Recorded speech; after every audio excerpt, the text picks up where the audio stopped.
Hello? Terrorist?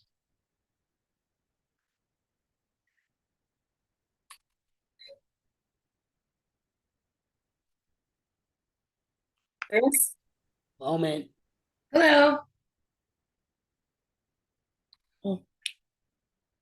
Hmm.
The world, this is our 67th month in a row doing a monthly extravaganza that goes anywhere between 6.5 hours to 11.5 hours.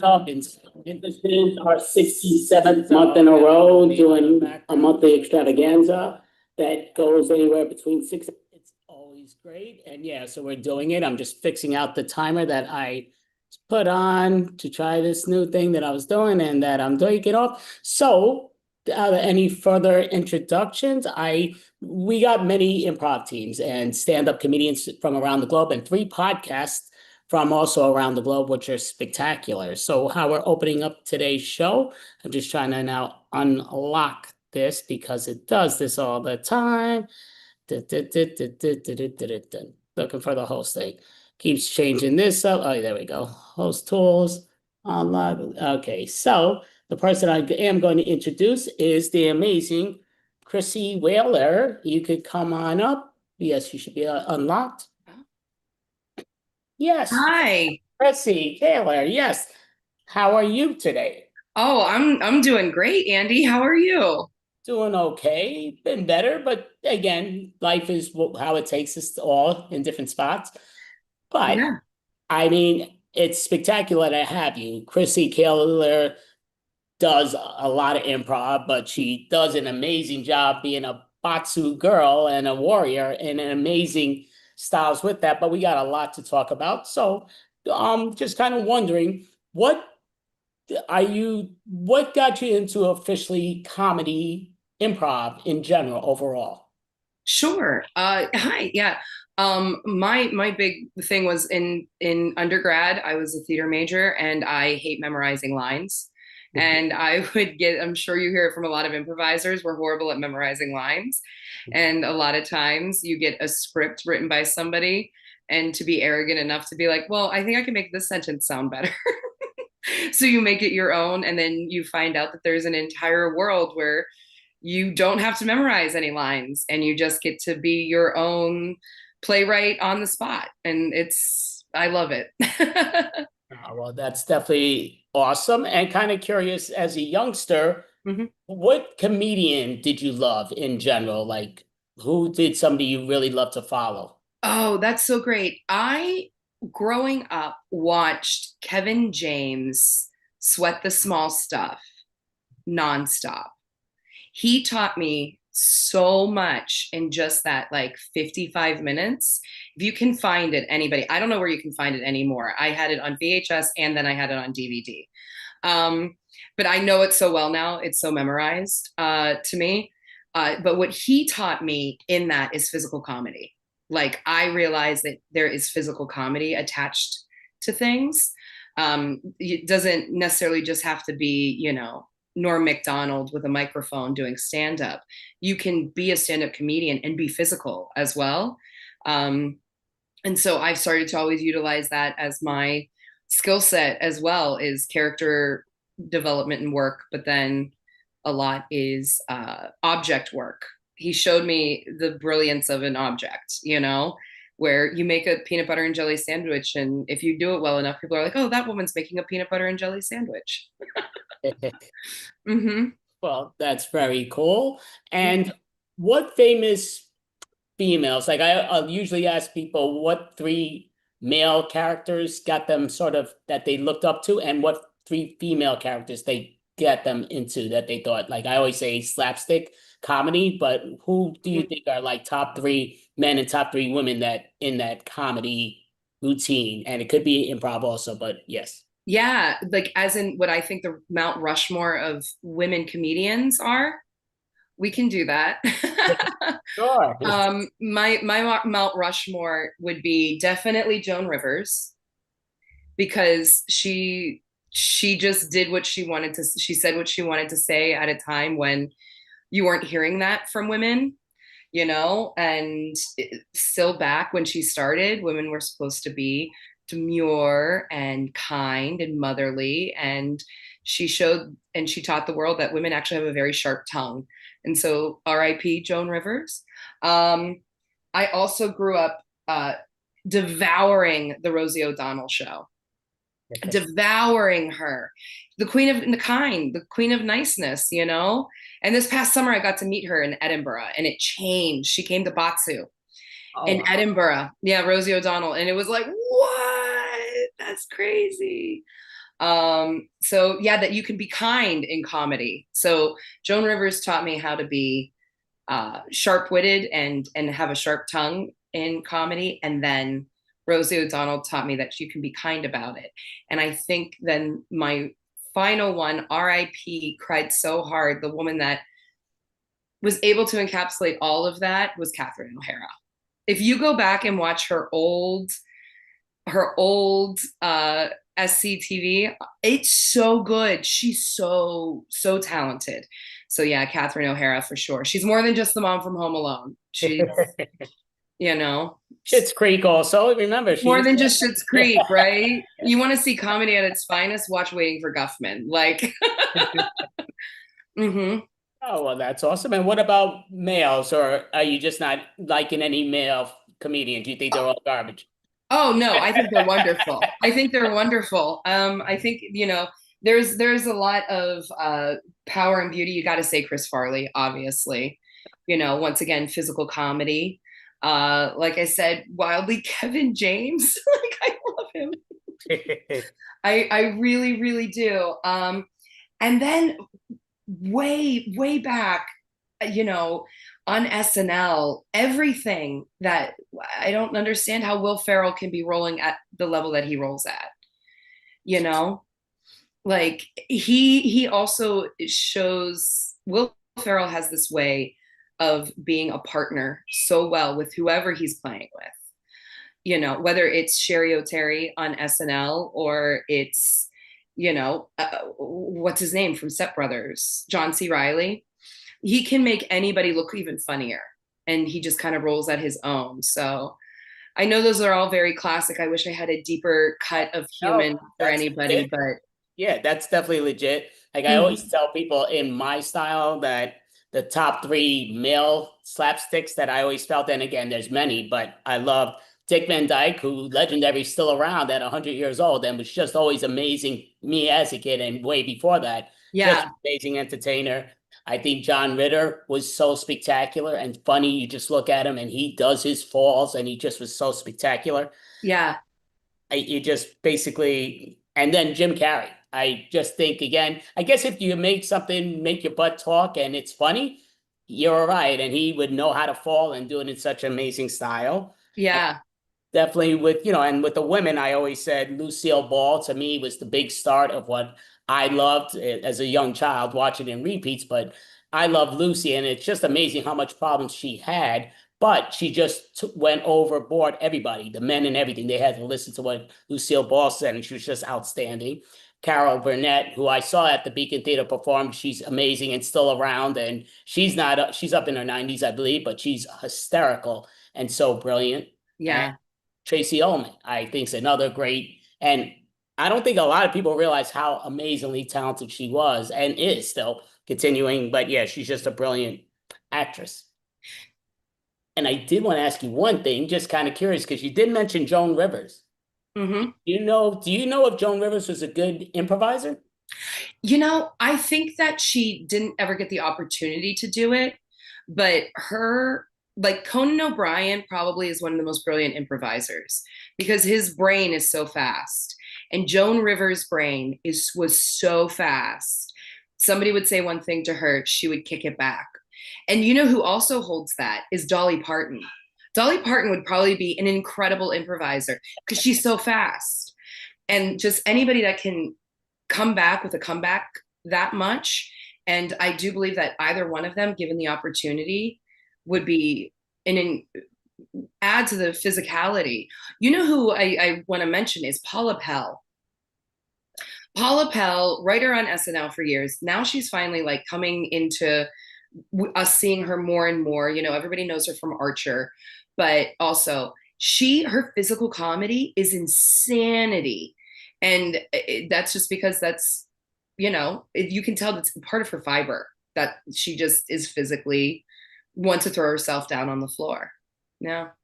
Well, that's brilliant. I mean, definitely. And yeah, I will say the Conan O'Brien, to me, what was a great series that was on like 2 years ago with David Arquette, that was mostly improv, but it was an improv crime. They had 7 episodes. The first 6 episodes were hysterical, but Conan O'Brien was one of the guest appearances. So they have like 10% script, but it's all improvised Mm-hmm. by Arquette and them being crime fighters, and they had to solve the mystery. And to me, it was hysterical. And I wish they were doing a second season. They're still up in the air if they are, but I thought it was great. And Yeah. You but can play along. uh, Yeah. I know, yeah, it's great. Yeah. It's hysterical because they take some sports legends and comedians, and they're just like, what the heck's going on? And they're getting thrown into left field, and it's so brilliant. But Mm-hmm. Joan Rivers originally, and she was a great comedian. Obviously, she took over Johnny Carson's spot, but back in the day, she did go to the Groundlings, and she was very known to be a terrible improviser. They No say, way. oh no, Joan Rivers, it was very well known. I was shown this like a while back, but she was at the Groundlings. I think she was only there for like 6 months. But they said she was like the worst, like nobody liked working with because she denied everything. If you're like, oh, it's beautiful outside, what are you talking about? It's pouring rain. Well, Yeah. mom said, who's mom? And it was just hysterical. They were saying she denied it, like she was horrendous. They're like, she just couldn't do it, but she was just a great comedian, and Yeah. quit it. But improvise just wasn't her repertoire, which is really weird because you think she'd be perfect for it. I would, but Yeah. I found that out. I think it's hysterical. But yeah, Joan Rivers was supposed to be horrendous. Like you'll never hear a compliment on her improv world. As on her improv. So she didn't follow the rule of yes and she followed the rule of no, no. Pretty much. That seemed to be the case that like a lot of people like, oh no, could not. And you're talking about legends that have talked about her. But yeah, just it's funny because again, the Groundlings, many actors have come from that, but all improv schools, many actors don't even mention it, but they do come from that. Actors, actresses, just because improv's acting without a skill. But I mean, not without a skill, without a script. Without a Big script, yeah. difference. Skill, script, two different animals. But Same thing, yeah. so, but what? Yeah, when you first like, I remember when you came, joined FOU and everything. And again, Chrissy is an amazing individual. She has great personality and she's a great performer. Kind of wondering what decided for you to go to the Batsu, being Mhm. wanting to get punished, because again, originally it was only men that were getting punished, and then the women sometimes would punish them, but then now you take the punishments and you give the punishments at times. But how do you feel with doing all that? That cross I, that. I I never thought that this is where my life would be right now, right? Like I'm in Miami. Look at this. We're in Miami right now doing the show, like on tour. We're going to Tampa Bay after this. If you would have asked even 30-year-old me that this is where I would be, I'd be like, that's insanity. I'm being paid to go and, take mouse traps on my fingers. It's funny. I started what made me want to join FOU is I was shopping around in like 2016 because when I moved to New York, I was doing a lot of wardrobe work, and then I was like, I miss improv. I miss doing comedy. I used to write sketch. My old college writing partner is Natalie Paladinas, who is Moira on all of the Progressive commercials. And she's out there and she's doing her thing. And I'm like, oh man, I just kind of want to start doing comedy again. And so I was shopping around in New York, which is saturated with classes and who do you want to go and learn from. And a coworker of mine, Kendrick Mitchell, he said, do you want to go see this weird thing down in the East Village? And it was like Monday night or like a Thursday night, a one-off. And I went and I saw Batsu, and it was the four guys. It was the four founders, and I think it was Alex, one of like their very first cast members, and they played Story. Right, the opening of the show is Story, and then you get shot with a paintball gun if you fail at Story. And I remember sitting there thinking, I don't want to be in the show, but I want to learn improv from those guys. Because it reminded me at that time of whose line is it anyway, right? The four people. And I've always wanted that camaraderie of being funny and the support that they all had. And they just looked like they were having so much fun. And so when I signed up and I just started taking classes, I joined FOU without ever thinking I was going to be in Batsu. And then nudge, nudge after years and years. Come on, Kaylor, come on. Here I am. So, I mean, that sounds amazing. And again, now just kind of wondering because I mean, I've seen Batsu, I believe, 9 times now, Oh, and you've had to have seen it more than that, Andy. seen it an insane amount of times. And you're Mm-hmm. talking about like when they original cast, and again, the cast that's out there, counting yourself, you guys are great. You're outstanding. But the original cast members, I'm assuming you saw that with Joel Tex, Eric Robertson, and Jay Painter Mm-hmm. doing what they do best and do it to such silliness and craziness, but outstanding work between all three of them. And that's what, again, made Batsu grow so much that you guys are even traveling pretty much around the world. Mm-hmm. And each time, like every 6 months, it seems like you're going to another spot to go, which is spectacular. Yeah. It's wild. And I'm so honored that they took such faith in me and said, we're putting this on you to helm in a way of kind of almost figuring out this is a world for women as well. And so carve the way into how to take the punishment because there's fear of it being a woman on stage being shot with a paintball marker and being hit by somebody else, and it's where does that fall. And when you really break down what Batsu, the form is, not even necessarily our show, but the Japanese form of comedy of Batsu, it's reaction and it's allowing the audience to find the humor in your pain. So if you're actually in pain, they don't want to see that. And they especially don't want to see it from a woman, right? And so being the ultimate mascot of yourself and pulling her out and being at the forefront of letting the audience know I'm okay with this is was important for me to figure out for the women to come after me. There was a punishment that I was like, well, we don't really think it's good for a woman to receive because it's a little misogynistic. It could be. And I said, let's try it. Just trust me. Can we try it? And we did, and it was like, it's almost like when women get it, it's even funnier because the way you have to sell, what's happening to you, because you are sometimes definitely in pain, and you are.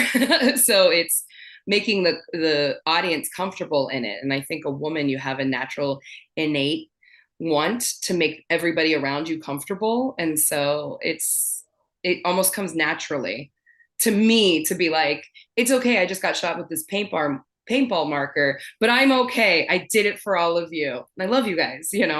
So you have to balance this uh, girl on the playground with the boys and still be able to get kicked in the balls.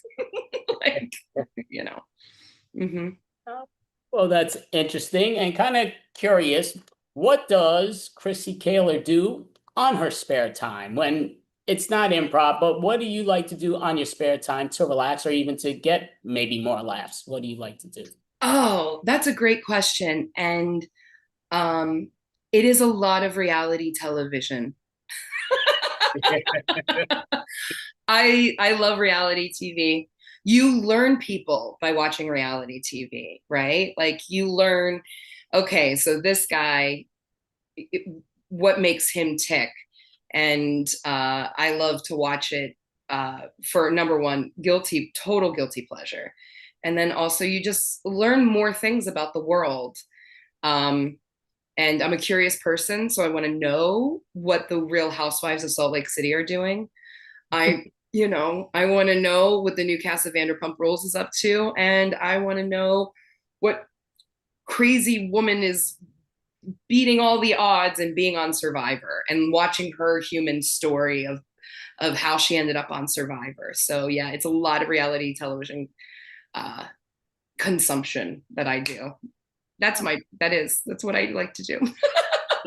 Oh, no, that's awesome. That's Mm-hmm. interesting. So say like now that you're out in Florida, have you been out in Florida before? Or is this the first time you've ever been in Florida? Oh, I've been down here before to visit friends and go to Disney World. Um, but yeah, this is like my first real long stay down here. So we were in Fort Lauderdale for 2 weeks, and now we're here in Miami for a week, and then we go to Tampa next week. So yeah, we're getting all three of the best cities in Florida. Mm-hmm. Outstanding, definitely. And I'm just kind of, is the New York thing still running with other people or just, Mm-hmm. I bet Mm-hmm. so you did continue. That's what I Yeah. So tomorrow night, there will be six Batsus.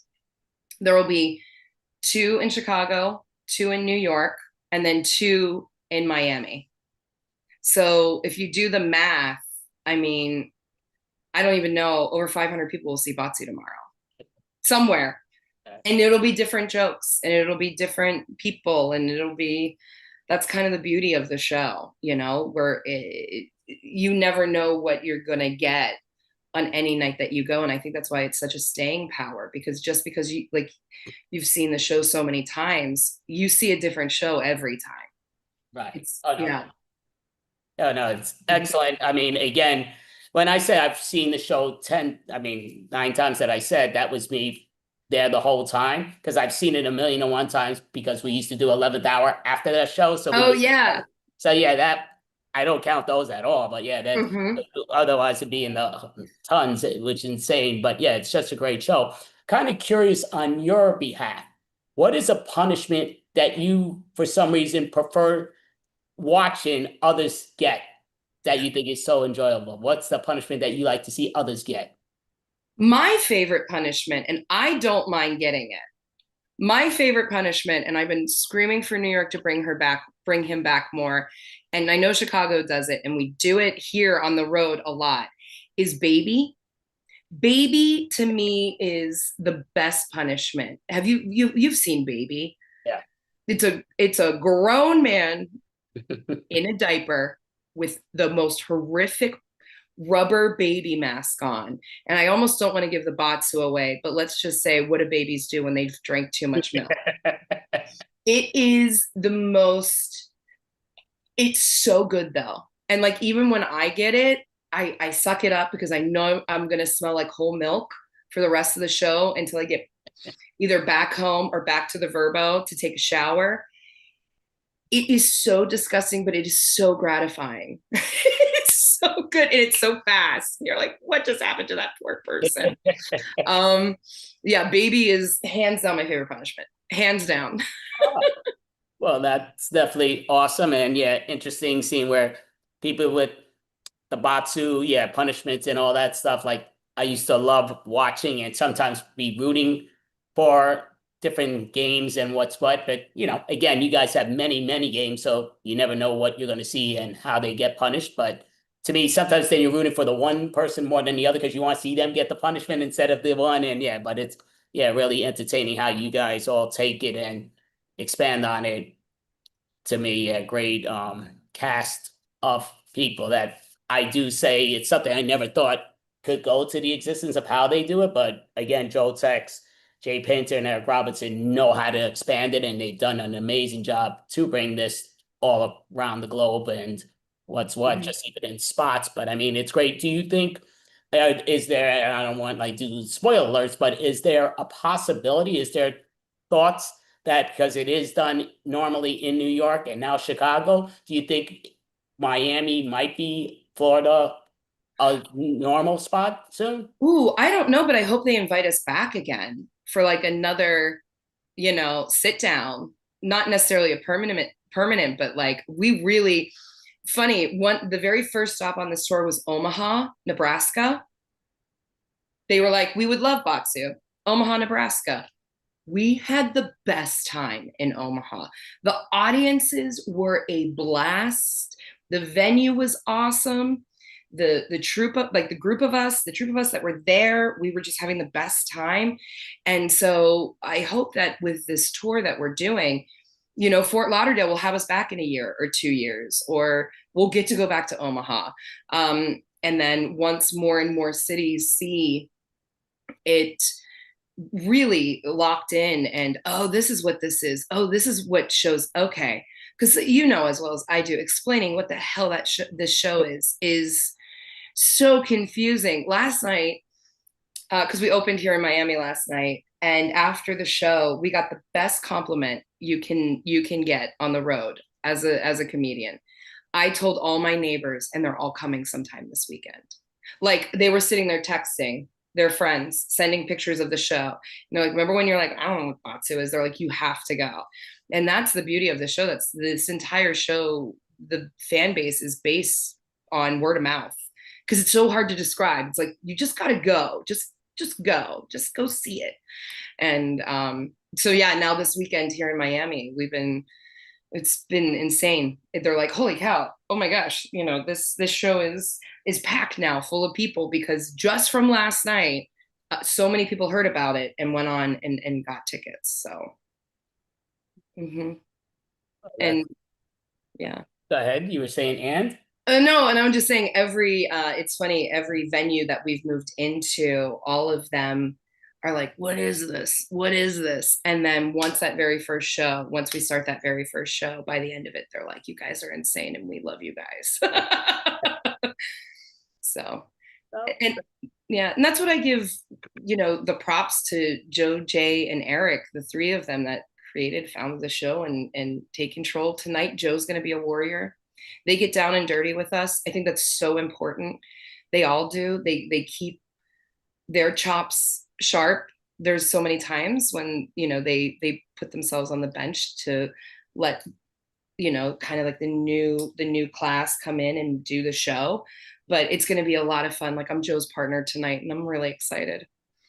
And that's I think that's staying power. But they're still, even after I saw them in the basement of Jabon years ago, wanting to learn improv from them, now I get to play with them. And that's wild. that's Mhm. outstanding. And yeah, I mean, I was very lucky to do the podcast with Joe Tex here a Um, few months back, which was outstanding. And yeah, he's a great individual. He's officially in the FOU world, my first improv teacher out there in the short form. And it just like, yeah, it's like a magnet. You're all like, you're pulled into it. It's like, I thought like so brilliant and yeah, it's mhm. so much fun. I say improv again. I do theater improv. I do long form. I do short form. And FOU's mostly short form, but I think they do it in such an amazing style, an amazing way. And to me, they don't let you go. Like sometimes some people, yeah, they're in it, they're not in it. But I think FO, you just get like it's magnetized. You guys do such an amazing job, and they know how to gel the people into B, and we're like so magnetized to you guys, which is outstanding. But yeah. Yeah. I will say Andy was you were always one of my favorites in class. Like when we were in ongoing together, I would be like, who's an ongoing? And Joe would list people. And then every time he would say Andy, I would be like, oh, good. Okay. Okay. Okay. At least we know Andy's going to be there and we're going to have a good time because we got Andy. So don't, I'm going to say it to your viewers right now. Andy's an incredible improviser. He's a lot of fun. He's very giving. Mm-hmm. Thank you. Definitely appreciate that. And yeah, your words mean a lot, no question. I think you are, like I say, it's not talk. Yeah, I've known you a long while in person, and she's just a great individual, great personality, but just such a great performer in all her skills and here and there. And when she does get punished, she lets it ride it, and she is so hysterical just in everything how she does it. She's so brilliant. And do you do any YouTube stuff, or is it mainly Batu, or do you do outside stuff that you show off parts that you do with your comedy skills? You know, I not like I should be, not like I should be. A lot of people ask if I do stand up, and first thing is about stand up. I hate stand up. I hate doing it. I can do it. I hate it. I actually start my stand up bit being like, I'm here, even though I hate it. Because to me, stand up is golf, right? And I play basketball. I don't play golf. I play basketball. But am I Michael Jordan? Because I can kind of do both. Like it's a, I like being on a team. There's nothing better than doing a scene with somebody and you throw something at them and they yes and it and then they knock it out of the park. How gratifying. I get so excited to see my fellow teammates just knock one out of the park. And it's in a selfish way even more gratifying if you're the one that lobs them the ball and then they just crush it. Oh, what prizes? What a gift you've been given, you know? That Definitely. yeah, we end the show with what are you doing? And for people that know improv, what are you doing is a warm-up game. It's one of the very first games that you learn. What are you doing? And I remember when Colin Mockery was at the show, right? We Colin Mockery. And when he found out that he had watched this entire show, he had drank soy sauce out of somebody's belly button. He had gone through this entire show. He had a whole table of his friends with him. And when Booch announced that the final game was going to be what are you doing? His face was like, I looked at him and he looked at his table and he went, they're going to end this with what are you doing? And then Booch goes, with electric shock collars on their necks. And he was like, that's it. He got so excited. And he was like, that raises the stakes of what are you doing? If you fail at what are you doing, you're going to get shocked.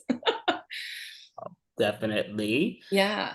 And I mean, yeah, so I would say, do you have a website so people know when you perform in Batu? And I know Batu has a site, but do you have a site that you also that's maybe a separate site or? I myself no, but I am on social media.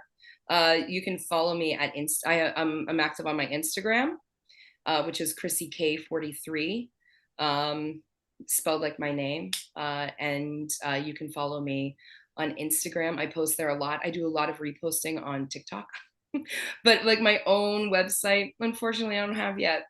I got to work on that. I think Well, my manager would appreciate it too.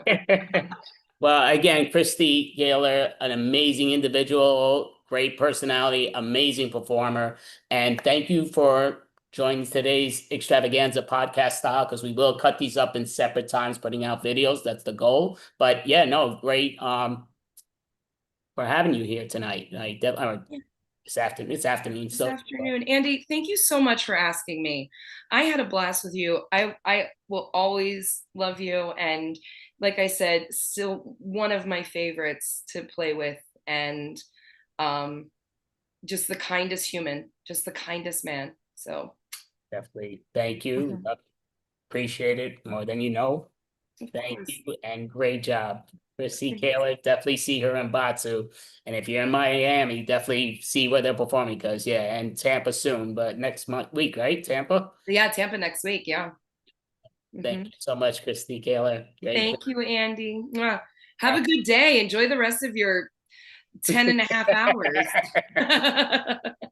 Thank you so much. Have a great one. Bye. Thanks. Take care. Thank you so much. So, the next person that we will be introducing is my second podcast out of three today. This gentleman is another amazing improviser and very funny individual. So I think I did unlock his thing. Yep. So we have Pedro Lee. Pedro Lee.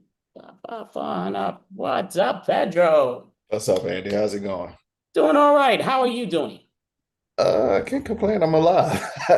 Hell, good. Oh, Yeah. awesome. I know, again, Pedro, he performs like all over New York City. I mean, like all over New York City. And he does a great job. He does the short form, he does the long form, he does tons of it. Oh, I'm gonna ask you, we'll start off, yeah, just with this. What originally wanted you to get into improv? I started off as doing music that led into stand-up, that led into improv. So I really just got into improv just to help out with my stand-up. I didn't think anything of it. I just want to be quicker on my toes. But then I fell in love with improv. Watched, it wasn't even an improv show. It was Maud Night at UCB one time. And I was like, what's going on? And I just fell in love with it. That's spectacular. And kind of curious, just we'll go with things. As a kid, which comedians did you like so much that you thought were so outstanding and like, oh, you would love to do that? Ooh, that's weird. As a kid, I wasn't into comedy at all, which is kind of weird. I was into horror because I found the humor in horror very funny and genuine when it happened. It's like such a serious situation, and then someone had to be the comic relief. But I would say getting into stand up, I started doing studies. So it was like Zach Galifianakis, who else? Patrice O'Neill, of course, Richard Pryor, Eddie Murphy, Ed Norton, Doug Stanhope, and those types of guys. David Cross, and because this is a long time ago, I didn't know how they look. And Patton Oswalt, I didn't know Marie Baffon, I think I said her name, Bamford. I didn't know how they look because I would listen to them on LimeWire. That's how old I am. So I was just getting all this information to see what style of comedy I want to go in. And that's just doing stand-up. And it just started. So my comedy started off very like goofy and out there in the best way. And then I was like, okay, let me get in improv to be more grounded. And I think I just went a little too grounded because I'm so laid back at this point. So it grounded me so much instead of being wacky all the time. Just lay back and chill. That's okay, interesting.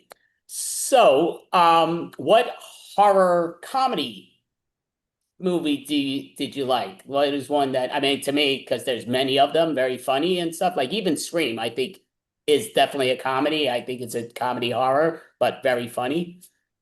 I would say Hot Fuzz or Shaun of the Dead. Those.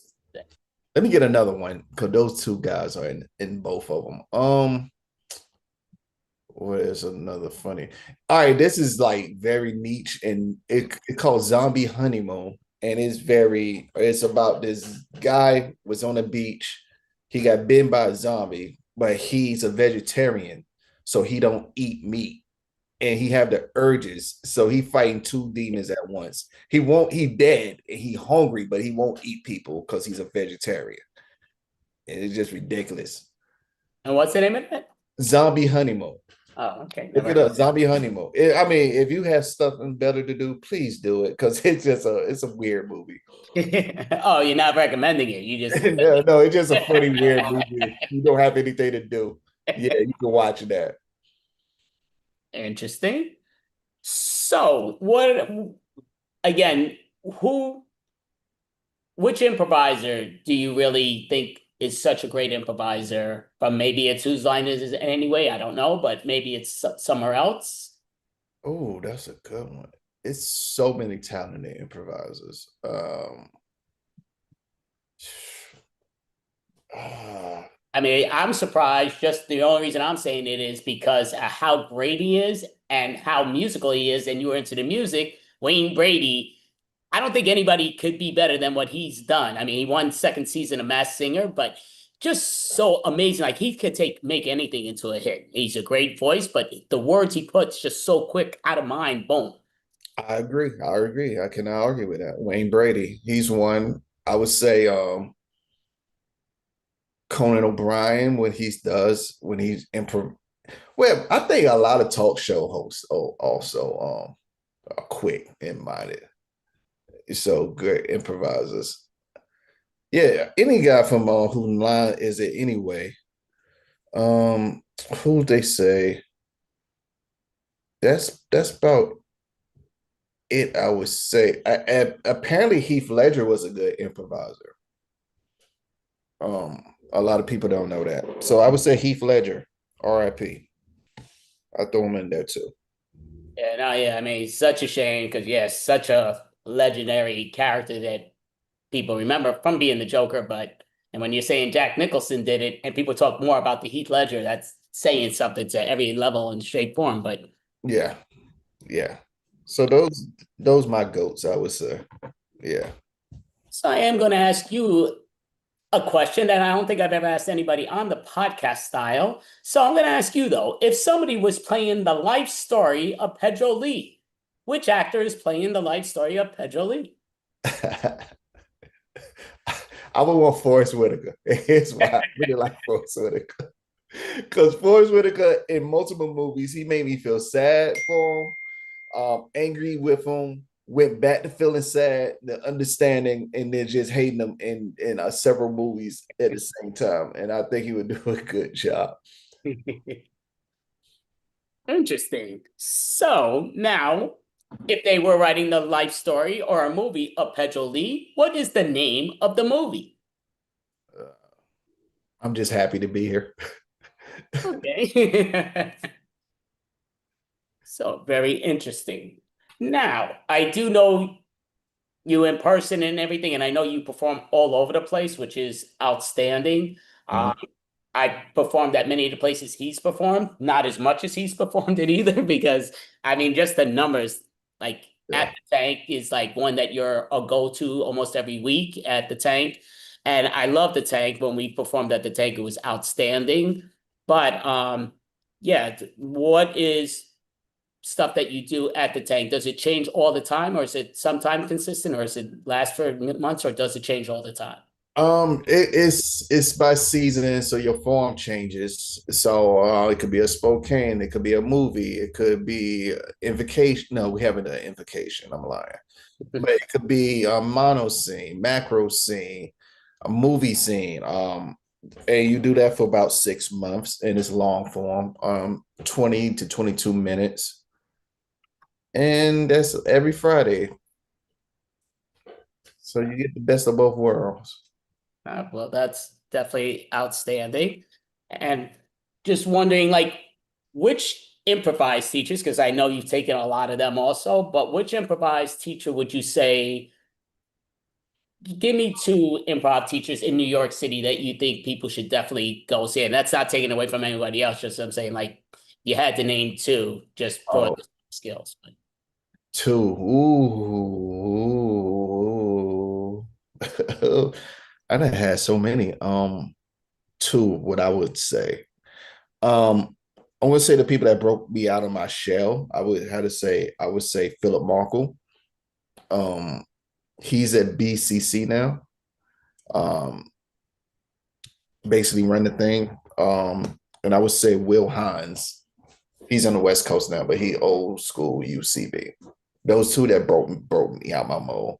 I mean, honorable mentions, the whole face off. I had their classes. So I would say Joe, Jay, Eric, and oh shoot, was Alex Hill also. I would say they taught me how to attack. So I highly recommend them. They taught me how to attack and stay on my toes and balance things out. So I could just move quick and the fluff because it's short form. So I integrate short form in my long form a lot because long form is long. So yeah, I would say you can't go wrong. You should get a teacher that challenges you and also not being a diva. Also, I mentioned teachers that taught me that are not divas because you run into some. That's all. Definitely. I will say, I mean, and I agree with the FOU. And that's actually where I officially, me and Pedro were taking classes together at that. But I mean, with them, but again, like I say, I've seen Pedro at a performance after I get off stage. He's going on stage with his improv team and vice versa.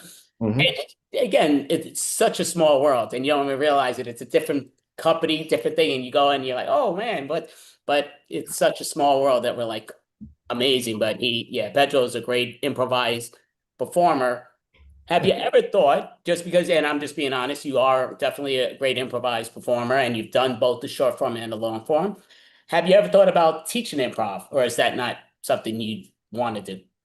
I coached before, and to be honest, I'm happy with the people I coached. But at the same time, I'm still a student of the game, and I think it's weird for me, not anyone else. People can juggle, but it's weird for me to coach a team, and then like you said, it's such a small world. Like I just coach you, but now we got a show tomorrow together.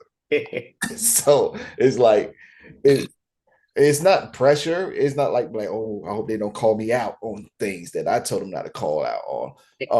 But I just rather, if I do coach and teach, I rather really to be totally no longer performing or probably performing occasionally, just so I can focus on what I'm teaching and be more observant. That's all. Okay, very interesting, definitely. So, sort of like one day, when do you have any like with at the pit, which I've seen you at the pit also? Mhm. Um, like we actually did perform our team on July 4th because most of my stuff is now online, but did perform in person July 4th, which was great. We went last July 4th because they always had their barbecues at the pit, which I loved. It. Yeah, now they don't have that big campus they had on the east side, but they still have the second floor, which is still awesome. And do you do the July 4th thing there? I don't think I've seen you on July 4th over there.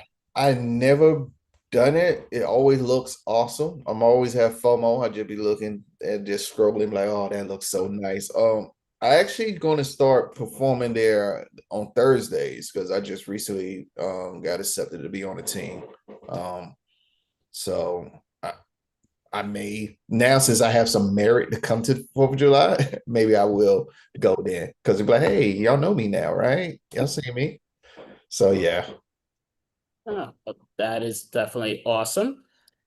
And sort of thinking, what does Pedro Lee kind of do on his spare time when he's not doing improv? What do you do on your spare time to have a good time and enjoy yourself? Ooh, I like to watch documentaries,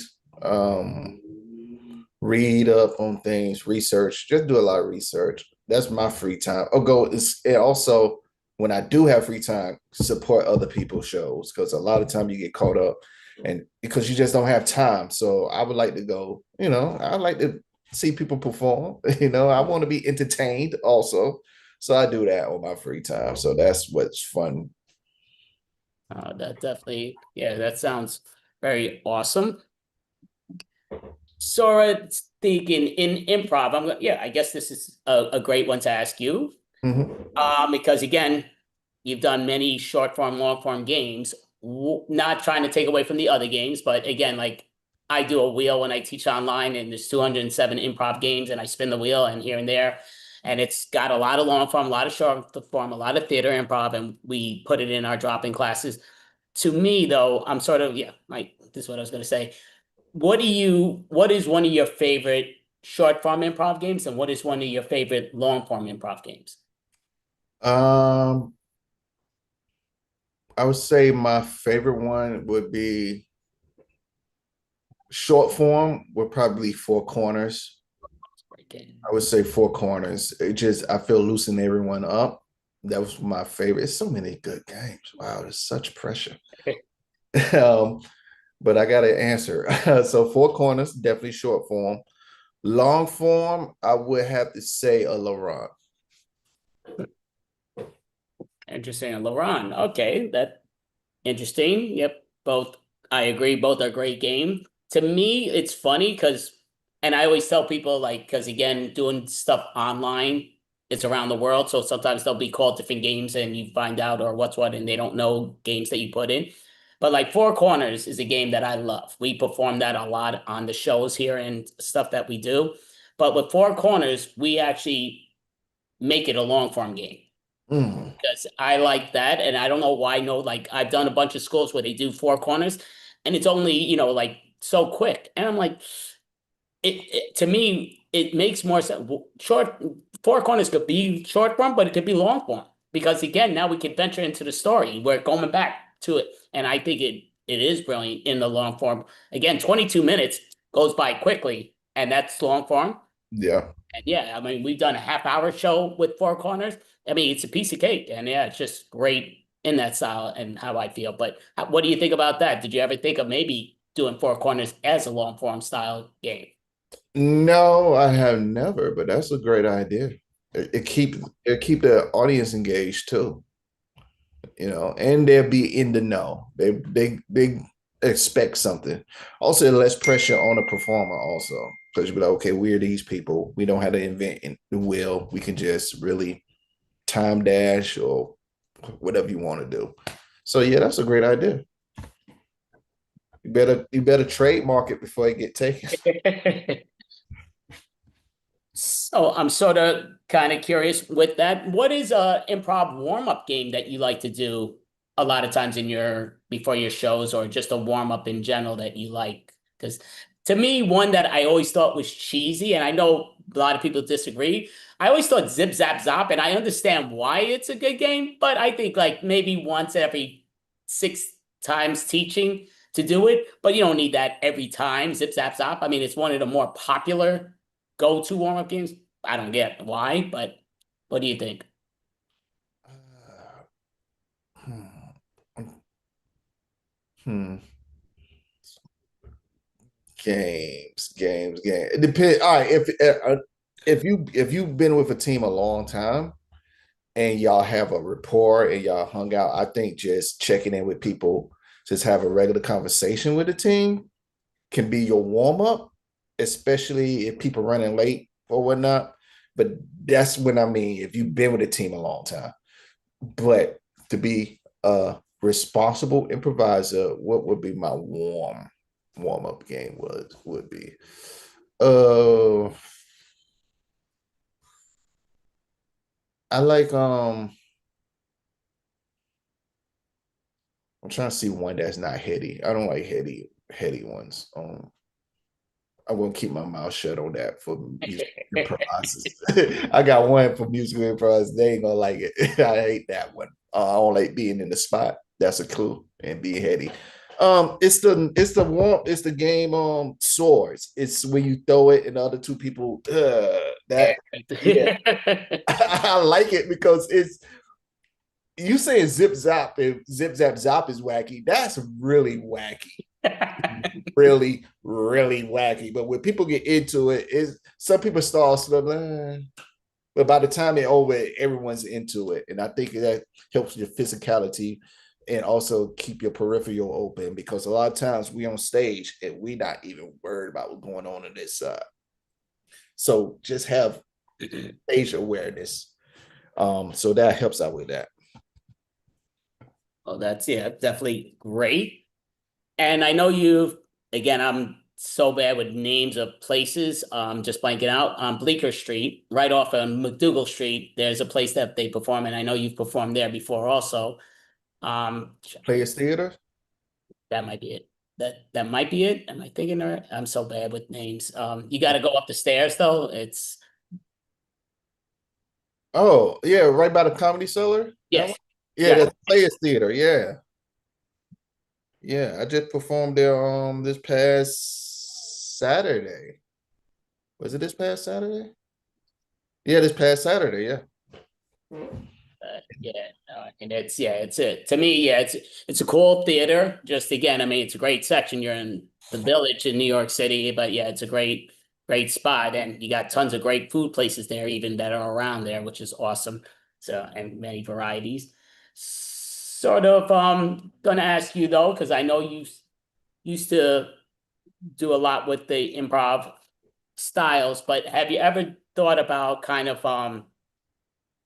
do you do your own official show that you bring your team to, or does your team bring you to it to where you perform? That's yeah. I freeload a lot. So I'm on a lot of teams they bring me, but I need to do my own, and I respect everyone that produce shows. No matter what venue or any scale, because that is not hard. I mean, that's hard to get people together. It's hard to get three people together. I've been on teams in nine of us, and only three of us show up all the time. And and then it become a three prov. And then that one person, now we doing two prov. So yeah. So I have never done it. I never produced I don't even know what I would do. How I would mix it up. I'll try to mix it up somehow.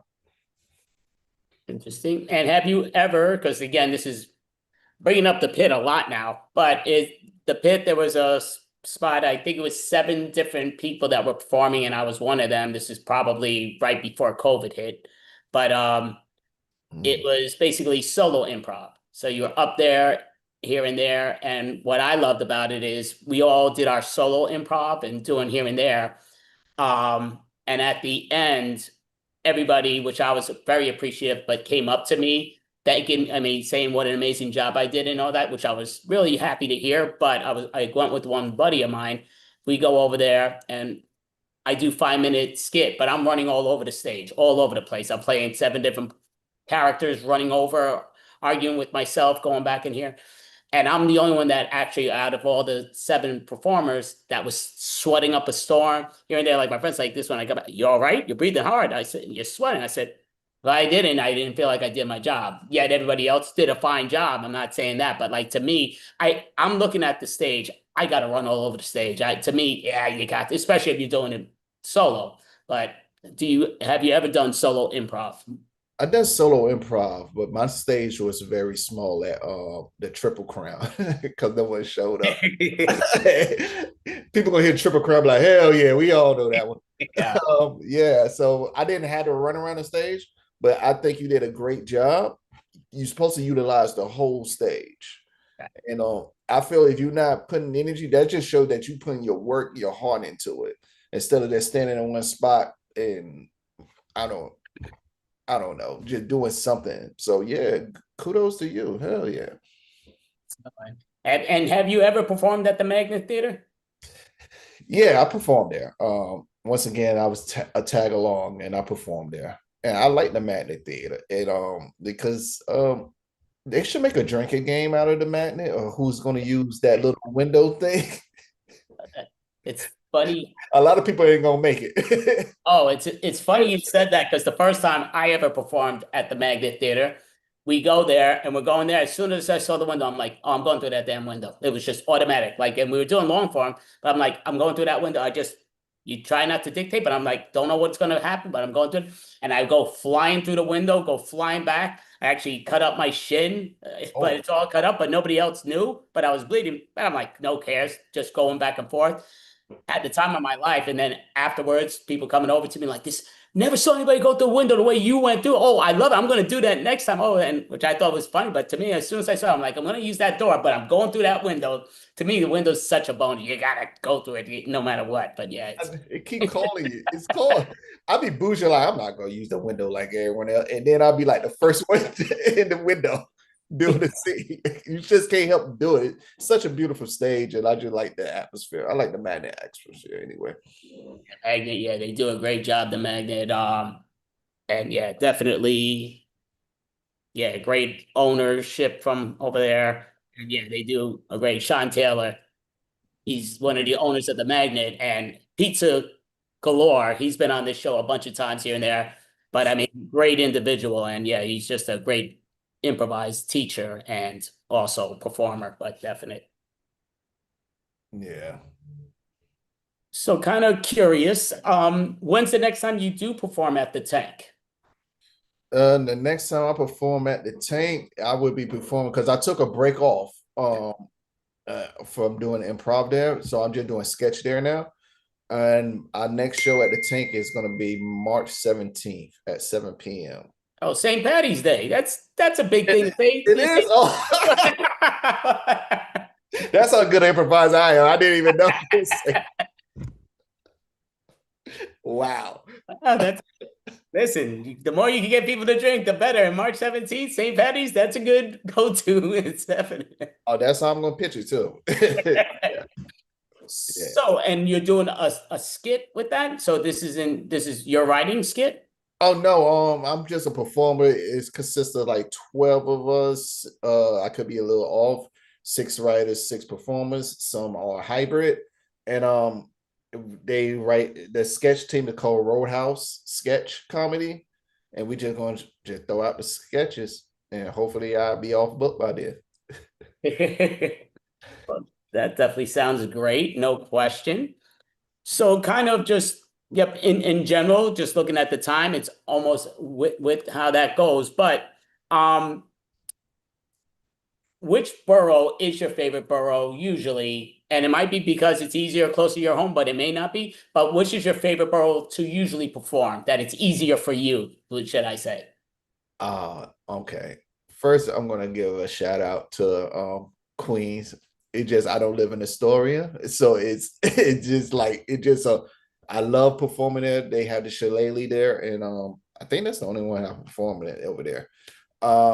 So but Queens, I know Andy, I know Queens Yargi is not my favorite borough only because of transportation wise. But I shouldn't say anything because people coming from everywhere to go to Manhattan and Brooklyn. So that's just my selfishness. But I always had to say Manhattan is my favorite place because it's where I started. Okay, cool. NYC, official NYC, but you don't have to just say the borough, you just say NYC, born, which I tell people all the time, born and raised in New York, no answers or buts. I'm a New Yorker, no question. But Yeah. So were you just at, so now I'm asking you, we're saying that I'm thinking you are a New Yorker, but you're not, right? Am I wrong? Just sort of thinking, I'm thinking you aren't officially a New Yorker. No, I'm not officially New Yorker, and you New Yorkers will never let me forget it. I've been for so many years, and y'all would never let me. I remind me like, we don't care. Well, I'm not. I'm originally South Carolinian, South Carolinian from South Carolina, but I've been in New York so long, so. Oh, okay. Interesting. So when do you think, I'm just gonna ask you this because I'm kind of curious if maybe you know, because I'm not very educated, but when should your New York accent start to develop? When are you gonna catch that little bit New York accent that you've been here so long? I don't know. I can't get it. I got it. It way better than before. It way better than before. I just can't. And I'm too old now. It ain't gonna happen no more. It's not gonna happen. So is there a website so people know when you perform in person or online so they can follow you? And yep. I have a website, pedrolee.com. Yep, fault for that one. And just Pedro Lee throughout the social medias. So it's the same. Oh, perfect. And just kind of curious because Pedro Lee, it sounds like a there would be about 1 million of them if you look up Pedro Lee. But are you the only Pedro Lee that's an actual performer that we know of, or? Every other Pedro Lee doing way better than me. Oh no. That one, like, you look him up, he is actually a brain surgeon, and they're like scientists and everything. And then it's me doing yes and which is great. Hey, improvising. Yes, that's better than that crap. Yes. May I'm, not I'm, pay the bills, but yes. I'm thinning the spectrum. I'm making it from here to here. I'm trying to make it equal.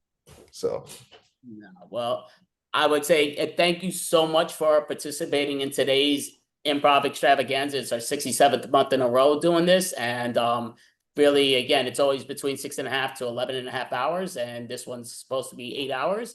So, yeah, just Facebook kind of forced this because they're cutting into two. One, it's ridiculous, but gotta do what Facebook kind of does, not YouTube at least, but yeah, Facebook, they're stubborn.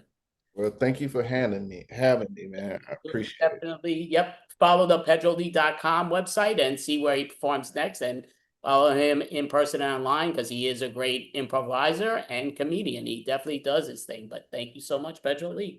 All right, peace. An amazing one. Take care. Stay safe. So, the next individual that I am gonna call up, and I'm just gonna call him sort of short, name-wise, because I think I destroyed his name, not purposely, but maybe I won't. Maybe I'll say it right. Kapeltev. He'll correct me in a moment, I'm sure, but Of course, I'm gonna correct you in a moment, but first I'm gonna ask you, do I have a New York accent? well, I don't know what New York, that might be an upstate New York accent. There ain't no New York accent. No, that ain't New York. What are you talking about? It's the New York accent. It's the typical New York accent I've been hearing all in the movies. I'm creating my own New York. It's the Sri Lankan part of New York. It's a new borough. It's an island just rose up there. What's up, docs? I am hailing from the land of leopards, elephants, and crocodiles. It's me, Kapildev, technically. I think that's how I pronounce my name. I don't know. Mainly because there's so many people that pronounce my name in different ways. I perhaps no personal feelings to my name anymore. It's just fine. Whatever. Just give it a try. If I like it, I'll keep it. Cap has been stuck for a while. Speaking of the land of leopards and elephants and crocodiles, this was a while back. We're still competing with the Amazon in Australia for, having the most dangerous animals. They keep winning. They still keep winning. But we're still in one of the great places because we at least had to be third place because a while back, an elephant killed a lady, which was very sad, very traumatic. This is a very sad story. But after the lady died, they held a funeral, and the elephant showed up and trashed the funeral and also trashed the corpse. Again, a very sad, dramatic story. But I do have to ask, what did that old lady do? just question it because elephants, they do come to the villages sometimes and they do, rampage, but they never really do a follow-up. They don't think, you know what, I trashed this lady's really, and I gotta go and trash the funeral. They never do that. But for this lady, the elephant showed up, rampaged the funeral, and of course, again, rampaged the lady. That's why I'm questioning. This lady must have done really something to the elephant, because otherwise, it has to be a really asshole elephant, which can happen, but this is like a whole nother level. I've never seen an elephant real rage, like Ted Bundy style, rampage somebody. This gotta be either a psychopathic elephant or the old lady probably has a beef with the elephant. Probably a real beef with an elephant. I don't know how it happened, but I sure know the elephant finished it. Now, speaking of finishing things, I do have to ask you guys. I am not old enough to figure this out, so I'm going to ask your wisdom, Andy. Why that no one decided that we should have like some sort of exam or like a license trial to become, a president? Please enlighten me. Why did we never decide to think up an exam to become, a world leader? Why is that?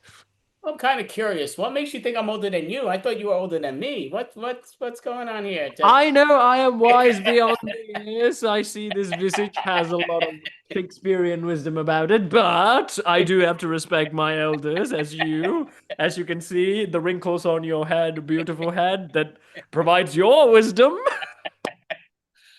No, I kind of sort of agree with you. Again, I hate the way the elections pretty much around the globe go, but and obviously in where I'm at, but it just comes down to, I do think it's ridiculous where so much money's got to be dictated, sort of, which is ludicrous. That means the smartest person on the planet may be somewhat average, but they just can never make it because they are not getting enough credit for it. So it's sickening. It's ridiculous. Yeah, it's so because think about if you're going to be a doctor, right? If you're going to be responsible for a single person of their bodily functions, you gotta go through medicine school, 5 years, and then you gotta do the practicals, and then they have to test you theory-wise and then practical-wise, and then not just once, they have to keep doing that every 5 years. So they do that to doctors. And for pilots, the same. You can become a pilot, but if you want to be an official pilot that's flying other people, you need to study for that. Again, you need to go through the practical exams. And if you want to be an astronaut, not even flying a lot of people, just three people just leaving the atmosphere. Again, you gotta be a physicist and you gotta be a pilot at the same time. But when it comes to being in charge of a nation full of people, you just have to be popular. Ha! Something doesn't make sense. Because I get it, we started out, okay, it's a birthright, because, we had prince and kings. But then suddenly we decided, well, let's just have someone we agree with. So in order to become a world leader, you just have to say what the majority agrees with, and you don't even have to keep up the promise. You just have to make them believe that you agree with them, and then you get to run the world and do whatever the hell you want. How is that a thing? I still can't wrap my head around it. Not even a one exam, basic IQ exam. Maybe that's it. Can you name all the countries in the world? Stupid Animaniacs did it. Can you do that? Can we try that at least? And I'm not specifically talking about America, but America does have all the nuclear bombs. So again, you have to really American presidency exam should be a really big exam. This is some PhD level exam. Sir, you're gonna be in charge of the most nukes on the planet. We're gonna have to test you very vigorously before we do this. Other countries, again, at least an IQ exam would have been fine. That's all I'm saying. It's just an IQ exam. That's all I'm asking for. Any celebrity, when you think about it, could have been president. Michael Jackson could have been president if he wanted to. He just wise enough to not to try for that. Yes, that's true. That's why I've been telling you this for a while. There's going to be a Paul president. I'm not really sure which is going to win, Jake or Logan. I'm just saying there will be a Paul president. We're just hoping Mr. Beast would do the right thing and run against him. If he does, we might survive. At least I'm assuming. Otherwise, it's gonna be a lot. It's gonna be a lot. But speaking of which, because of recent high political events, I'm gonna get you in trouble, Andy. Because I'm gonna talk about something really serious. I'm gonna talk about the files and the island, mainly the island, because as a fellow island person, we really depend on tourism, really. We really depend on tourism. If a lot of famous people are visiting our country, it's a big event because we know that other people would follow the famous people here. So we really like to promote that. So I'm guessing before all this stuff went down, what about the people who were living in that island originally? I don't know if there were people there, but let's assume that they're an island like Sri Lanka and there were already people there. and they suddenly see all these famous people flying to their island. They see, they see all the billionaires, Bill Gates, they see Michael Jackson, and like the presidents, and they're like, damn, we must be doing something right. We gotta make a poster about this at least. We gotta promote this. Hey, come down to the island. We have all the presidents, all the celebrities here. Come here. And then time passes, and they go, oh, damn. Ooh, we made so many posters. We have to take them all down. No, no. Because that's what I'd be feeling. That's what I'd be feeling. Like, as I'd be like, first, great, all these celebrities are coming down. We're going to be the famous place on earth. And now I realize, I don't think this is the fame that we were looking for. We really need to do a check at the airport, like a psychological profiling and all that, because like people are still coming through. We need to double check them just in case,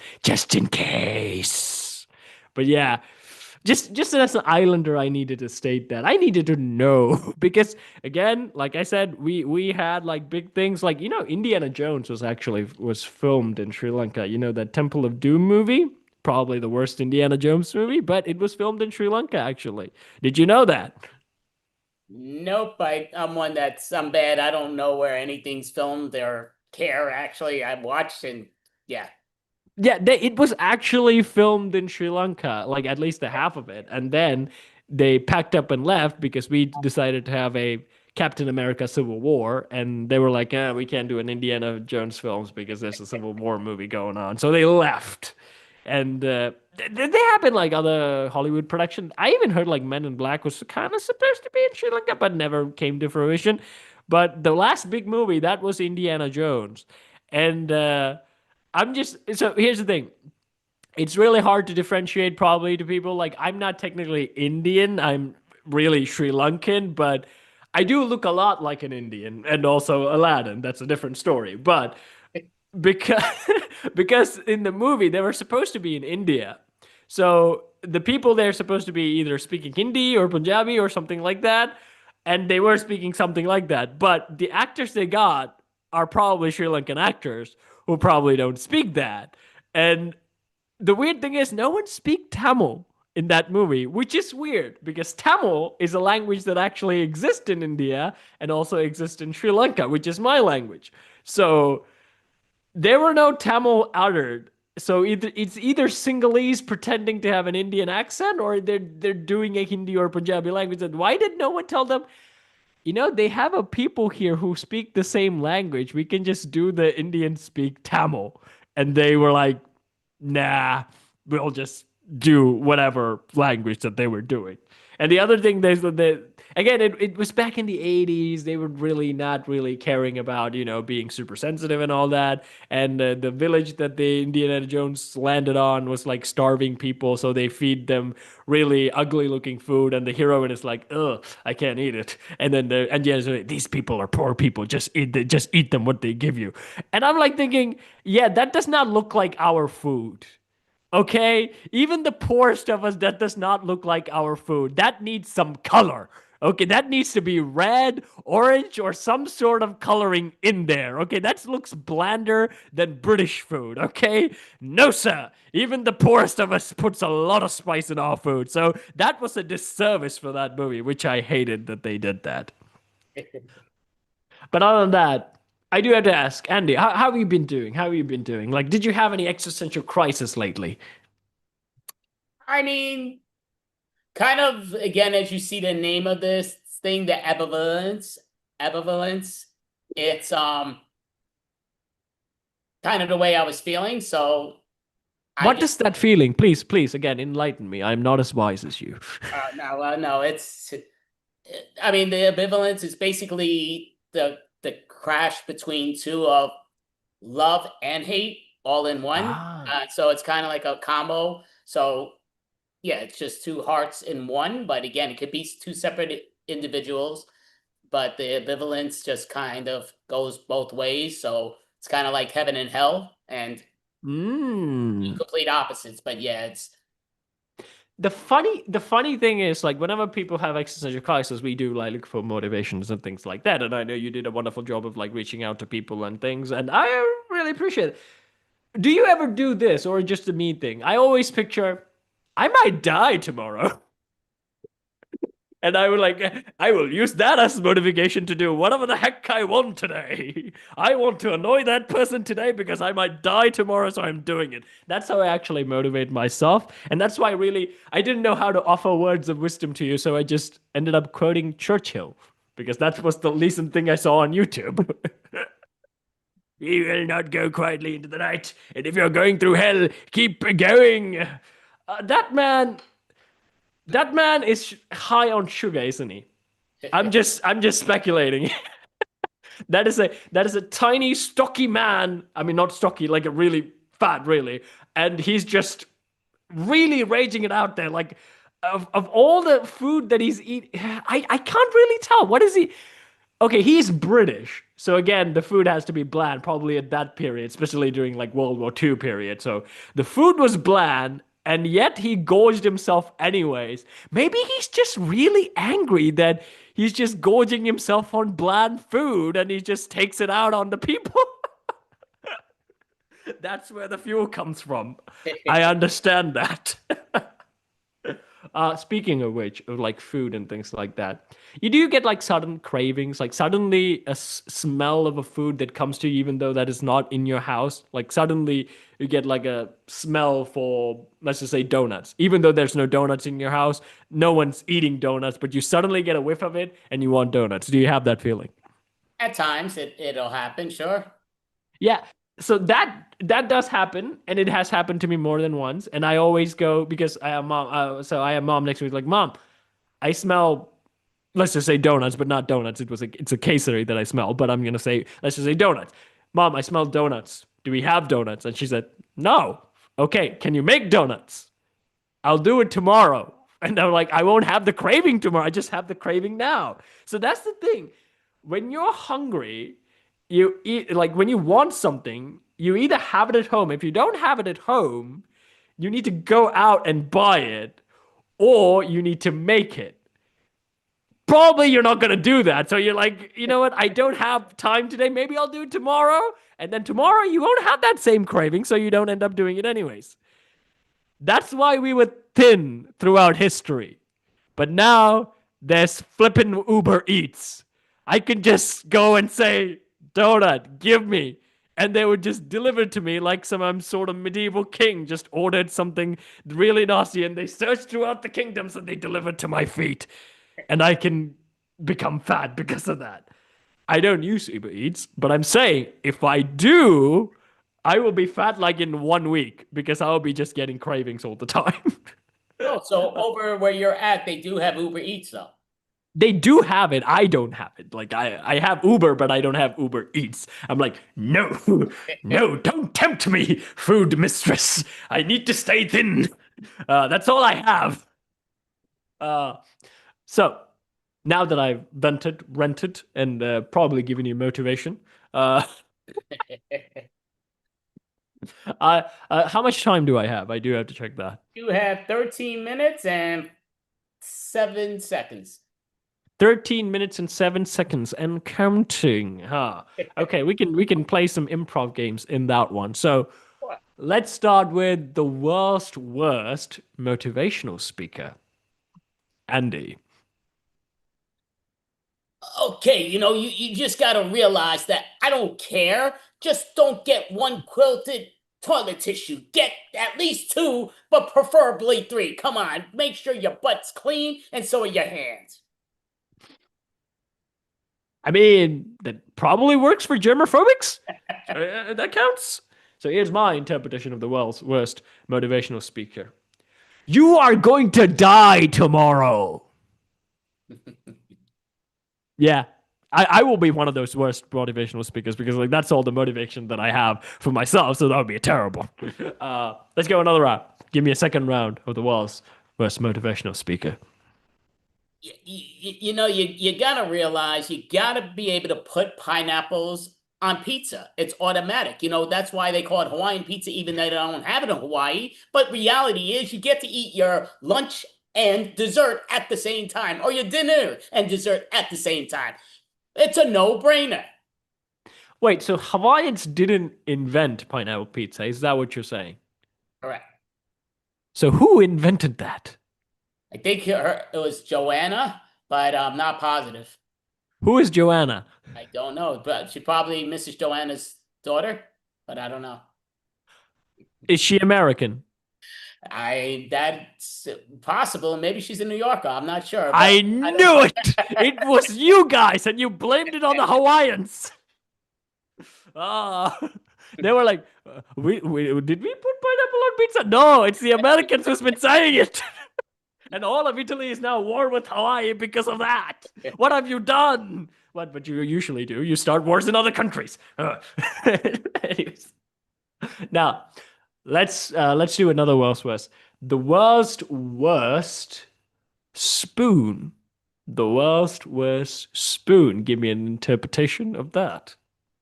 Oh, well, it's simple to the point. You know, the world's worst spoon. It's a stupid thing. It's a fork. Why use a spoon when you can use a fork? Look, you got little knobs. If you got enough, you can just lick it. But yeah, you don't need to eat the soup all in one gulp. Take your time and take 20 turns to eat that one gulp of soup each time. Okay, only I can get away with this.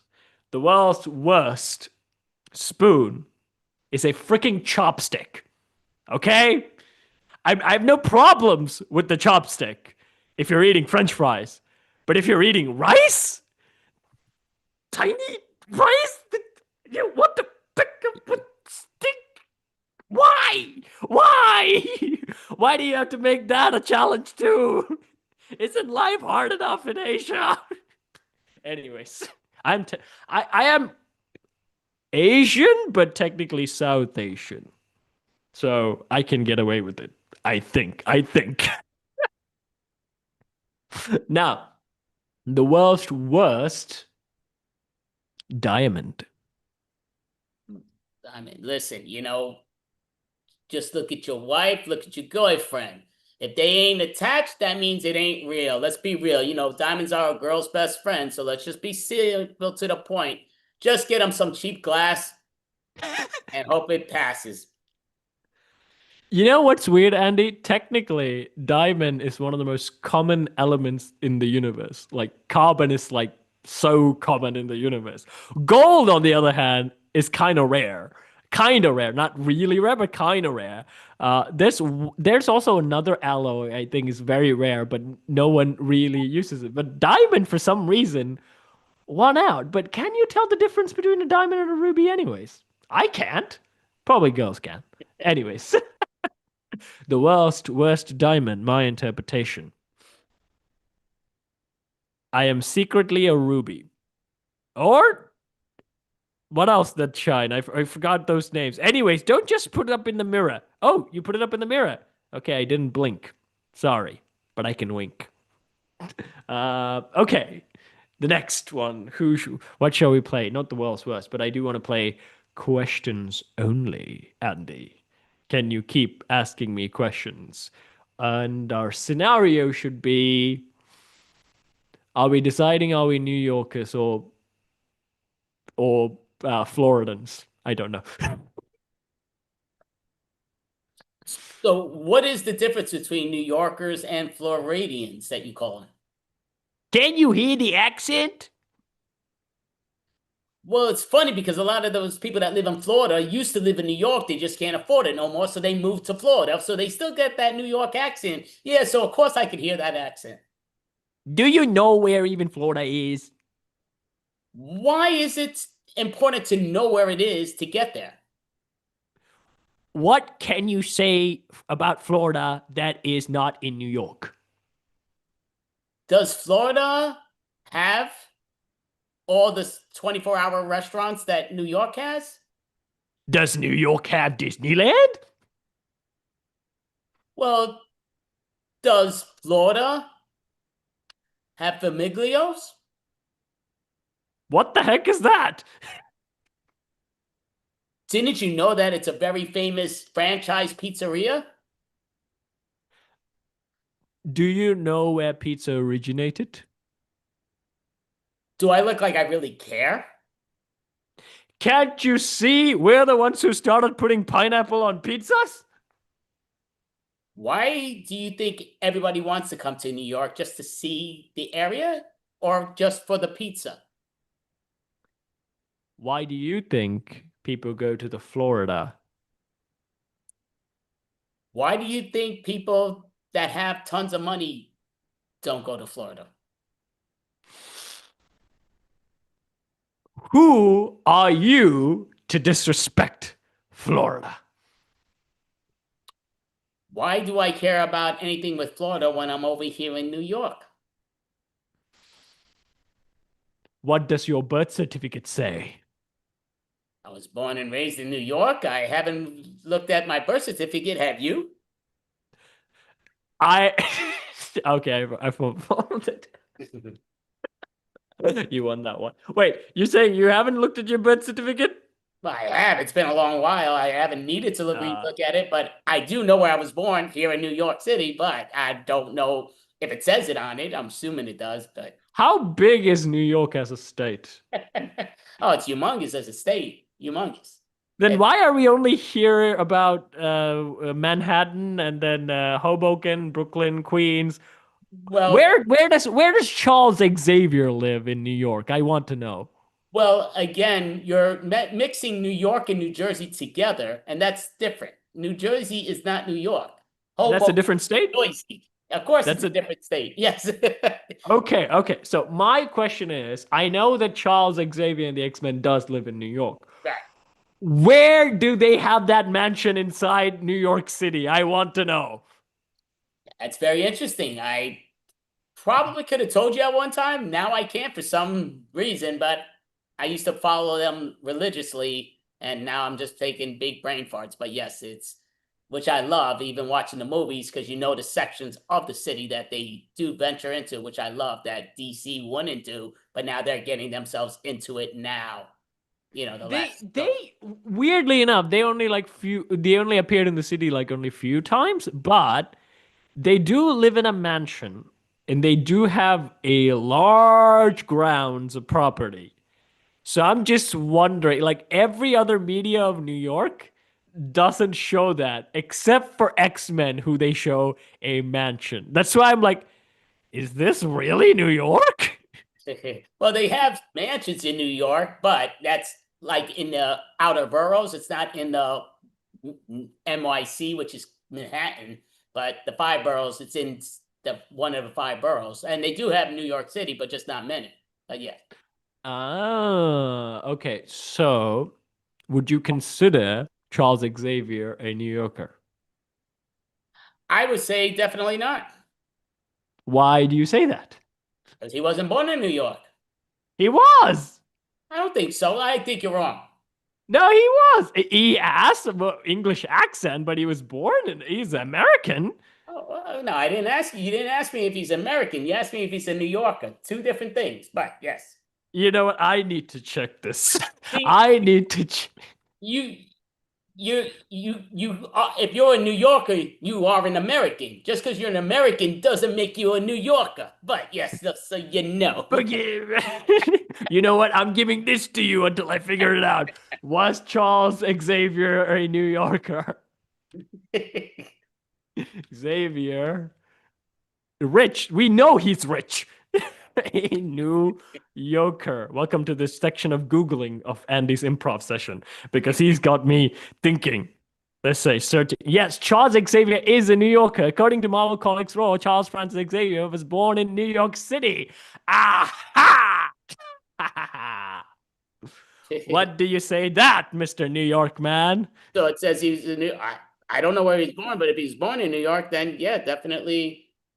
I'm hitting the wrong button. I'm just putting that next person in here. But yeah, no. So if he's a New Yorker, I didn't know. I know he lives in New York, but I didn't know he was officially a New Yorker. So then he's a New Yorker. But he doesn't have the accent. That doesn't make it. Well, many people don't have the New York accent, as they would say. But some do. Again, when you have the money he has, you're going to have different accents because you're probably traveling around the world, even though you were born over here. You know what I mean? But yes. So what you're saying is New York accent is a status symbol, but if you don't have actual status, you don't need that accent. Not quite, but no. Again, if you're a New Yorker born and raised, that's a me. That's not an Xavier from what you're saying. That's why he doesn't have that New York accent. You got to be born and raised. You don't just get born in New York and then go to Hawaii and come back here with a New York accent. No, it doesn't. No. You're changing the qualification. So he is born in New York City. He probably didn't live there that much, but he did go to Oxford, and then he got the accent and he became as Patrick Stewart, and then the other actor who were both played by British actors. But he's still a New Yorker by your qualification because he was born and raised and just went to university for Oxford. I don't disagree with that. He is a New Yorker. I never disagree with that. If he's born here, he's a New Yorker.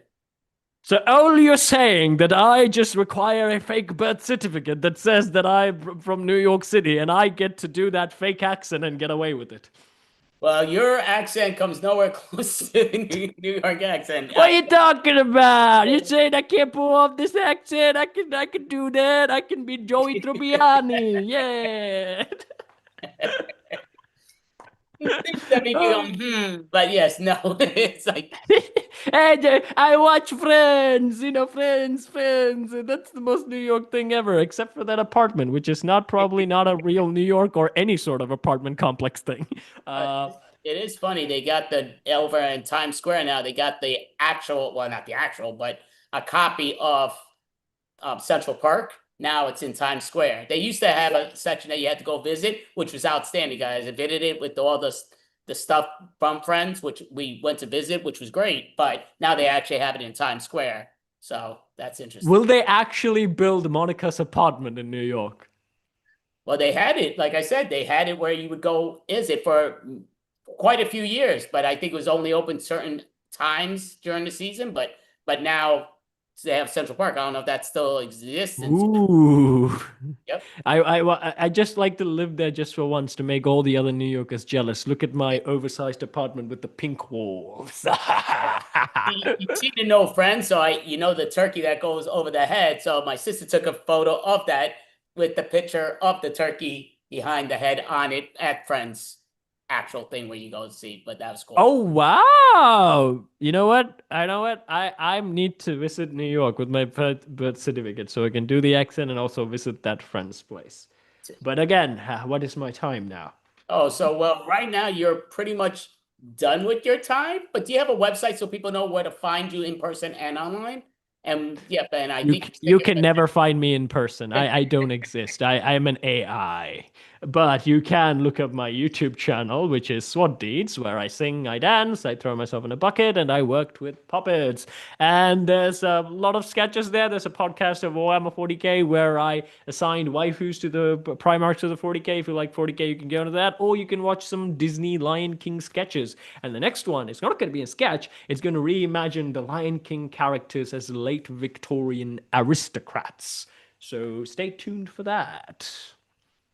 All right. Well, thank you. And I think after staying for Extreme Improv, but who's up next with Davey Roddy Pazanski and company. And I got to put that one thing up. I hit the wrong buttons on everything. It's what I do best. But okay, there we go. And David Roddy Pazanski and Extreme Improv. You all can come on up.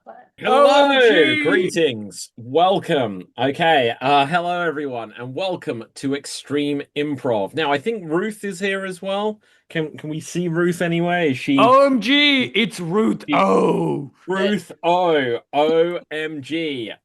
Ruth, are you with us? Yes. Amazing, fantastic. And I think we should have some more joining us at some point, but time will tell. But welcome to the Extreme Improv comedy show, Extreme Improv Extreme, the fast-paced improvised comedy show where we make up scenes, songs, stories, and so much more. Now, we're going to start off with, let's roll a dice on the game. What are you eating there, Ruth? I'm eating cottage cheese and blueberries. Cottage cheese and blueberries. Well, that's the opening suggestion we're going to go with.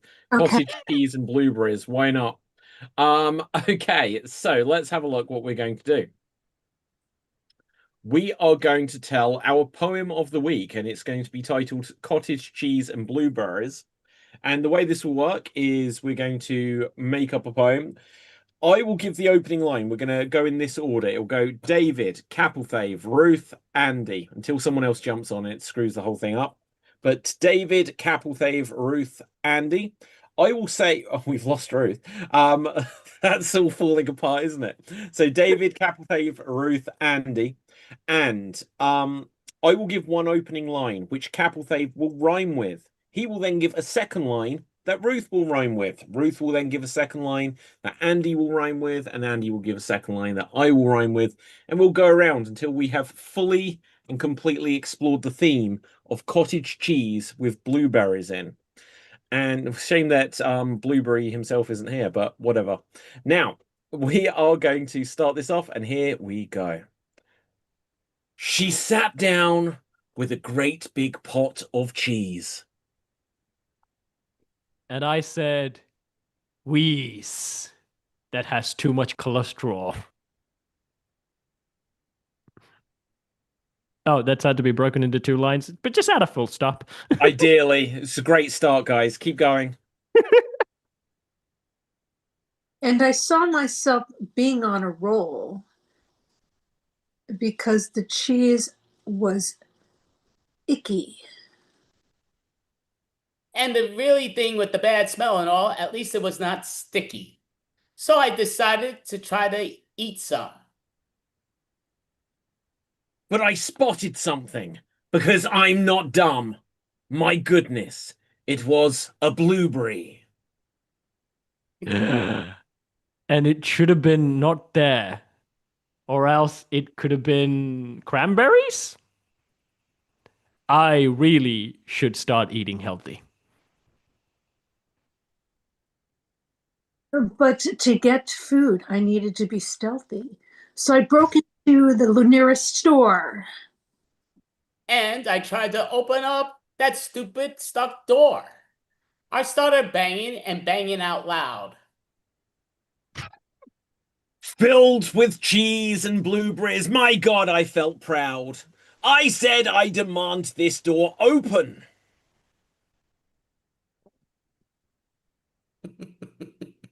But then the store manager said, I don't have the token. So I bashed through the door with fists and fury.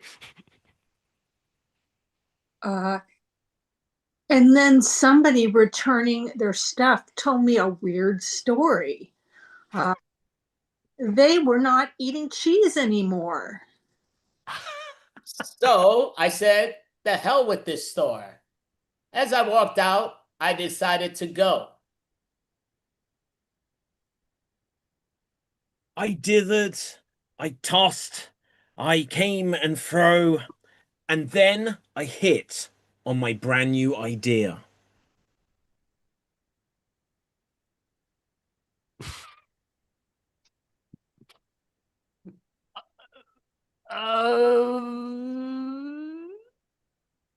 Something about ghee and scene. Well done, well done. Okay, good. Thank God you turned up, Norm. You can save this thing. Right, okay. So, how are you, Norm? Good, just got my taxes done. You got your taxes done. When do you have to have them done by in the States? April 15th. April 15th. We have to have them done by the end of January. Wait, David, David, you don't have to file it. You're in the UK. Don't you just pay it and do stuff like not fill forms and things like that? Not if you're self-employed. Oh. Yeah. Right, okay, the life of an actor. What can I say? Now, we're going to go on to our second game. Oh, the life of an actor. That shall be the theme of it. I like it. First, Ruth's cottage cheese, and now the life of an actor. We'll see if we can inspire our next scene.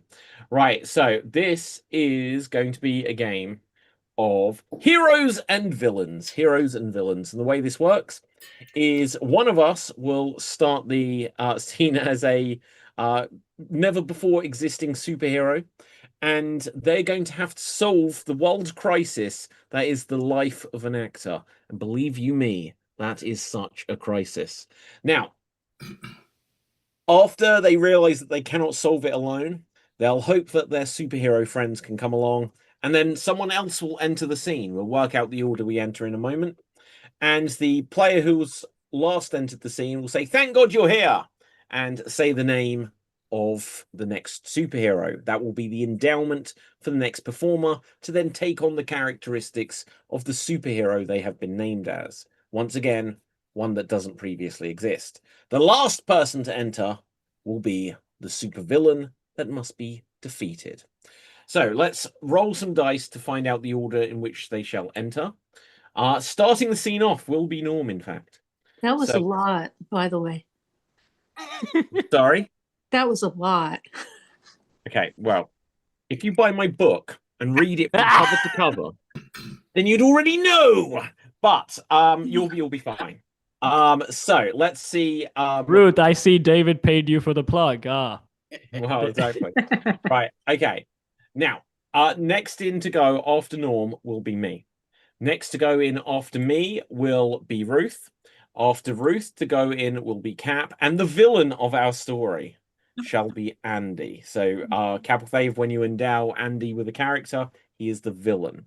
So, can everyone else switch off their cameras until they are ready to make an entrance? And the problem I need to solve is... The life of an actor. And I'm going to find out, using our suggestion generator, what type of superhero you are going to be. And you are going to be Commitment Man. You are Commitment Man. And take it away. All right. Well, as an actor, I need to audition, but I've got all these commitments. I can't break these commitments. Then I don't audition. I won't get the role. Oh, geez, what should I do? Maybe I should act very disappointed because I can't meet all these demands. Oh, I've got a commitment to walk the dog and clean my room and all these very important commitments. Oh, well, I think I need some help. I'm going to call, there, Fart Man. Oh, I came as fast as I could. Whoo, got a little bit of a wind behind me there. Oh, sorry about that. I know. What's going on, man? Life of an actor is tough. I know. I can't even afford any gas. Yeah, you should take public transit then. Yeah, we need to do something, so that our attempts to be actors can go up in a green puff of smoke. Yeah. Oh, sorry, dude. Sorry. I saw that Brussels sprouts and cabbage. Yeah. Oh, do you know what? I don't think we can solve this on our own. I think we need some help. I hope some more of our superhero friends get here soon. Yeah, because otherwise I'll exit stage left. Yeah. Oh, I don't blame you. Whoo! I think something's exiting in downstage right at the moment. But I hope one of my superhero friends gets here soon. Maybe who thought it was quite a lot. Oh. Oh, where's the button? The button. An actor on Zoom almost is difficult. Any second now. Click on video. Oh, I can't see through this green haze. Woo! Wow. They say those I can't find the button. What character are you looking for? Thank goodness that the transparent girl is here.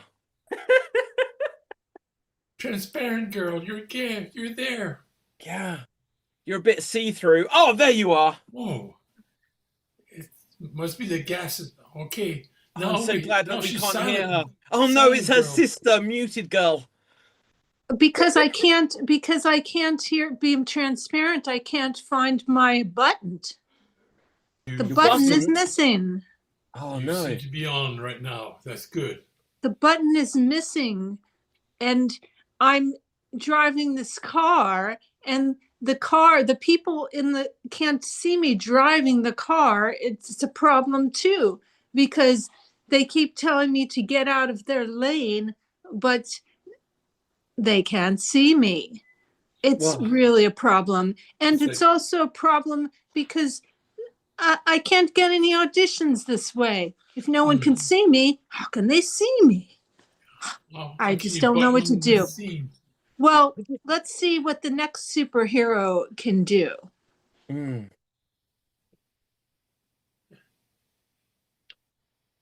Wow. My glasses are so steamed up I can't even see who that is. Who do you reckon it tell is, us who it is, transparent Ruth. girl? Oh, the next let's let the next hero take the lead, because I feel invisible anyways. Nobody's going to cast me. Shit, I'm so glad the next hero is here. He's my favorite. Aha, it is I, the nameless wonder. No, and you're I'm the here next to- hero. Oh, whatever. Oh, okay, I am the next hero. I am here. And I'm here to take the lead of this actors crisis. Aha! I think I may have a solution. Let's Thank you make for- AI take all the boring jobs, so everyone will be actors, and they will have no choice but to cast people out of boredom, so they can just have movies. How about that? Thank Only God that made a lick of sense. Yes. God you annexed yourself to this scene. Yeah. Yes. I'm looking for my big break. Oh, sorry, guys. Sorry about that. Oh man, you are stinking up with AI slop. I'm This is why always we're stinking losing up the every job. role. I'm stinking up every role. You know what? It's fine. It's fine.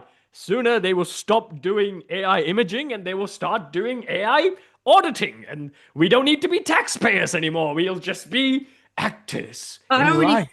I already feel so invisible that my self-confidence has really gone by. That's really hard to be an actor. Oh, wait. I hear something in the bushes. Oh, no. Someone is emerging. Oh, What?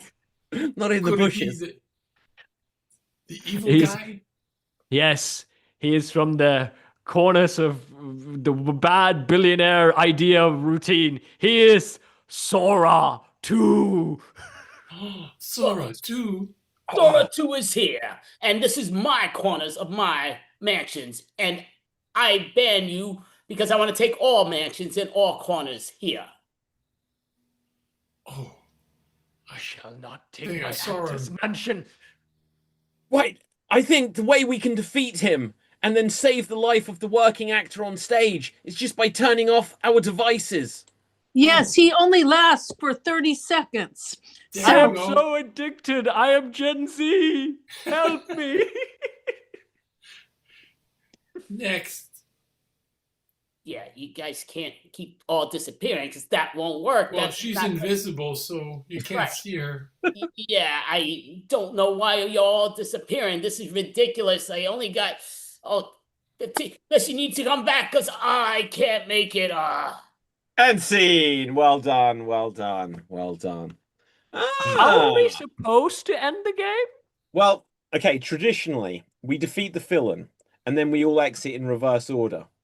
But, you know, That was as far as clusters go, this one was only slightly effed. Now, okay, so let's see what we're going to do next. We're going to go on to our next game. We're going to have a game of I like my lover like I like my blanks. I Wow. like my lover like I like my blanks. And let's see what we're going to have. I like my lover. I like my lover like I like my frock. I like my lover like I like my frock. If you have a joke, then give a wave. Norm. I like my lover like I like my frock. All over me.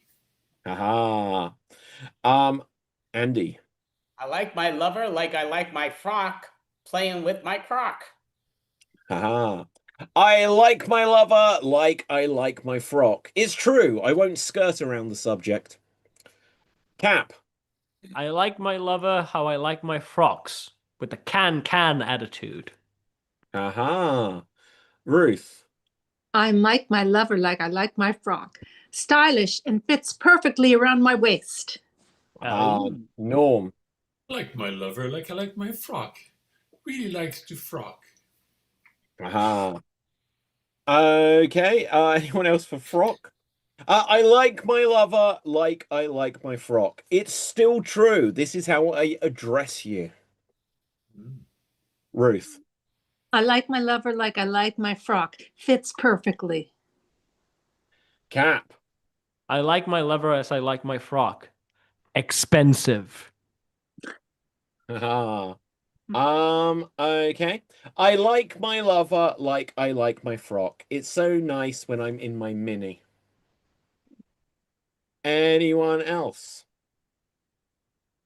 Okay, let's get something else. It's at this point where I wonder how many of us knew what a frock was. So No. let's see what else we've got here. The We big are, dresses that people wear in England shows. yeah. Monks. Okay. I like my lover like I like my worm. I like my lover like I like my worm. Okay, Cap. I like my lover how I like my worm. I like to see her wiggle. Ah, Andy. I like my lover like I like my worm, making sure she messes with my core. Ah, Ruth. I like my lover like I like my worm inside Robert F. Kennedy's brain. What the hell? Jesus Christ. That was an inside joke. Inside R.F. Kennedy's brain. No. Right, okay, Cap. I like my lover as I like my worm. Earthy. Okay, Norm. Like my lover like I like my worm. Inside the deep trout. Okay. I like my lover like I like my worm. Videoed and on a tape. Ah. Andy. I like my lover like I like my worm, high on grass. Okay, Ruth. I like my lover like I like my worm, 1 inch at a time and moving very slowly. Right, okay, Cap. I like my lover as I like my worms. Ass like a face. Yes, true. Okay, Andy. I like my lover like I like my worm. If I mess with their pieces, I get to cut them up. Norm. Like my lover like I like my worm. Always available online. Online. Okay, Cap. I like my lover as I like my worm. I like being baited. Very good. Okay, Norm, take us home on this one. I like my lover like I like my worm. Easy to reel in. Okay, now let's get another one. I like my lover like I like my flower. I like my lover like I like my flower. Okay, Norm. Like my lover like I like my flower with 2 lips. I like my lover like I like my flower. Her name's Daisy. Okay, anyone else? I got another. Go on, Norm. Like my lover like I like my flowers. No thorns. Okay, I like my lover like I like my flowers. Her name's Rose. Andy. I like my lover like I like my flower, baked and hot and cooked. Cap. I like my lover as I like my flowers. No, I messed it up. I forgot what I was doing. Okay, Ruth. I like my lover like I like my flowers, expensive and from the best shop in town. Okay, Norm. Like my lover like I like my flowers. Always smells nice. Oh. I like my lover like I like my flowers in a bed. Andy. I like my lover like I like my flowers. You know, Rosie playing with my pricks. Norm. Like my lover like I like my flowers. Comes with a pot. I like my lovers like I like my flowers. I petal of them. I do. Anyone else? Cap. I like my lovers how I like my flowers. Thorned. Okay, going once. Any more? go. I have a Oh, god chick fetish. What do you want from me? I like my lover like I like my flowers. Self-raising. Huh? And scene. Well done. Well done. Okay, let's have a look here. We're going to have a game of Here Comes Jack. The way this works is there'll be a scene for uh, 3 of you, I think. And the way it'll work is one of you will be Jack, or Jackie, or Jacqueline, or Jack. Right, and the way it works is I don't know. Right, okay, and the way it works is whoever is Jack will be not in the scene to begin with. The other two will say about how they know Jack and endow Jack with various characteristics or quirks. And then when Jack enters, after one of the other performers says, "Oh, here comes Jack," Jack will enter, and then we'll see what Jack is like. Let's find out where this scene is going to be set. So this is going to be set in Atlantis. Did you say Glantis first? Atlantis. Hmm. Right. Okay. So it's going to be set in Atlantis, and let's have a look here. In this scene is going to be Capital Fave, is going to be Ruth, and is going to be Andy. So, Norm, if you take off your camera, I will do the same in a second. Okay. Any volunteers who would like to be Jack? Doesn't matter. I say throw anyone into the bushes. Go for it. Okay, right. It matters a little bit, right? Just so we know who is doing it. Right, Andy, you could be Jack. So Andy, you are Jack if you take out your camera. Now let's have a look here. You are in Atlantis, not Glantis, Atlantis. And here we go. Oh my God, we're in this wonderful world of Atlantis, Ruth. And now I can be engulfed with waters all the time. I love it. Oh, wait until Jack gets here. I mean, he loves this kind of stuff. I mean, like, he speaks fish, like real fish. He can speak like real fish. I don't know how that works, but he can. Oh, wow. I had no idea that he could speak fish. I always thought that I mean, he could just survive forever eating eating seaweed. Oh yeah, he can do that too. But you know the funny thing? You know how he scratches his back? He doesn't scratch like this. He just does a whale dive. Like every time he gets an itch, he's just like whales dive to scratch that itch. Did you find that weird? Well, yeah, it's weird, but not as weird as every time he comes up the surface and he says, ah, ah, ah, ah. He has done that a lot. Do you think he's from Atlantis? Because he also likes to water himself. Well, I mean, I could understand that with the love of water and everything, but personally, what I thought was always weird was he was always had so many pet snails. He'd carry them around in a little seaweed bag everywhere. And you know the other things? He somehow works in barnacles in everything that he says somehow. I don't know how he does it, but he just does it. Well, the thing about the barnacles is he likes to Hey! Oh, Here comes Jack. Jack! How you doing, Oh, Jack? man. I'm Is doing your- well. You know, I got an itch in my back, and oh man, it's driving me nuts. But Oh, Yeah, just we speak to my fish friends. I'm sorry. Yeah. yeah. Rub can a you little- Yeah, okay, Ruth, ask your question, and what do you need to ask Oh, Jack? I was gonna say, just rub a little water on that itch. It'll go right away. Oh, well, I got a lot of water here. I bring my water with me, you know, because I love water and water's so great. And I got my bunch of snail here. They're my pets, though. Don't be touching my pets. No. We know that you love your snails and you like to wet yourself. We totally approve your choices. Your choices don't matter to us. We love you as the way you are. Yeah, just keep them away from the butter here. Well, I love the seaweed. I ain't touching no butter, but I love the seaweed. Mm. Yeah, you shouldn't be scratching your back as you eat, Jack. You shouldn't be doing that, you know? You'd be giving yourself a Hamlet. Well, it's okay. It's okay because it's great. You know, here in Atlantis, we gotta love it. Whoa, did you just call me Aquaman's sidekick? That's a fighting words, Andy. Jack. Well, again, you gotta realize that. Oh, I forgot. You don't speak fish. I apologize. But it's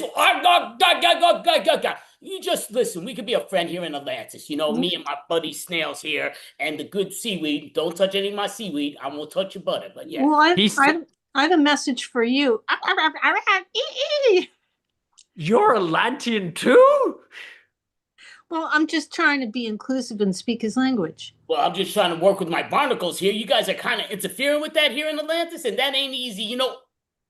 Especially when he does that. You don't do that when near a ocean cliff. You're gonna fall off to the Mariana Trench. And scene. And scene. Well done. Well done. Okay, so next up, Norm and myself. We're going to have a game of Last Letter. The way this works is every time we start a new line of dialogue, it'll have to begin with a word that begins with the last letter of the previous last player's last word. You know how it works, Norm, so that's all that matters. Right, so let's see what it's going to be about. Okay, your daughter is going to prom is the scenario. Your daughter is going to prom. Oh, right, that is the scenario, and let's go. Well, I hope she'll have fun. I don't know this guy that she's going out with. Hey, if it really worried you, how would you feel if I took her out? Take her out yourself? Aren't you a bit old for that? Time, age, what do these things matter? I mean, you don't want her going out with someone that would, you know, be cruel to her. You know, I'm much better, right? Too bad her date's not here yet, so maybe you can go in her place. You're right. It would add some pizzazz. Exactly. Pizzazz, what a word. What if her date was already here? Edward is he's right there. He's coming in right now. He's gonna knock. What do we do? Oh, I don't think you're quite understanding. It's there is no Edward. It was always me.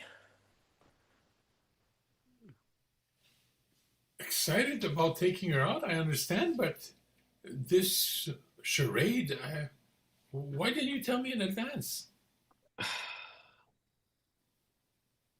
Edward was my online name. We got chatting, and now that the baby's due, I just figure that, you know, I need to be upfront. Telling me she's expecting now? Oh my God. Oh, you belong in some special list. Thanks, Hops. Hey, I thought like you'd have been happy. Like I'm doing the right thing. She just said you couldn't make the wedding. Good. She's blaming it on me now. All right. Okay. So, what are your plans about raising the baby? Yeah, about that. You see, I've got another wife already, so I said I'd take her to the prom because, you know, I'm not a real bad guy like that. But after this, I'm kind of gonna need a divorce settlement. 2 wives? Well, 1 wife and a future one? I don't think you're right for her. Really? Well, could you be the one to tell her? Because she is a bitch. How can you call her that word? She's my baby. Yeah, But, well, she doesn't act like that in the bedroom, I am telling you. Understand this. She's still my baby. I don't believe her doing anything like that. Too much information. Norm, if I can call you that, Pops. The problem is, I've got welts on my back. This is unreal. Like, you should have warned me before we were friends. You're lucky I'm not suing. Good God, she must take from her mother. You want to look at my welts? I mean, they've healed, but yeah, it runs in the family. Yo, that is sick. What is up with the women in your family? Does she also do that thing where she ties it into a knot? Tie it? Oh, yeah. And without using her hands, too. Oh? She didn't bring up to you about daddy daughter bring your fella to work day, did she? Every day, I think I worry about how she'll become as a. But now I know she's going to be just like her mom. My goodness, if her OnlyFans is anything like your wife's, then wow. Well, And scene, and scene. Well done, well done. Okay, come on back, everyone. Come on back. Now, okay, and weirdly, that was a true story. Now, okay, let's see what we've got next. Next up, we're going to play some 1-minute remakes. The way this works is each of our performers will get 1 minute to remake a famous film. Let's roll the dice and see whom will go first. Oh, we're doing it one at a time, not two at a time? One at a time, yeah. Oy. Okay, Cap, you will go first. Let's find a movie for you. Could you give us a 1-minute remake? Oh, sequel's out today, but Scream 4. Scream 4. And here you go. Zoinks, man! I didn't know I'm gonna be a killer, even in the sequels. I'm Matthew Lillard. Tarantino hates me. I'm going back to doing serious role. So I'm gonna be in Scream 2. Yeah! Wait, I'm gonna be the victim? Who's gonna be the killer then? That was a terrible accent, anyways. Good. Hey, I'm Monica Geller. Yes. Why am I British? I don't know. Anyways, but Monica Geller. Yes, I'm Courtney Cox, and I have the terrible haircut again. I'm in Scream 2. I know. Yes, I'm gonna be playing the killer. Wow, I didn't see not that coming. Then who is supposed to be my victim? Chandler.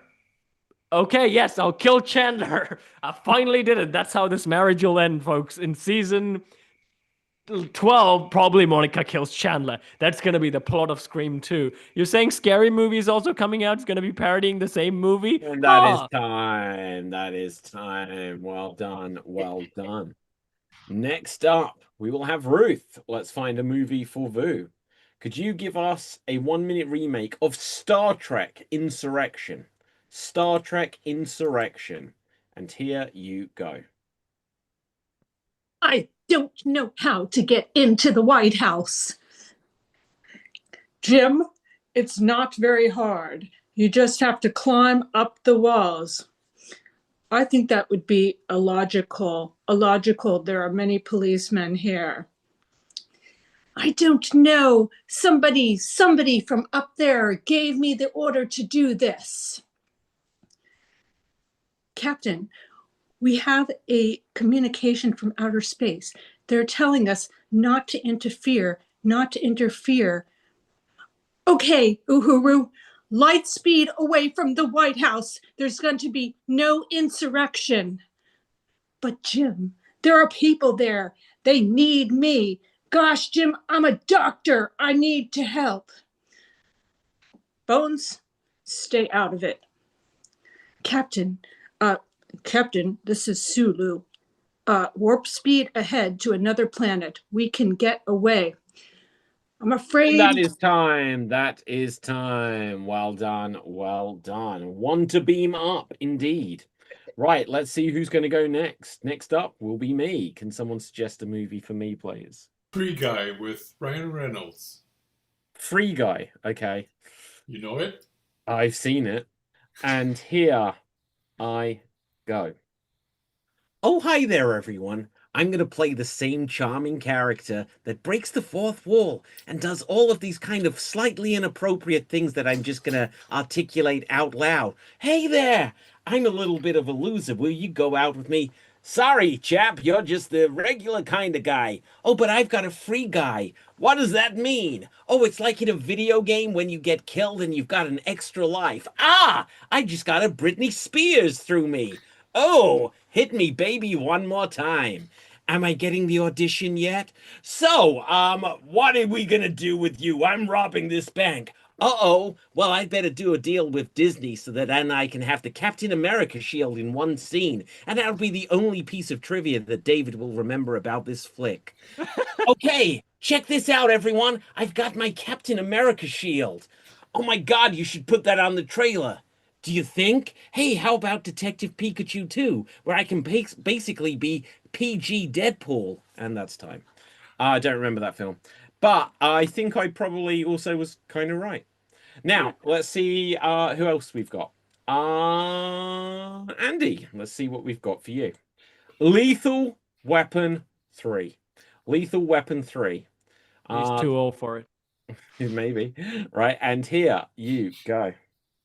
Listen, I'm glad you're back. Oh my goodness, you're back in time, but I'm about to retire, so you gotta take it low. Listen, no, you know I'm still adventurous here and there. Everybody's here. I gotta save the world and all that stuff. Going, oh, there's a crime down there. Don't worry, I'm gonna swing the building. I'm climbing down the building. Oh my goodness, again, he's doing this. I just need to retire. You gotta get me out of here. Yo, listen here. Yo, who you talking to me? Come on. Yo. Listen, we got to get this going here. Go. Listen, you're always being a clown. Stop being a clown. Why are you even here? No, you're talking to me. It's going here. No, we're not talking to you. Come on, get away. Listen, I got this action thing. You can't be in the way. We're trying to stop the enemy there. Listen, I'm just trying to get out of here. Retirement. I like the way you're thinking. You're kind of getting old. So, yeah, that makes sense and everything. But listen, guys, we're trying to fight the criminal here. I got it over here. But, yeah, no, I'm choking. Come on. Listen, don't get us in trouble. I'm just my last day at work. Oh my goodness, you're talking to me? No, I'm not talking to you. I'm talking to him. Oh yeah, get him over here. Get him. I'll let him on. Oh yeah, you saved the job. You did a great job. Oh, you know what? I'm thinking maybe. And that is time. That is time. Well done. So next up, Norm, let's get you on Spotlight and we'll find a movie for you. Could you give us a 1-minute remake of The Producers? The Producers. And here you go. All right. We need to produce a new movie, but I need actors. And that was a catastrophe we just had.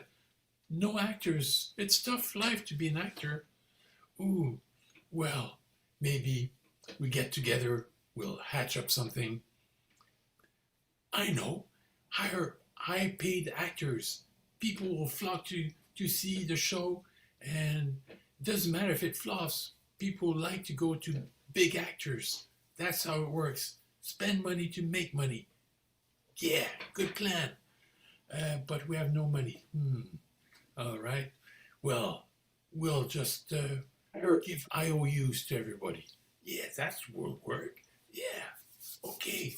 So, need a script? Let's do a remake. Remakes also work. And that is time. That is time. Well done. Well done. Okay, so we're going to go on to our next improv challenge. We're going to play Mystery Murderer. Now, the way this works, it's kind of like press conference. One of us will be a murderer, and they will have killed someone famous, a famous fictional character, and we'll have to then ask them questions about why they did it, who they did it, to give clues without making it obvious who they did, and at the end they'll have to guess who they killed. So let's roll the dice to see who this will be, and it will be Capelthave. Cap, I'm just gonna, the usual suspect. Right, I'm gonna throw you into the waiting room because that's what works here. I'll bring you back. Right, let's find out who he killed. He killed, let's see. He killed Aragorn from Lord of the Rings. He killed Aragorn from Lord of the Rings. Okay. What motive did he kill Aragorn? Why did he kill Aragorn? We need to make it something not just absolutely Lord of the Rings based. I don't even know who Aragorn is in Lord of the Rings, by the way. It's like he's the Return of the King. He's the king. He's the king. Okay, good. Yes. He was killed, so he's Gorn now. Okay, so do we have a motive? Okay, let's just get something from the generator. Jealousy. Yeah, we need something more specific for him to guess. He killed him because his shirt was untucked. Okay. He killed Aragorn because his shirt was untucked, and we need a method of murder, please. A stink bomb, a major stink bomb. Okay, he killed. Can we make it more specific than that? Because that isn't a real. What does a stink bomb actually look like? Because it will just be referring to smell, won't we? Yeah, it just smells. That's why I said a major, but yeah, it's Okay, fine. We'll make it work. So he has killed Aragorn with a stink bomb because his shirt was untucked. Now, don't say any of those words, otherwise it will give it away. But we have to give subtle hints as we go. And here he comes.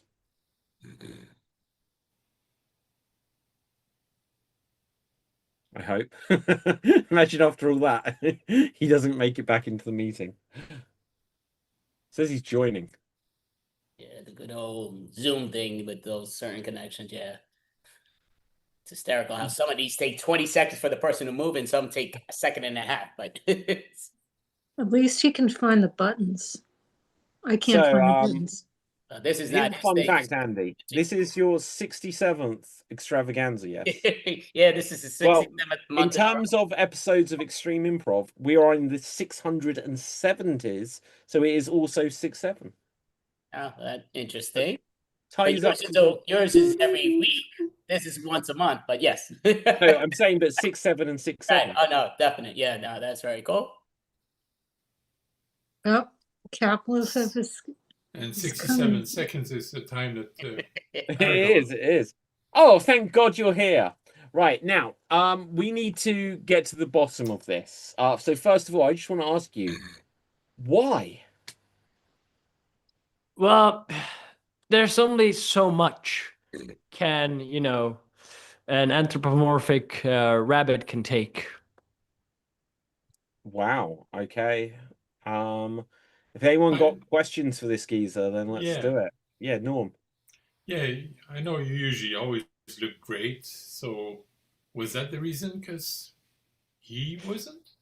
It's a bit. I think he's throwing that stuff too much. They really shouldn't have, market themselves as the greatest looking person there is, because there are other people who are good looking as well, such as me. Okay, Andy. Yeah, kind of curious. I'm over here from the magazine and everything. I'm just very curious. Why are you considered God of Fingers? That's what we know you from as God of Fingers. Why are you God of Fingers?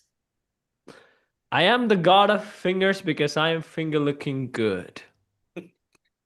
Okay, I want to ask, committing crimes like this, do you think you're like a modern day Robin Hood, or if not, Friar Tuck? I think I am delicious as Friar Tuck, but probably not so Robin Hood because I'm not British. Okay, no. Yeah, some say in looks neater and tighter, but out looks more relaxed. What do you have against out? No comment. Okay, Ruth. Were you getting tired of being the leader of the bracelets when you switched over to this other place? Sometimes, yes, and sometimes, no. Okay, so I just want to ask, doesn't this weigh heavily on your mind, or do you just take it in your strider? I do take it in my strider most of the time. Okay, Norm. Yeah, so why would the heir to the throne be concerned with how other people dress? I mean, I'm supposed to be the most lavishing dressed one in the kingdom, and then suddenly,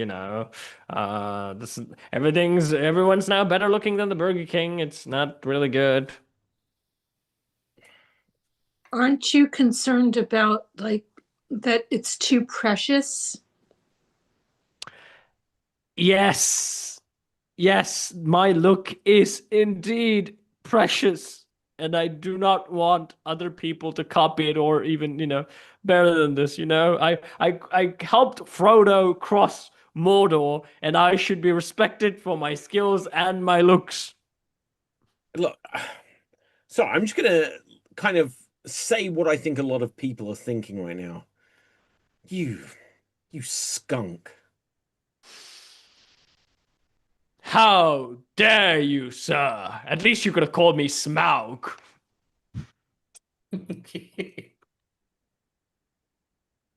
Anyone else got questions they'd like to ask? No. Yeah, it's Strider, that you think you have a lesser way to complain about people's clothing than killing them. No, I don't. I just take my sword, the sword that Elrond gave me, and then just, stab people with it. That's how I usually do it. Okay, so you're saying about like stabbing. I heard that some things were said that may have provoked you. Is it true that what he did was below the belt? It was indeed. That little hobbit, I mean, he is technically below my belt, but he shouldn't have, said those things when he's below my belt.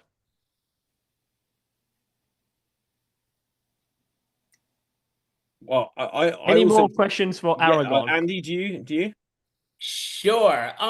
There's been many of these movie things that, like, again, we're talking about and your character, but I'm kind of wondering, I don't know if you got it or not, but I'm just kind of wondering in general, do you think holding your nose or them holding their nose would have prevented you from the crime that's been committed?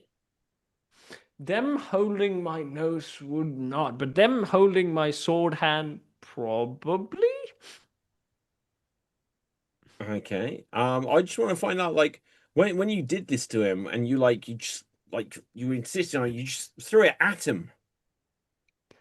I did. I threw him at his face. Yeah, right. Okay. And it Ruth.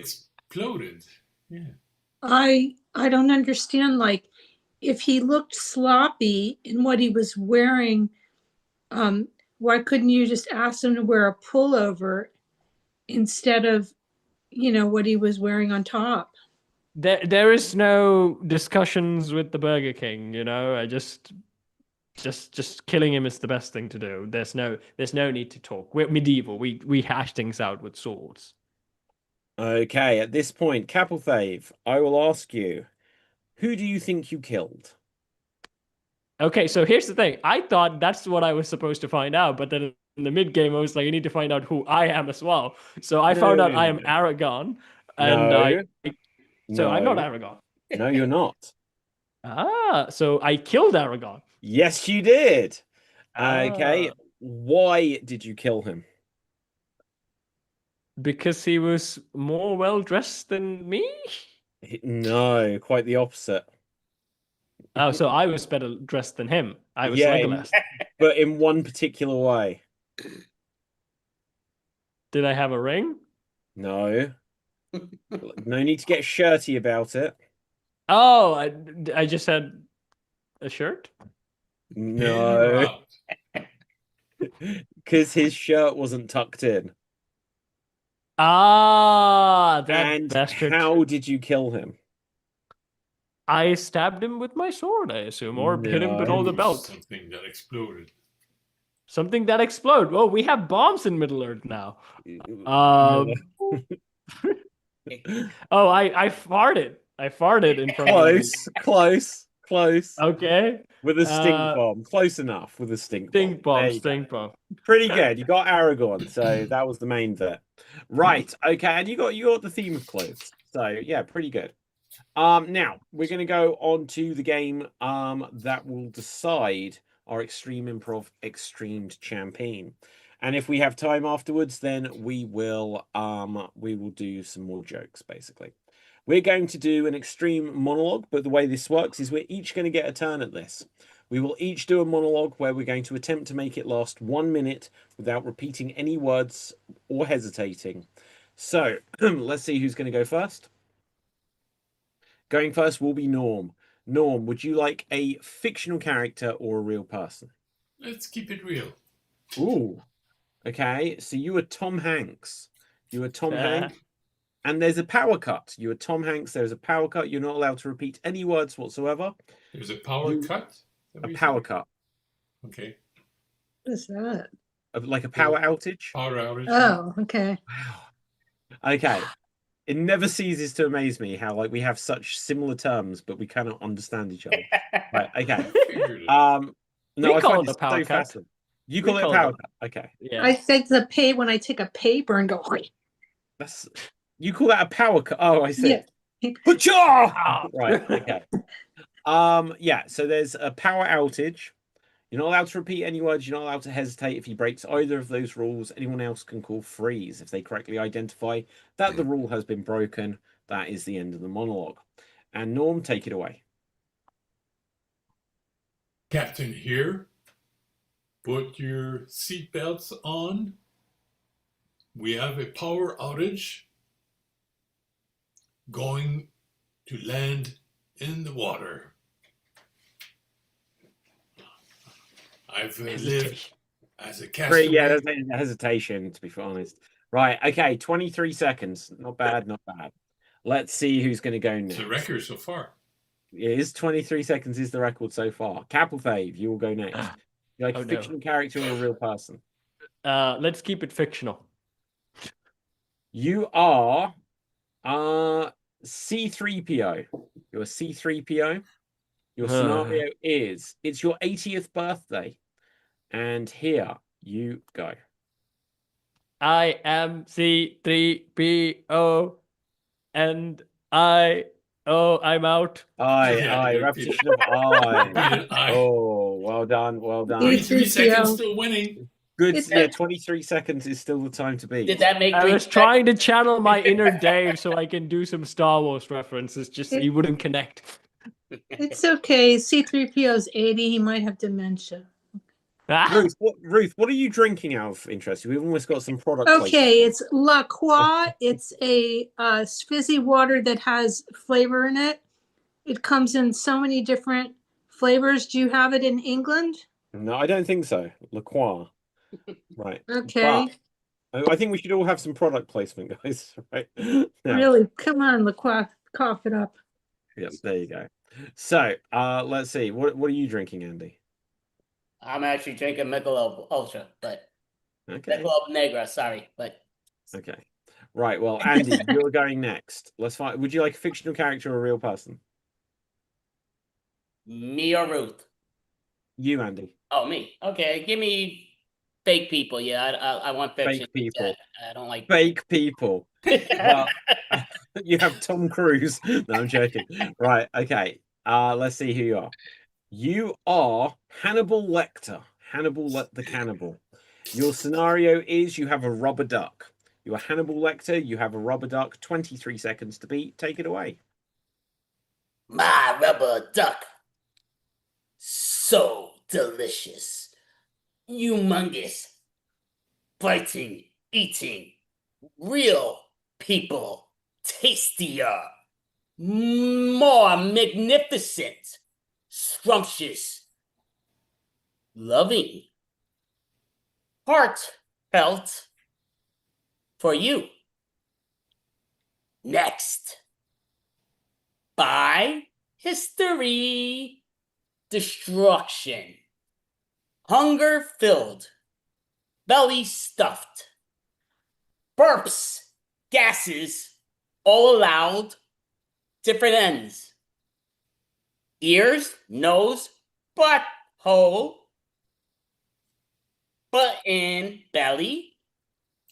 Ooh, Bun. 3. Did we have a repetition of Butt. butts? Yeah. 2 butts. Okay. 56 seconds. 56 seconds. Double the Okay. record. Let's see who's going to go Butt next. and belly, right?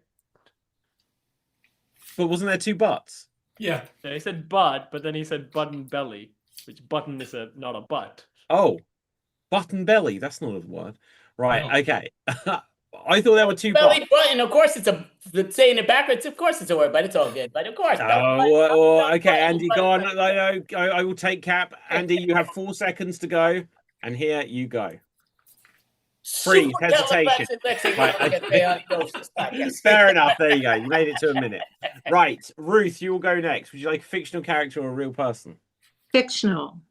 Okay, and you are going to be. Gosh, I don't recognize any of these character names. You are. Name him. Maybe she knows. Okay, you are Ursula from The Little Mermaid. You are Ursula from The Little Mermaid. I'm not sure who that is, but I'll pretend. Okay, you know the bad guy. You didn't like watch The Little Mermaid, Ruth. Oh, yeah, now I know who it is. Yeah, you're the squid woman from The Little Mermaid. And your scenario is, gosh, you are allergic to nuts. And here you go. Walnuts. Oh, my throat. What can we do? Hospital. Shot. Hair. My hair. Oh, there we go. Oh, 22 seconds. 22 seconds. Oh, 23 Okay. 1. Okay. And can someone suggest a character for me? You are Humpty Dumpty. Love it. Something unusual for Humpty Dumpty to do? Make an omelet. Make an omelet. Yep. Okay. And here Yeah, cannibalistic, but yes. I go. Hey there, everybody! It's me, Humpty Dumpty. Welcome to my cooking show. This egg, not a friend. Crack, smash, stir, whisk. Raw, frying pan, ghee, bubbling, nice heat. Mixture poured, and bubbles. Gorgeous, delicious. Put to side, bread, cheese, fromage frais, cottage, blueberries. Uh-oh. Hear that? Ghost, revenge, and that is time. Right. Okay. So Andy, what? Is a repeat of That's too late. It's after the time. Yeah, let's say it was. Right. Okay. So Andy, you and I will have a tiebreaker to decide tonight's champion. We're going to have a category battle. The way this works is we will name our items that fit into a category back and forth in quick succession until someone says something that doesn't belong in the category. Now, can someone suggest what category that we will use? British superheroes. That's not fair. That's not fair. illnesses. Illnesses that we could be here a very long time. Okay. That might be a bit grim. That might be a bit New grim. York superheroes? Through you. How about just saying the word superheroes if you want to say superheroes? Stop naming Let's go with superheroes then. Okay, so we're Enough gonna last a while. Enough superheroes. right. So we'll name superheroes back and forth until someone says something that's already been said something that isn't a superhero, repeats something that's already been said, or hesitates for more than I say a 5 count, but literally it's this. That, okay? You have that long. So, Norm, you can adjudicate this. Andy, you get to say the first one. Go. Superman. Spider-Man. Supergirl. Spider-Woman. Superwoman. That is Supergirl. No, it's not. 100% it's not. Look again, of course it's not. It's 3 different characters I just named. Superman, Superwoman, Supergirl are 3 different characters. Yeah, Superwoman's evil. Okay, fine, Andy, you can have it. Right. Yay. Technically she's a super villain. No. Aha! That's not true. That's 100%.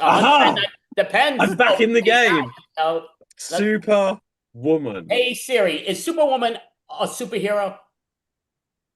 Here's Right. some info about Superwoman. There's many of them of her, Supergirl, but there's also Superwoman, who's a superhero. And Okay, there's look, also there's a been villain, like, it's fine. Apparently, there's been various people, one of which was Lois Lane, so I guess you probably was a goodie. Right, okay, fair enough. Now, Andy, how long do we have left, or have we run we over? officially got no time left, but Yeah, that's good. Let's wrap it. So before we wrap it, I'd like to go around just seeing what's what. So we'll go to you, Ruth. How do you want to let people know how to find you in person or online when you're performing on anything? You could go to my Instagram. If I'm doing anything, I'll post it there. It's just Ruth Oroshnik, Oroshnik. Rolls off the tongue very easily, but yeah, thank you, Ruth. Yeah, easy to remember. Norm, do you have a website so people know how to find you in person or online when you're performing? Can find me right here, but in about an hour and a half. Okay, great job. And Capital Faye, or if I'm destroying your name, but do you have a website so people know you and your buckets? Yes, you can find me on SWAT Deeds. So I already did the buckets, so just go there to find my sketches and weird videos. Or you can also find me here on numerous shows on Extreme Improv. Thank you so much. And David Riley Pizanski, do you want to let people know to buy David Riley's book? So even though I won, I know he usually puts me at the end, but I'm going to just say my thing so he can go and finish it off. But basically, this is the 67th month in a row. This is the AMBIVALANCE virtual, mostly comedy extravaganza. And it's, yeah, to me, it's a lot of fun. So I am going to do a little skit here afterwards of improv of 17 minutes. And yeah, I'm going to try not to break, but yep. So, but definitely follow David Riley and buy his books that he's going to tell us about. Go ahead, David Riley Pizanski. This is my book. It came out like a year ago, yesterday, or maybe the day before. But either way, get this. This is Extreme Improv 2, bigger book of improv games. It's available worldwide, paperback, Kindle, and hardcover editions. You can get that, or you can get out. No, you can get that from go to extreme.tv/books, and you'll find all the info there. Perfect. Well, thank you so much, David Riley Pizanski and the Extreme Improv Company. Appreciate you all. I hope you all have an amazing rest of your weekend. And Likewise. Participating. Take care. Bye. Yes, be safe. Get this and Oh, I guess I should go, huh? that works. It's Okay. yes, but so we are here at tonight's. I'm just looking always at the Ambivalence Extravaganza. Oh, it's actually on my thing. The Ambivalence Virtual Comedic Extravaganza, and I do appreciate everybody that's coming on and here and there. So basically, I'm gonna just mix up these cards, and this will be my relationship to where I take it and to what's what. So just going here and there, and this thing, these cards are really sticky, but this is just for an occupation and doing cashier. So I'm doing the Ambivalence Virtual Comedic Extravaganza. So this is a cashier, and basically I need to, oh yeah, my time did start. So listen, honey, yeah, let's go downtown. We're gonna have a great time. Oh yeah, let's go downtown. Oh, I love riding with you in the subway. You make the subway so much more peaceful. I appreciate that. Listen, this is a lot of fun and we're having a great time. Oh yeah, this is awesome. Can't wait. And I love this over here. You got a million lights, they say. This is a new thing. It's one of those pop-up bars, and they got a million lights. And oh my goodness, there's 4 floors. It's unbelievable. This is the same spot we were at the taco place. Oh yeah, this is the taco place, and oh, it's so big, so huge. It's such great. Oh yeah, this is great, and let's take some pictures of you.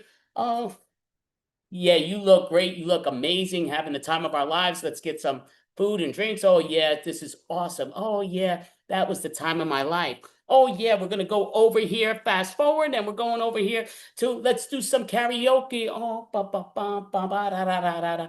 Wow, you are so amazing, everybody there. Oh, she's outstanding. It's amazing. You're like a magnet. You have all the guys and women following you, and they just love it. You just do such a great job. You're like a magnet. People are so attached to you.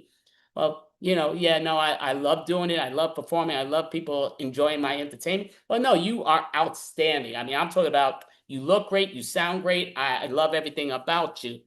Oh, here at work, and I'm just going to be messaging on my phone, looking over here. And yeah, as this thing was, it's going here. I'm a cashier and I'm working overnight, and I'm messaging her. Love you with all my heart. You mean the world to me. Oh, thank you. Love you too. Oh, this is great. Having such an amazing time and going over here and there. We're going to go to the concert, an amazing concert going over here, a legendary band. Oh my goodness, this is unbelievable. I'm talking about, wow, such an amazing band. Yeah, let's take photos of you by there. Oh, these are great seats. We could hear them so beautiful. This is a legendary band.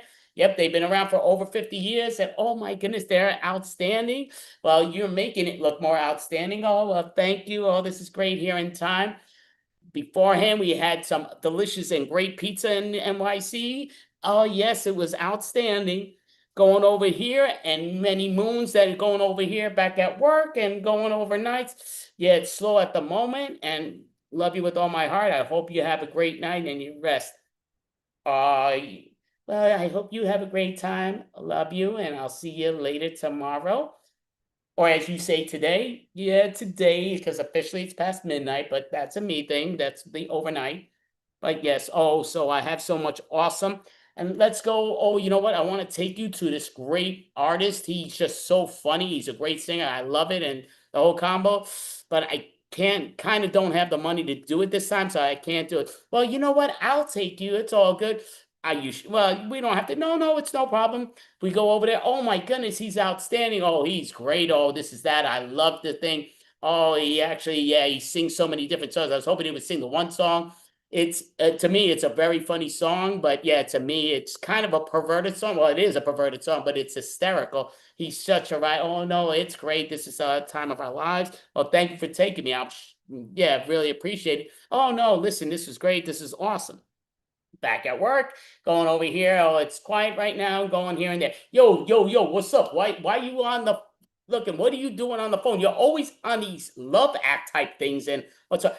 It's not love apps. It's for my girlfriend. Listen, I'm just looking at what's online and stuff so we could go see stuff and here and there. It's just for her. All right, you do you have the time of your life. I don't care. So, it just comes down to, listen, oh my goodness. Um, I love it. I love that you're having the time of your life and everything else. Well, I love watching the show with you. It's hysterical. It's funny. And oh, I can't wait to part two. Oh no, I can't wait to continue. Oh, this is great. Oh, that is awesome. Back at work, another day. Well, listen, yeah, to me, I love you. I miss you. You mean the world to me. Most definitely. Oh, thank you. Love you. Well, hope you have a great night. All right, so I'm home here and there, like bringing breakfast here from Starbucks all the time. Definitely get Starbucks. I know she loves it, even though she's sleeping at the moment, but she'll wake up, we'll put it in a microwave. She can eat what she wants, have the coffee. Love doing that for her. Oh, yes, well, oh, thank you so much here and there. Oh, yeah, I was sleeping. Oh, you got dinner for me? Oh, thank you so much. Oh, you order a lot, the lunch and dinners, and I really appreciate it. And I thank you so much for it. You're outstanding. Oh, no problem whatsoever. To me, I'm just looking at the time, and it just goes down to time goes over so quickly. But I'm looking online here, and I'm going, yo, you're still looking at all those type of love? Like, again, why are you looking at that? What, are you gay? Listen, not that there's anything wrong with being gay, but no, this is for my girlfriend. I want to take her somewhere nice. Dude, she's probably cheating on you. That's not her. That's not her style. I love her with all my heart. She loves me, so that's great. No harm, no foul. Here and there. Oh my goodness, we're over here. This is so beautiful. Oh my goodness, she's 81 years old. She's amazing. Well, she's a legend. She's outstanding. Oh my goodness. I mean, it's unbelievable. She's telling the people to dance around here. And oh, I love dancing. Oh, listen, everybody loves you dancing. You're outstanding. Oh, she's great. Oh, yeah, this is outstanding. Oh, yeah, no, I'm having the time of my life. Oh, me too. This is awesome. Oh, that is great. Definitely love it. Well, I just been working all night. I hope you're doing well. Yeah, I'm doing all right. You look like you're a bit upset. No, I'm all right. Okay, that's fine. Basically Christmas time is coming, and yeah, I want you to go over, we're gonna go see family here and there and see here and there. My father loves you. I mean, he thinks you're amazing. Yeah, yeah, I'm having problems walking, but yeah, it just comes down. Oh, it's great. Like I've never seen Andy look so happy. It's awesome. It's awesome. Oh, thank you, thank you. Well, yeah, no, I appreciate. Listen, there's no secrets, no nothing. She means the world to me. She's the most important thing to me. Oh, thank you. That's great. That's cute.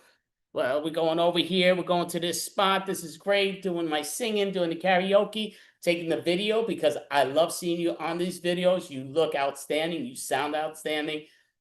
Again, you get everybody entertained. Like everybody stays focused with you. I just love having a great time, and I love hearing you laugh. I love seeing you smile. I love everything about you. You mean the world to me. Oh, that's great here and there. Sometimes, yeah, going to be sort of focused to where people come over and going down to here and there. Yeah, going back online here on work. Oh, yeah, it's quiet right now. So I'm just looking up stuff and, oh, yeah. Oh, you're back on that app thing again. Yeah, listen, there's a good chance, my wife once cheated on me. Listen, that's your wife. I honestly don't even care. I'm just looking for stuff because I want her to do stuff. Oh, listen, I'm just telling you, she's probably cheating on you. Listen, no, I trust her. I don't even think twice on that. I love her with all my heart. Yeah, she's going back home and everything. That's awesome here and there. She's going to go there for a little while, come back. Oh, and you don't think, no, I think not that she's outstanding. No problems. I'm just doing some tickets to get things going. Okay, that's great. Oh, you know what? Christmas Eve, New Year's Eve is coming. This is outstanding. I love it. I'm just so happy. I do wish you weren't working over tonight and working tonight, but it's what it is. Yeah, so basically I figure it should be quiet at 11:55. I'll open up Zoom. Maybe you could come on Zoom and then we could chat so we could celebrate the new year in 2026 together. Oh, that'd be great. That'd be awesome. Oh, that is so amazing. And I'm so thrilled with that. So going to work. Oh my goodness. Yeah, yeah, I'm working here as the cashier. It is quiet. So Jerry, do you mind just taking over? I'll be back, but I gotta run home real quick, see my girlfriend. No, you do you. You go ahead. Okay, gonna have the great time doing that. So going here, messaging. Well, I hope you're having a great, New Year's. I wish I was with you. Oh yeah, it's there. It's 11:55. I hope you're doing well. Take the elevator, going up here and there. Wait to 57, 58 hits. I'm going to open up the door. Hey, what's up? Oh my goodness, you're over here. Oh yes, here and there. We got the countdown going there. Give a nice hug. You mean the world to me. I'm so happy to be here. Oh no, this is great. I'm glad. Oh, the countdown. We're at 4, 3. Oh, kiss and hug, kiss and hug, kiss and hug. 15, 17 seconds later. Oh my goodness. Oh yeah, I got to get back to work, but I just, again, had to see you. Want to start 2026 off in a perfect manner, and this is definitely the best beginning I've ever had. Oh, well, that's awesome. I'm glad you did. And yeah, to me, it just comes down to, 2025. It was a great and bad year all at once. Physically, it was a bad year for me, but you being in my life was a great year, and that's what made it so sensational. Oh, that's awesome. That's cool here and there. So I'll see you later today now. I'll go home. You can get some rest, and if you wake up, we'll do something before you go to the airport. If not, that's fine. Do what you got to do. But yeah, I'll let you go. Well, you can wake me. I don't want to wake you. Again, I want you to feel what you feel like. I'll need you to be comfortable so when you go over there. All right, so I'll see you in a little bit. All right, here and there. Oh, perfect. Well, here's the Starbucks breakfast that you can have. And, she's sleeping, but waking up early, which is awesome. We have 3.5 hours to celebrate here and there. And yeah, I love you with all my heart. I hope you nothing but the best. You mean the world to me. I'm going to miss you, but, again, I love to propose to you. I would love to marry you. And that might be later in the near future. And the only reason I'm not proposing now is because I don't want to give you a cheap ring. They say you have to have a percentage of your salary, which is just non-existent at the moment. But I want to give you that wedding ring because to me, an engagement ring means the world. And here, oh, well, that sounds awesome. And yeah, so we got plans, again, I have my cousin. We're going to go to his wedding in March and we're going to have a great time. Oh, that's outstanding. Yep, we're going to go see performance, and we're going to have a great time. We're going to see the Broadway play that you've been waiting to see. Oh, that's going to be outstanding. Awesome. Oh my goodness, now here a few days later and all this stuff. You know what? Physically, I'm in a lot of pain. So people are doing their little chit chat, doing the board game stuff online, some of the improv.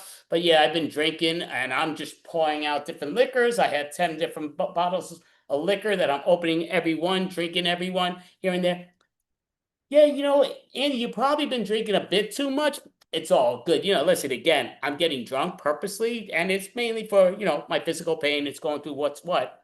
But that's okay. Listen, just be careful. Don't hurt yourself, because you seem to hurt yourself a lot, even when you're sober. I do, but yeah, it's all good here and there. So putting in this and that, mixing up with the different things here and there, having my beers, having a great time here and there. Oh yeah, this is all that. Next morning, waking up on the floor. Oh my goodness. Oh man. Oh wow. I got actually 10 different bottles here. Not all open. I mean, they're all open, but not all empty. But holy crap, I got a bunch of beer cans. This is great. 2 different beers. Okay, perfect. So let me go over here, get everything sort of straightened out.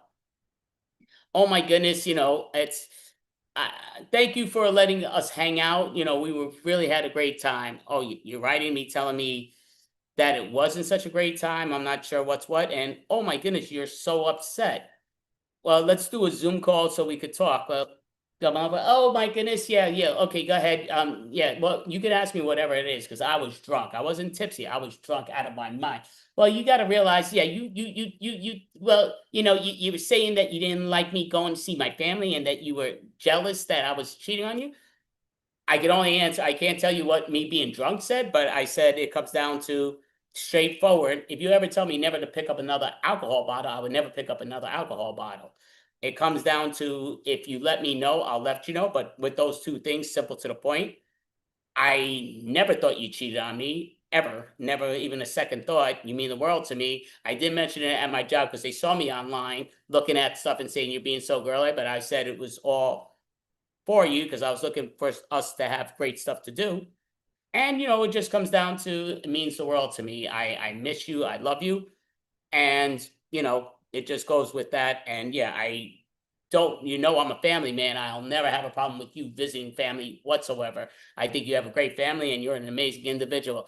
F that. This is enough. We're done. We're history. Bye-bye. Well, not sure what the heck happened.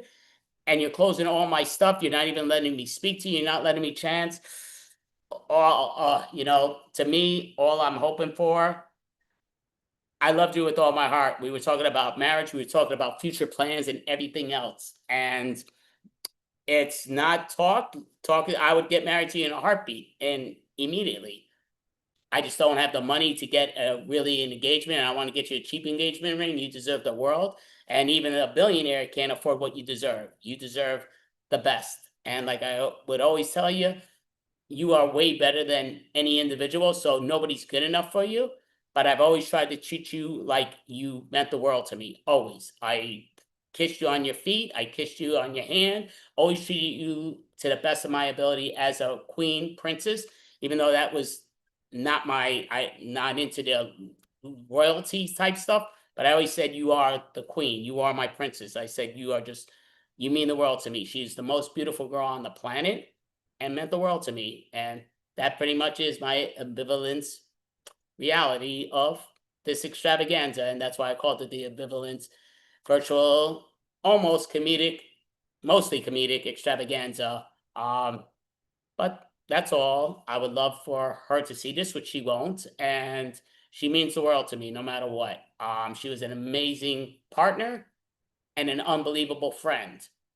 And just being even a friend, if you realize, sometimes people will say, well, certain things were said to you and you just ignored. If it's not said to me, it's impossible for me to know. Even when I asked her if she said everything's all right, I don't know it if you don't tell me that. You mean the world to me. You meant the world to me. You could always reach out to me. I don't even think twice. But I definitely miss you. You mean the world to me. And hopefully we could be friends, because I'm kind of giving up on everything. And you mean the world to me. So I'm hoping things don't get too late. But take care. and we're in our 67th month in a row of Ambivalence Virtual Comedic Extravaganza. I just stopped the timer, and that's my scene. So I am going to announce the other individuals that are next. I just got to open up this thing on the done thing. There we go. So we do have Jamprov. Jamprov, you can come on up, boyfriend. Hi. Hello. Welcome, and welcome back to the show. I hope you're enjoying the show so far. Today, our jam provers are Tom. No, Tom. you're Stephanie. I'm Stephanie, and that's Tom. Oh, nice. Your mom gave you a last name. I am Stephanie Falciano. Hi, guys. There you go. Here. And I am Tom Jennings. Let me get my hair straightened as well, just like Stephanie. Oh, what happened? Where did it go? and I'm Don Slovin. So we actually are going to divide this up into three things. We have three very dynamic performers and leaders. And so Tom is going to start off. He's going to lead us with an interview scene.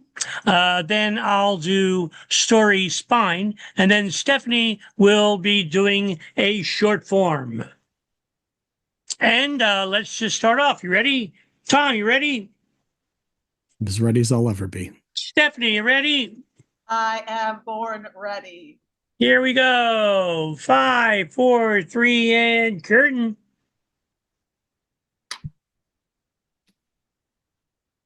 So excited to be here. Good afternoon. We've got a fantastic show for you today.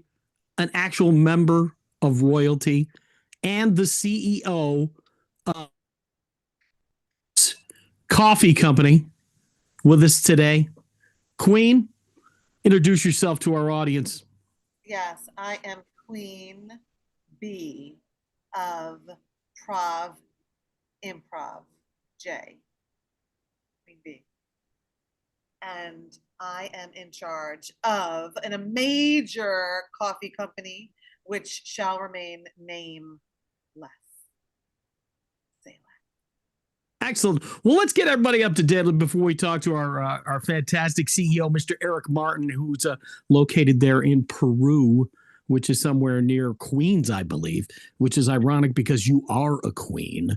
But basically, the story of this company is a pretty fascinating one. What happened was there was a group of chihuahuas, and they were being fed by the queen and raised by the queen, and they were being given coffee beans by the queen. And then why don't you tell us what happened next, CEO Martin? Well, I'm so glad you asked me that question. First of all, I do want to say that the name of the coffee company is Coffee Company. There's no reason in the world to be able to not share the name. It's Coffee Company. And even though I said it wrong, that's the name of the company. It's Coffee Company. Queen B, you look a little upset about this. I am upset because that was supposed to be a surprise. We were supposed to release the date on a certain date that we agreed upon as an IPO, and he just spoiled it for everybody. I can't believe it. I'm so upset right now. And my chihuahuas are going crazy because they had a little too much coffee bean today. And we tried a new thing where we lace the coffee bean, but that's a secondary issue. So anyway, they're running around and they're digging holes, and the holes are getting bigger and bigger. And yeah, they're big and they're just piling up. And it's actually quite beautiful. And now, just in case people aren't familiar with the terminology, IPO, that stands for individually pooped out. These coffee beans are actually digested by the chihuahuas and then defecated into large holes. Yeah. And then they're processed. It's an amazing process. I think it's been done before, but I'm not sure. I'm not much of a coffee drinker myself. CEO Martin, explain to us the IPO process. Well, it seriously is not actually the first time that it's been done. It has actually been done with cats. The problem with cats is they scratch. Animals, including cats, scratch, but dogs do not scratch as much. I do want to say I don't want to get on the wrong side of my queen over there, who's also my best friend and buddy for very many years. So I kind of don't want to, get on the wrong side here. I just want to say that we are going to be having what they call a cold launch in just a few days. And if anyone wants to come to join us, we're going to be in the third borough from the south of Manhattan Street. Interesting. And I noticed one of the things that seems to be happening is we were all touching our noses. Why is that? Does this have anything to do with the coffee? Did you hear what that means when you touch your nose? Still there. Anyway, there's no comparison. Well, when you touch your nose, you know what that means, okay? Because I'm agitated, and what happens is we get itchy when you're agitated, and it's what happens right before a major fight. But I just have to say that you were trying to compare cats and dogs, and there just is no comparison between cats and dogs. I understand that you're a cat lover, and I'm sorry for all the cat lovers out there. Cats have their purpose. I'm not going to say that they don't. But when we're dealing with the future of coffee beans and the future of compost and reprocessing poop, we must consider that we're going to use the higher breed. We've tried even pigs. Pigs are great too. But, pigs turn to eat everything while dogs just dig, and they're perfect for it. They're so cute. I can only imagine how cute they're. I'm just curious, though, who was the first one to actually pick up the poop? And did you use an actual bag to pick it up? Are you a pooper picker-upper with your hands? Do you flip the bag inside out? And then at what point did you decide to make coffee out of it? I mean, it's both brilliant and absolutely insane. Well, it's a funny thing that you mentioned that, because basically the Queen and I, we were in our backyard, and we were sunning. It was a beautiful sunny day, and our dogs were actually walking around. And I have a tendency to want to not have poop anywhere close to me. So what I had done was I created a hole, and I put the poop in the hole. Little did I know that my queen actually found it and ground it up and turned it into coffee. I think we don't want to waste, poop has a purpose. There's a lot of nutrients. And also it was starting to smell. So I couldn't just leave it there. Okay, so I figured, what the heck? Let's try it out. And look what happened. We have this empire now. Coffee furries. That's our pseudonym for it. Yeah. Our pseudonym. A pseudonym. That's amazing. So I'm just curious now. I tend to grind my own coffee. I use grinder. I use a grinder. I'm sorry? I use a grinder. I don't use grinder. Okay. And I have I make the coffee, and it's called whole bean when I purchase it. Do you call your coffee whole bean, or do you call it whole turd? Of course we don't call it whole turd. That would be kind of silly. We call it half turd. Half turd. It's already half ground. Which is going to work very well in places like Starbucks, because you'll be able to get a coffee half turd along with your half and half coconut milk latte, such as this. So we have a very positive future in front of us. Absolutely. What are some of the major coffee companies that have signed on to carry your coffee? Any I've heard of? No. PetSmart? Yeah. Oh, that's not a coffee company. No. But we are planning to have a very, very a positive future. I got to go though, so I want to thank you guys. Yeah, got to go. Very busy we are. Very busy. Very busy. Next, Story Spine. Story Spine basically goes like this. Hold on. Tom, you coming back? Once upon a time. Here you are. Okay, so story's fine. Basically, we're going to go following the format that Ken Adams had developed many years ago. I actually add the hand motions to it. There's a song to it, but I believe that we're not allowed to use music on this, and so we are not going to. But we can sing it. Oh, darn. You ruined the Oh, joy. darn. Oh, darn. Stephanie, you don't want your solo?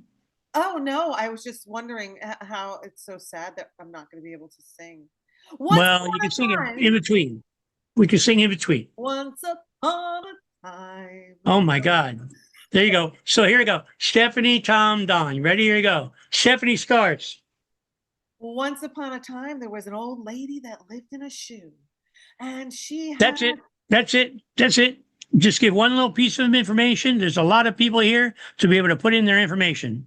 And every day she smelled foot fungus and grew mushrooms in there. And that made her want to. But one day, there was a knock on the laces. On the what? On the shoe? The laces. The laces. The laces. On the laces. On the laces. Because of that? Because of that, they couldn't answer the door because they were all tied up. Because of that? Because of that, they had to scream and scream and scream and use their little feet. Okay. Because of that? Because of that, their feet became swollen and it made the shoe uncomfortable. And then all of a sudden, they decided that they no longer wanted to live in the shoe. Okay. Until finally, they were able to break free and cut those laces and jump out and breathe. Ever since then, they have decided to go barefoot and live in bare feet. And the moral of the story is, it's so refreshing to walk barefoot and feel nature under your feet. Very good. Let's hear that. Let's see that show. You ready? Here we go. 5, 4, 3, and scene 1.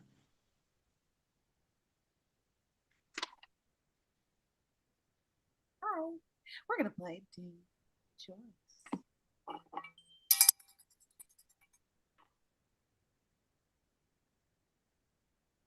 Well, I just want to invite all of you over for tea and crumpets because my shoe is your shoe. I don't know if we can get into your shoe unless we knock on the laces. Hello, is anyone there? Oh, here's our dear friend Tommy. Let's go to the door and open it up. Ding, Joyce. Hi. Hi, Tommy. How are you? Ding, new choice. No, that's this one. I'm awful.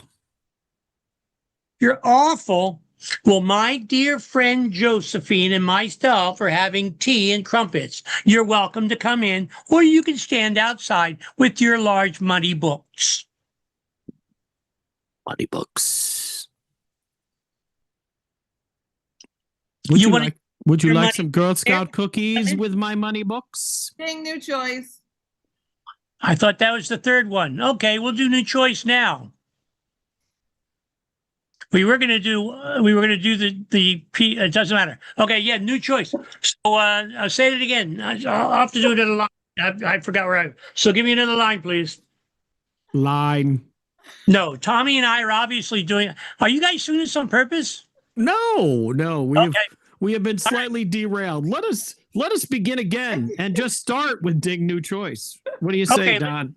We're now doing new choice. It's fine. Pretty good. All right, so here we go.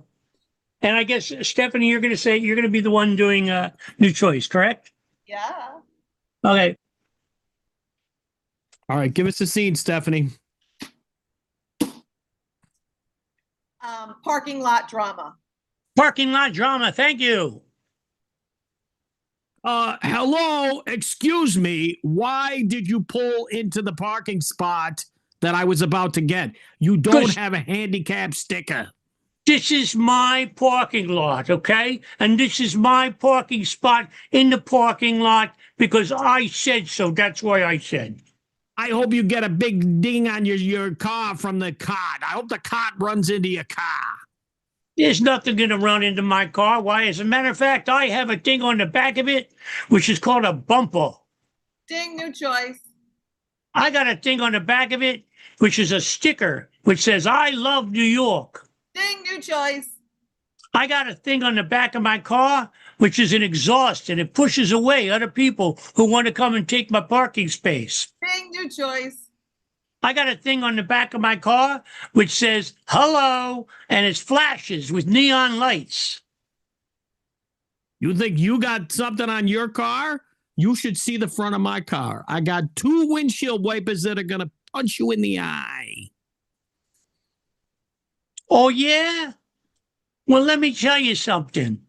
I've seen your windshield wipers before, and I can see that one of them is not working properly. Would you like? I could fix it, because I'm a fix-it person. Yeah.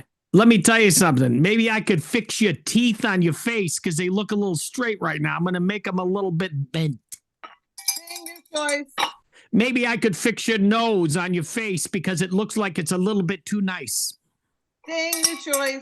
Maybe I could fix your eyes because they are blue and dreamy and make me want to love you. Oh, gosh, I was not planning for. You are kind of cute, I must say. You know what? Maybe there is some room in here for 2 different cars to park in the same parking spot. Ding, new choice. You know what? Maybe there is some room here right next to me. Ding, new choice. Oh, you know what? Maybe there is a little bit of room. You could have that room, which is over there, and I could have the room, which is right here, which is my parking spot. Oh, it's all about the parking spot. At first, I thought we were having a love connection, but no, it always goes back to the parking spot. Ding, That's new choice. Oh, at first, I thought that we were going to ride off into the sunset on white horses until I realized that we are in vehicles, not horses. That's true. You are very poetic, I must say. I'm very impressed about your poeticisms. You know, it's funny because I actually make bumper stickers that you can see as I have one on the back of my car. And I'm wondering if I could hire you to make bumper stickers. I would say so, but that would create quite a sticky situation, wouldn't it?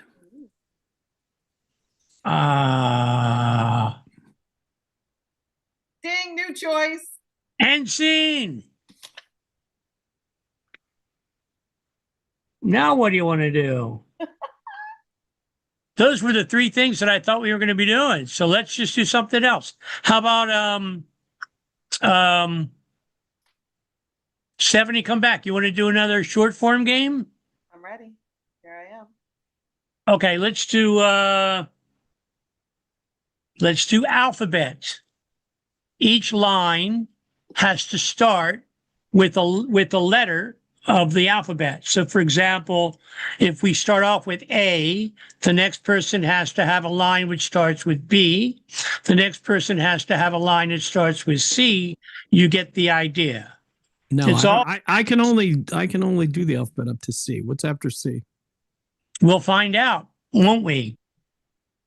So let's start off with the letter A. Absolutely. I'm so glad we're starting with the letter A. Because the letter A is a fantastic letter to start with, isn't it? You got very lucky, didn't you? See, sure. Could we just continue playing Scrabble? Because I got the Scrabble game out just so the 3 of us could play. Doubt it. Doubt it highly. Excellent. Very excellent. For all of us, it would be really excellent. God only knows if we're going to be able to make it to Z.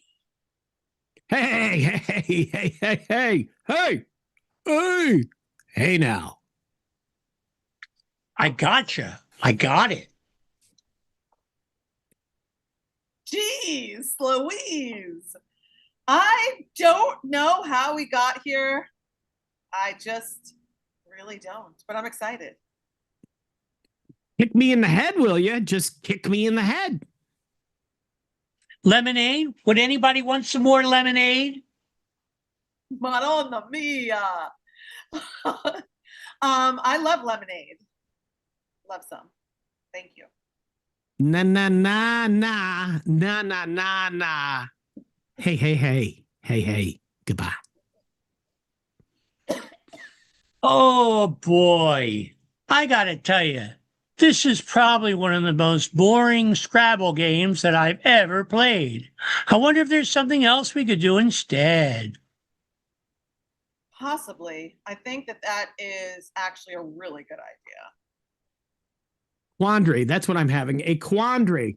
Trying to come up with quandary. What was I thinking about? It's a quandary. Right.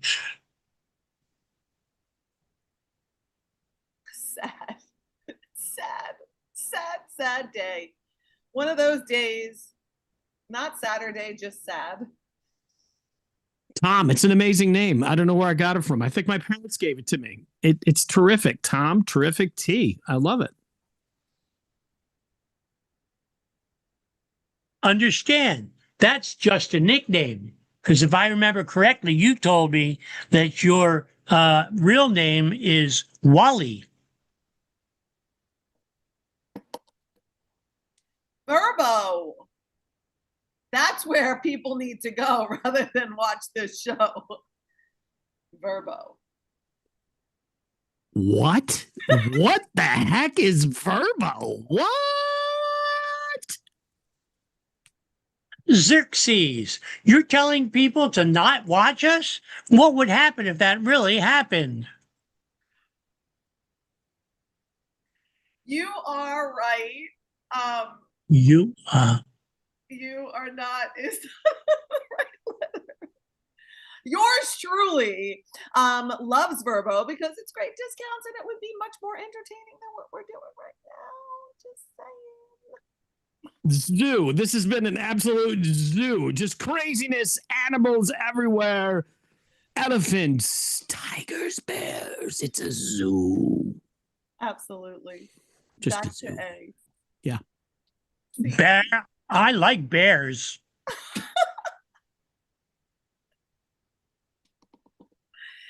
Can't continue with the alphabet game, but we could do something else. Or Do we want to continue with the alphabet game or do we want to do something else? We only have a few minutes left. We have 2 minutes left. 2 minutes left. Let me come up with a quick scene. No. All right, we ready? Go We have top. 2 minutes left. We're all on a plane. The plane is getting ready to crash. We think, but it's really not. You want to try and put a positive spin on that somehow? I said it's really not. That's positive. Okay, that's good. We'll go with that. Oh, this plane ride is getting a little crazy. I think the plane is gonna. I don't want to say the word. It's making me so scared. It feels like we're in a dive. I'm positive we're not gonna die because it's just not our time. Oh, How do you turn the fan? How do you turn the fan on?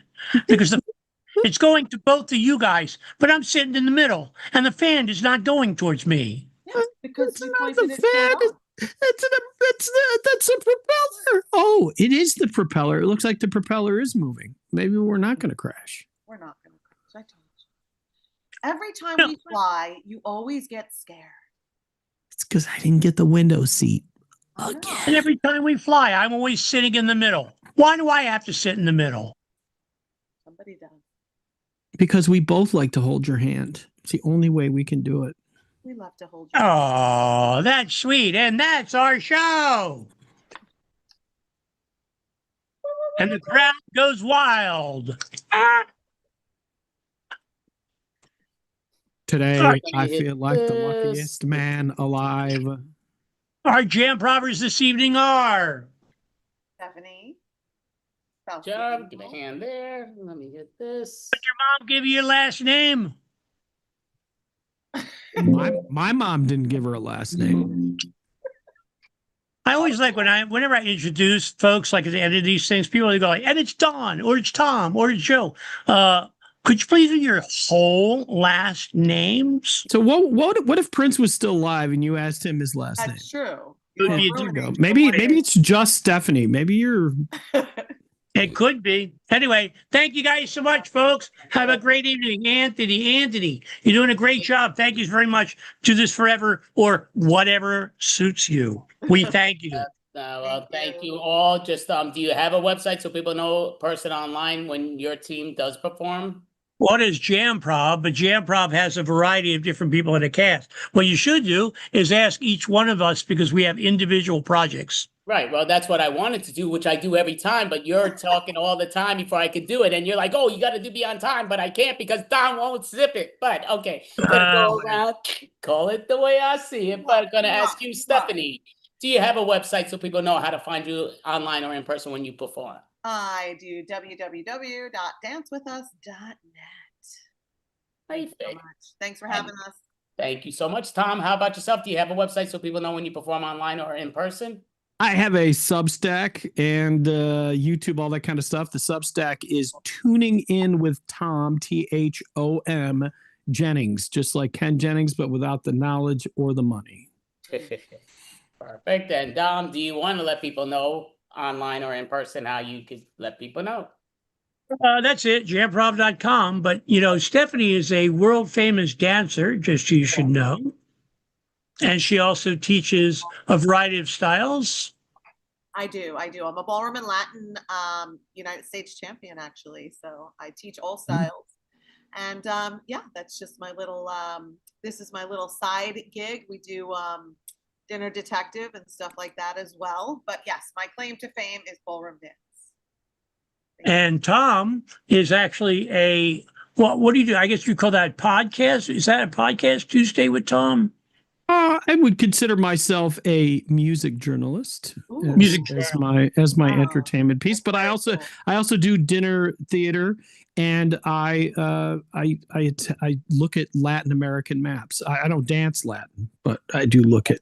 Hey, that's even better. And I dinner. So if anyone wants to invite me, I'm always happy to come to someone for dinner. And that's it. We're done.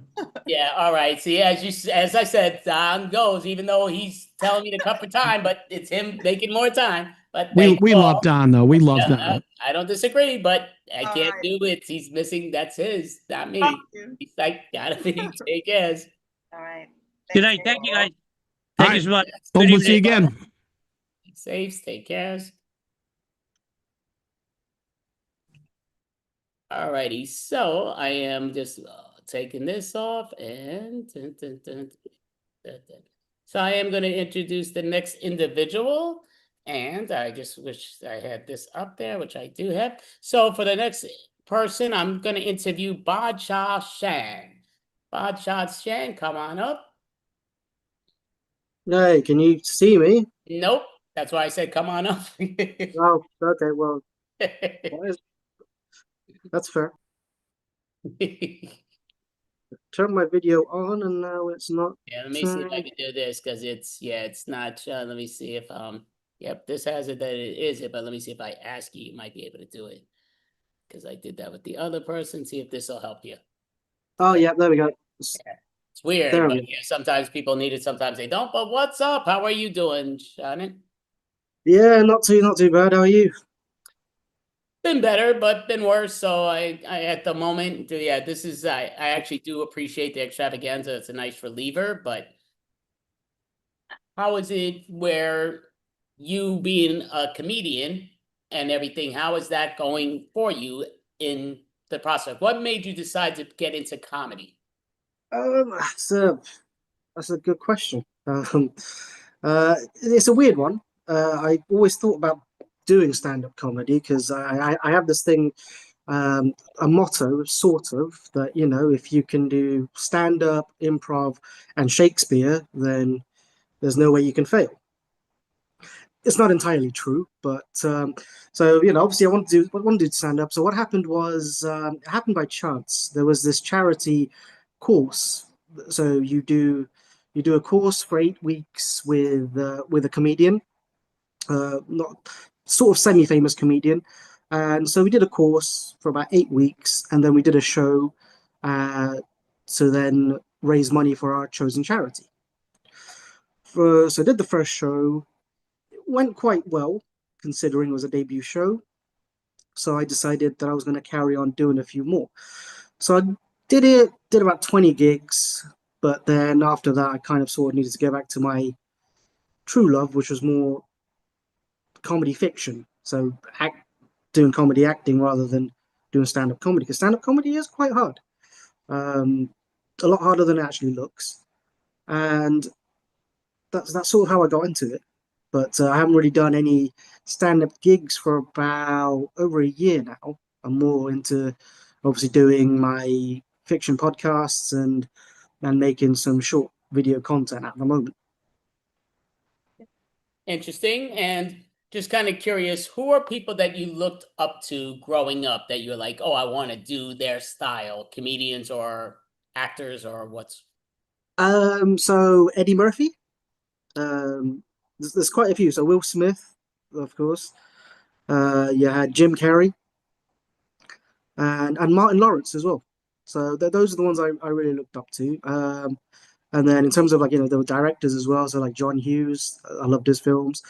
So yeah, that's your obviously your Western kind of comedic actors, obviously, because I watch things like Bollywood, South Indian films. So I've had a multitude of films, a lot of actors to gain experience watching.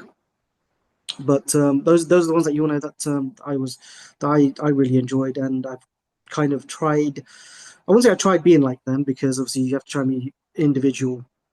You have to have your own thing to really succeed. But yeah, those are the ones I looked up to, and I still sort of do, even after Will Smith slapping Chris Rock, I guess. But he's still there. Okay, interesting. So just sort of, what do you remember approximately how old you were when the first time you like, I want to do what that person does, that got you more into it? I've probably about when I was about 7, sort of thing. I want to say that age, but actually, I wanted to do more. I wanted to be in movies since I was about 3 years old, believe it or not. So it's a weird thing, because it's sort of a full circle thing, because it's one of my earliest memories. When I was 3 years old, I was actually watching the first Batman film made with Michael Keaton, made by Tim Burton. I was 3 years old, 1992. I know Batman Returns came out that year, but I was watching the first one on TV while my sister was being born in the hospital. So that's like my earliest sort of thing. And obviously now that I end up doing a Batman parody podcast, it's sort of full circle for me. But yeah, I was about 3 years old when I first decided that I want to be Batman, obviously, at that time. And as I grew, I wanted to be an actor. But then as I grew older, obviously there's a whole thing, being an ethnic minority actor, you're kind of pigeonholed. But at the same time, I was quite good at making people laugh because my writing, I'm good at writing comedy now. When I first started, I was very bad at writing comedy. I was better at writing dramatic stuff, or like cheesy action sequences. So I say, yeah, so 3 was when I wanted to be Batman, about 7 when I wanted to be an action hero, 10 when I wanted to be a romantic lead, 15 when I wanted to be an all-round actor. And I think, yeah, only up until recently, I finally realized that I want to be a comedic actor, but one that does dramatic comedy, if that makes sense. So like dramedies and things like that, because I like having the emotional beats, being able to do the emotional scenes as well. But in essence, in the end, still want to have audiences leave feeling happy.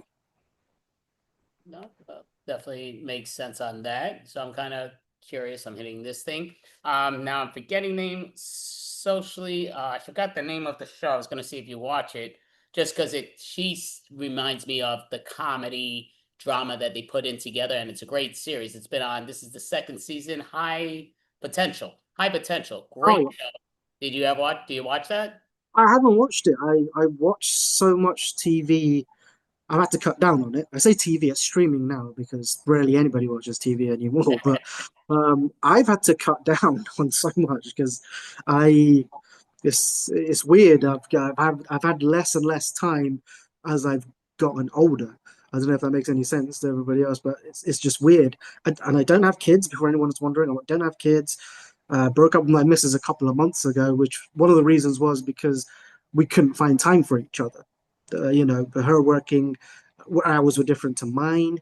So yeah, I haven't seen the show. I've heard of it, and I always have a list of shows that I want to watch. And I meant to watch The Bear as well. It's supposed to be really, really good, but I haven't had the chance because I'm still trying to catch up on some of the shows I still haven't finished yet. Like I'm only now on the last season of The Goldbergs because I only just started the last season. So it's no. Hopefully I'll get around to it, but now that I'm actually doing the stuff again, it's so much harder while you're doing work and trying to juggle the passion to watch stuff as well. Very true.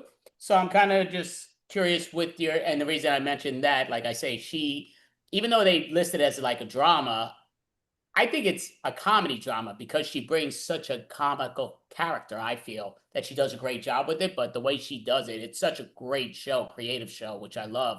Being every episode's a guess who did it, and it's a murder mystery and blah blah. But such a great class of her having that identical memory. She doesn't forget anything, and they do a great job with that. And I think she's a great character in it. And I've gotten so many people hooked onto the show. They're like, "Oh, I never saw it until you, but I love it." Blah blah blah, which is great. But yeah, I think it's a great show. No, I saw the trailer for it, and it looked interesting. I didn't realize it was a second season out until you just told me now. But yeah, no, I haven't even seen the first season yet. Of course, because we just discussed that. But no, yeah, it is a show that I want to watch. Funny you mentioned murder mysteries because those are I'm working on a comedic murder mystery, developing it anyway. But I love comedic murder mysteries like Knives Out. I love watching that. Watched the second one, Glass Onion, was even better. Wake Up Dead Man was a bit more towards the serious side than funny for me. I liked it, but I didn't love it like the first two. Interesting with that. So I'm going to say, just kind of curious, because you were mentioning that you did a spinoff on the Batman movie that you have going on podcast wise. Yeah. Are you big into superheroes in general, or is Batman mainly the only individual that you're into in the? I was I don't know if you would call me a superhero geek or not, but yeah, no. Obviously, growing up and even now, I love all sorts of superheroes. Batman was more because I love saying I'm Batman sort of thing. So, and I wanted to say that.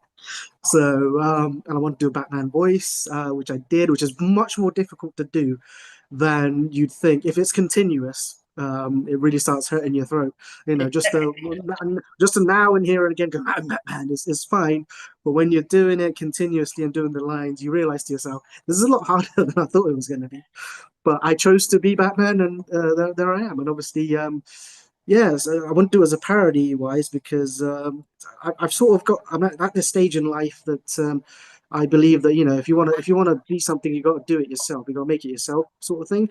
And I don't see myself being in a headlining a Batman film in the future because it's still the tall white dude. I'm still waiting for the first black guy to do it first, and then I can think about it.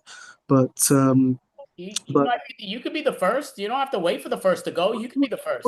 We'll have to see. We'll have to see where it goes. But hopefully it'll be a good stepping stone if they can see that I can do the voice for about 20-minute, 25-minute show while it's hurting. But But no, I decided to put like a Bollywood spin on it because obviously, while I don't watch as much Bollywood as I used to, I used to love the classics. So I decided to put so to satirize Bollywood as well in a way with their whole, with everything they do.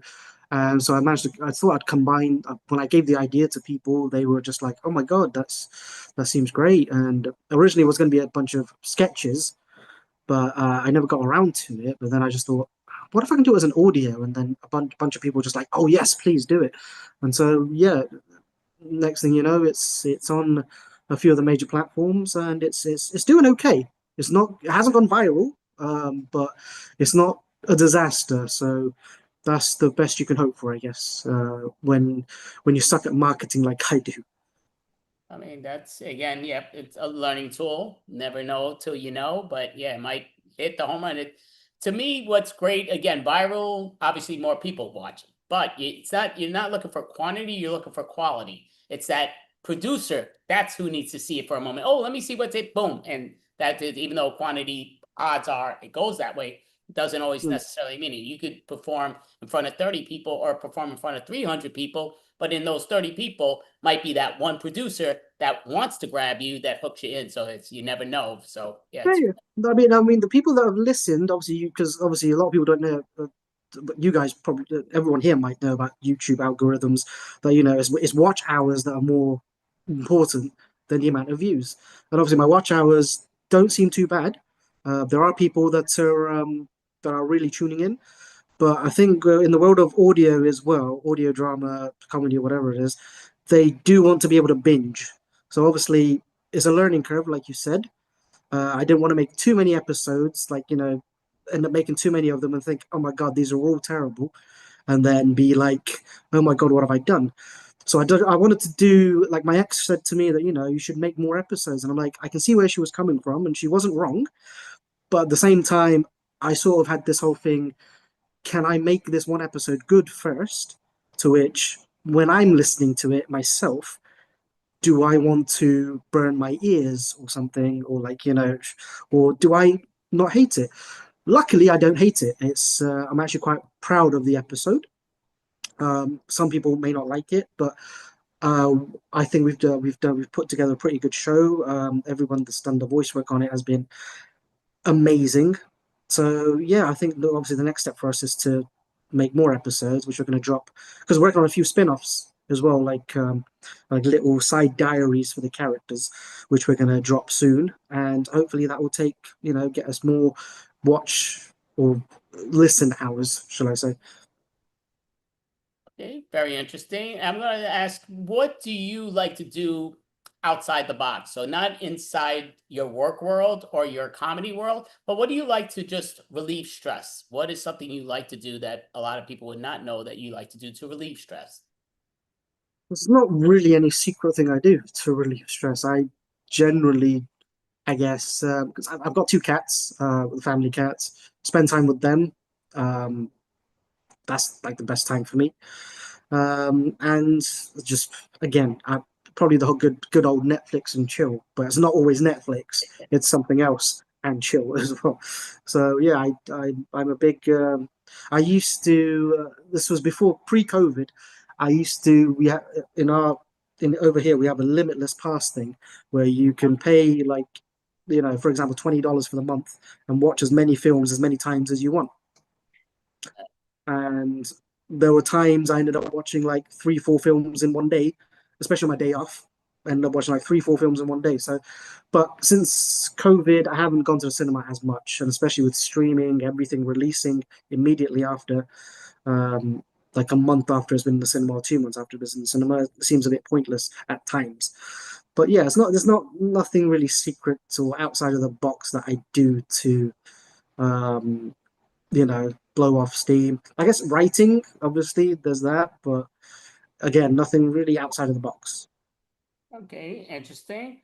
I want to say right now, you get a producer that comes over to you and say, you know what, you seem like a fascinating individual.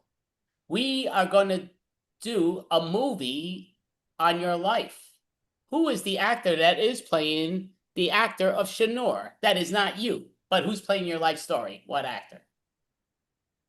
It's weird you asked that. I've actually written a semi-autobiographical dramedy series with things that have happened in my life in the past couple of years, in which I will be playing the lead, playing myself. But I've never actually thought of any actor, if I'm being honest. Playing. On the spot, somebody, the actor right now, they're gonna play your life story. Who's playing your life story? What actor? Who's playing my life story? Oh God. What actors don't have hair? Gotta think about that. Probably off the top of my head, probably Mahershala Ali, because he's a fantastic actor, and I feel like he can do pretty much everything from comedy to action to drama. So him off the top of my head right now, because you've given me only a few seconds to think about it. If I think about it deeply, I'll probably come up with somebody else, but him right now. Oh, that's always, yeah, you never know on the spot. Like I say, in improv, I've done improv for a long, long time, and it's in the moment. Never be shocked. It's like, yep, your podcast. We don't know what we're going to be asked for. Bring it. Let's just be honest. That's all fine. And then obviously, if they sign a contract, maybe you'll have somebody else. But yeah, it's a great picking. And yeah, just. Yeah, if he's watching this, then yeah, great. We'll get to. No, if he's watching you, you might have talked him out of it. Be like, yeah, if I had more time, I wouldn't think it's him. But no, just kidding. Oh yeah. No, come back. Sorry, I didn't mean that. I was playing a role. So I'm going to say, for the project that you did with the Batman rejuvenation type thing, how long did that take to put together? And is it a continuing series, or is it finished completely? No. It's going to be a continuing series. Going to have a lot more episodes. Like I said, we're going to make like 3, 4, probably about 5 episodes in one go now, because now that we've heard it ourselves, people have heard it. We've heard feedback. We haven't had any negative feedback, but there might be. But from the feedback we've had to ourselves, it's been positive. I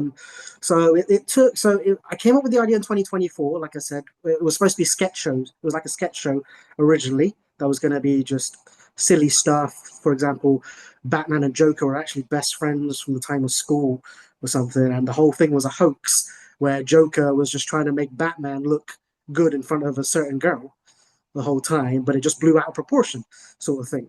So that was the idea, but things happened, a lot of personal stuff happened, which I don't want to get into right now because we're going to need another probably 6 half-an-hour slots to get into all of that. But it just took a while. A lot more personal stuff happened, kept happening. And then obviously I had the idea to just do it as an audio.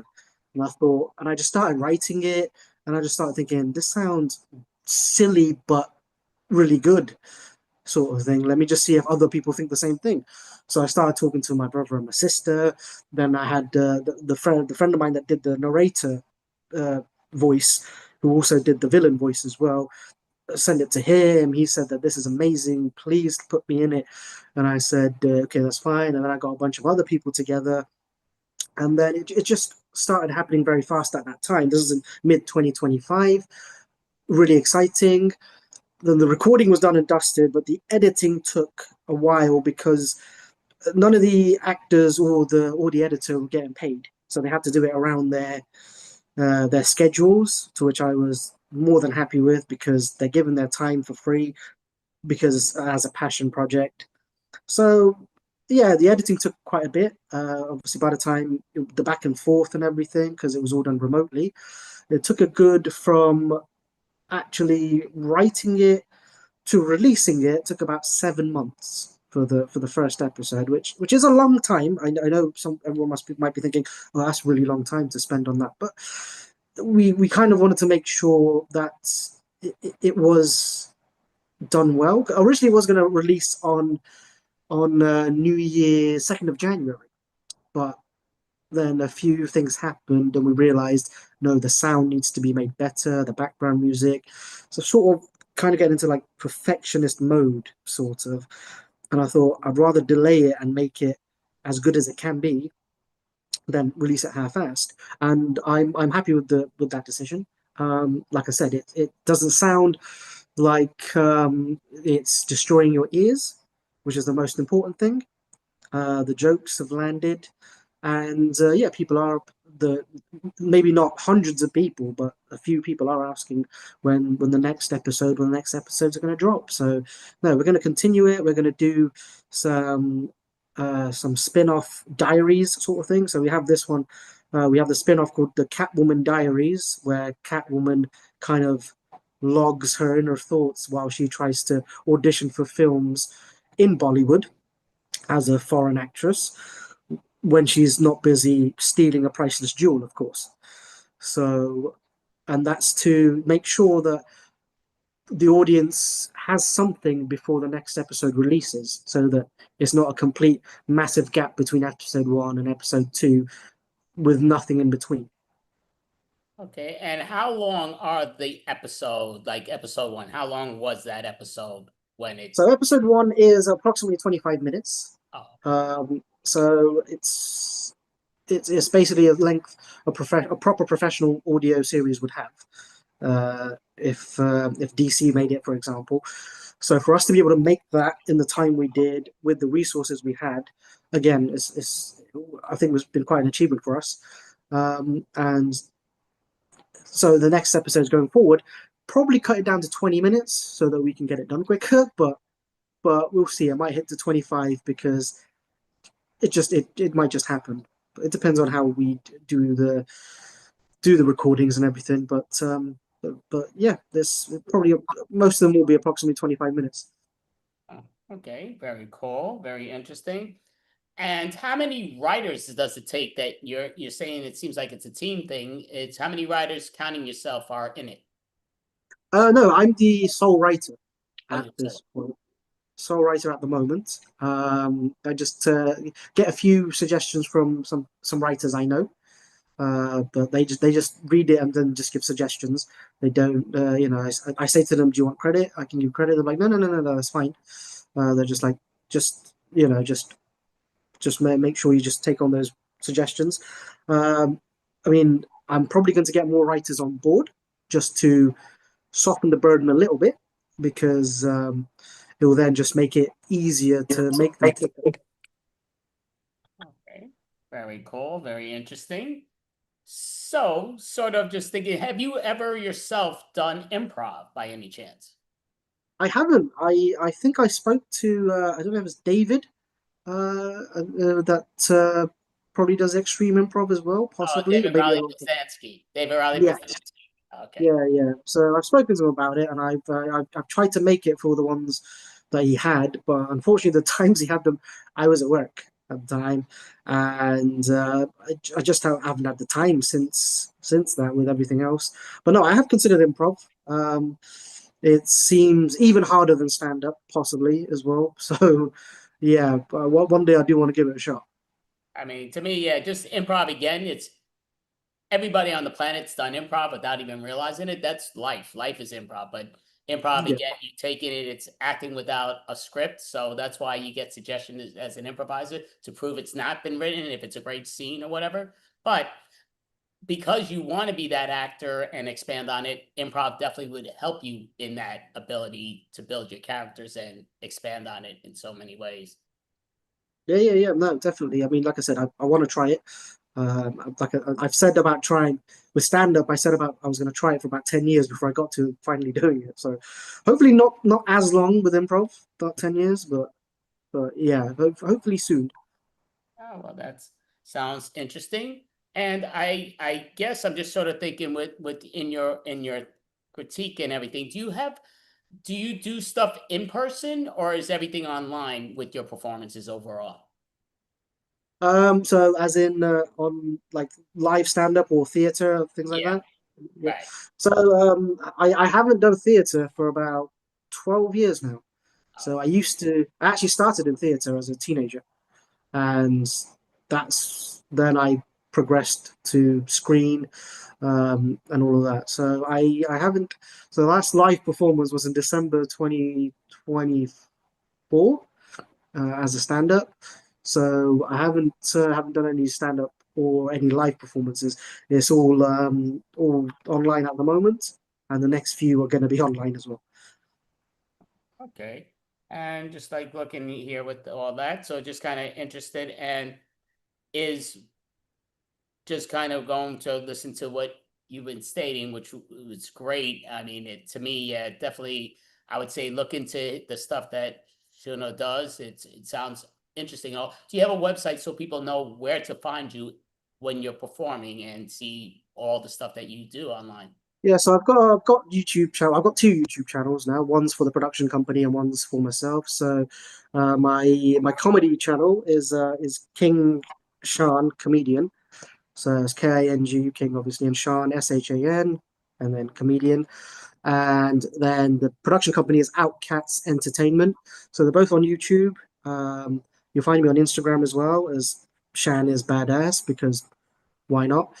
And yeah, I've got a link tree with Outcats Entertainment. If you go on link tree, type in Outcats Entertainment. So it's not Outcasts, it's Outcats. It's intentional, and it will have all the links to all the Spotify, everything where the podcast is. And if you want to watch it on YouTube with the audiogram, it's on YouTube as well. So yeah, those I haven't got any other website at the moment because I'm very lazy. Let's just say. Well, no, again, you kind of let us know that you're busy also, so that mixes it's all truth and all that. But thank you so much for being part of the podcast. This is our 67th month in a row doing this, where it goes between 6.5 to 11.5 hours. And yeah, so thank you for participating. And again, you know, you're always invited in the future ones if you want to do a stand-up comedy type of skit. I don't know if that's outside the bubble to do it online, but yeah, if you want, you always. No, I've done a few online, and like it was with a few Americans as well, because I don't think anyone wants to do it online here for some reason. But hey ho, when in Rome. Well, thank you so much. Appreciate you. Have a great weekend. It was definitely nice chatting with you. So, yeah, great here. Thank you so much. You have a great day. Great night. Hey. bye.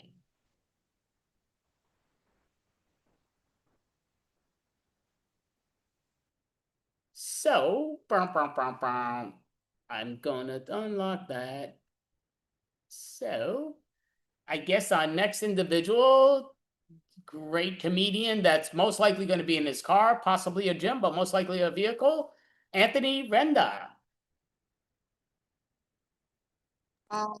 Andy, you definitely have some psychic abilities there. I'm at the gym here. See, personal training. All right.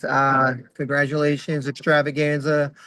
Let the streak continue. Andy, of course, is doing an awesome job along with Lena Dunn and his co-hosts. I don't know how you guys do this for 9,655 hours straight. This is like, you guys are like David Goggins. You know, David Goggins, for those, I'm a fitness manager. I'm a fitness trainer. I'm a master trainer, guys, at the Crunch by the Barclays Center. Master trainer, okay, quote unquote. So as a result of being a master trainer, I do a little reverse discrimination. So when any white member comes to Crunch by the Barclays Center in Park Slope, they have to bow to me. Okay, the white people have to bow to me. All right. Okay. See, am I hip? Am I trendy? All right. I don't consider myself white. Do I look like Bob from accounting or from marketing? All right. Hey, Barb, how's it going? No, that's not me. All right. I'm Sicilian. We're like a cultural diffusion of like ethnicities and cultures. We're Persian. We're Muslim. If you go to Sicily, there's a whole bunch of mosques there. All right. We're also part black, guys. You know, I'm about 33 to 32% black. So that means when I do the electric slide, I don't fall. I actually do it correctly. All right. People get offended when I say I eat fried chicken every 10 days. All right, but no, I love fried chicken too. So I don't think it's I don't think it's racist, you know. Italians eat pasta. Oh, you're Italian, you like a pasta. No, we don't like pasta. Maybe on Sundays. All right. Everybody thinks Italians eat pasta 7 days a week. I know some people eat it on Wednesday nights. That was a trend going back a few years ago. I just had pasta on Sunday, and I'm not a big pasta lover. All right. But Andy and Lena Dunn, you guys are doing a spectacular job with this extravaganza. All right, I'm lying. Okay, you guys are doing a good job. All right, I'm lying again. You guys are doing a decent job, subpar job. All right, improve this. I'm just joking, guys. You guys doing spectacular. Oh my God. So let's start from the nitty gritty. Talk about politics. I like to start with some things that's going on in this modern world, contemporary world. I don't get really deep into politics and presidential and blue versus red. All right. I'm neither. I'm not a Democrat or Republican. I'm a third party, new party. Okay, this is my party. I call it Do the Fucking Right Thing. All right. It's a Spike Lee joint party. It's created by Spike Lee and me. All right. But all I gotta say is that Trump is a bad motherfucker. I don't know. I don't know. I think I could do a better job being president of the United States. Okay. So I don't know Trump is like, we love him as comedians because he gives us so much material. Like we watch like CNN and Fox or any kind of like, social media. It's like, okay. Oh, Trump's being interviewed. What stupid or dumb thing he's going to say now? All right. Well, what new mandate or regulation he's going to create? All right. All right. I just don't know. I just don't know. I don't know if it's the president of the United States or should we call him King Trump? Should he be wearing a gold crown and should we bow every time we see him? All right. I'm not going to get political, but all I know is that my checks are lower, Trump. My checks are lower. All right. That's all I got to say. My checks are low. No, I'm just joking. My checks are low because training's low. That's why I work side jobs. I was a great trainer. I'm still am. It wasn't as busy as it was like 5 years ago because of COVID and there's so many influences. So I used to make good money with training. I'm not making as much as I used to. So I have some side jobs. So I got to hustle, because that's what I was taught as Italian. On Tuesdays and Thursdays, I'm on the corner on Berkeley and Carroll with my coffee cup. And I'm just jingling change. I'm like, hey, anybody can spare some change? Or what I do to create more money is I squeegee cars. I clean cars. Yeah, I'll give you a nice squeegee job. So Tuesday and Thursday nights, sometimes Friday, I might go out there. Okay. It's not bad. It's a good extra money. In a 3-hour shift, I made $1.53. It's not bad, guys, if you think about it. It's tax-free. Okay, put it right in the pocket. Buy a cup of coffee. Maybe a small cup. At Dunkin' Donuts, I can't even buy the cup and the container. A small cup of coffee at Dunkin' Donuts? I was like, how much is a small cup? $3.15, $3.25? I'm like, what? What's the good old days in the bodega where you buy a small cup of coffee or you can buy a large one for like $1.50, $1.75. All right, there goes that. That Trump's a bad motherfucker. What else is going on? I don't like to get too much in the news because there's wars and fights and feuding.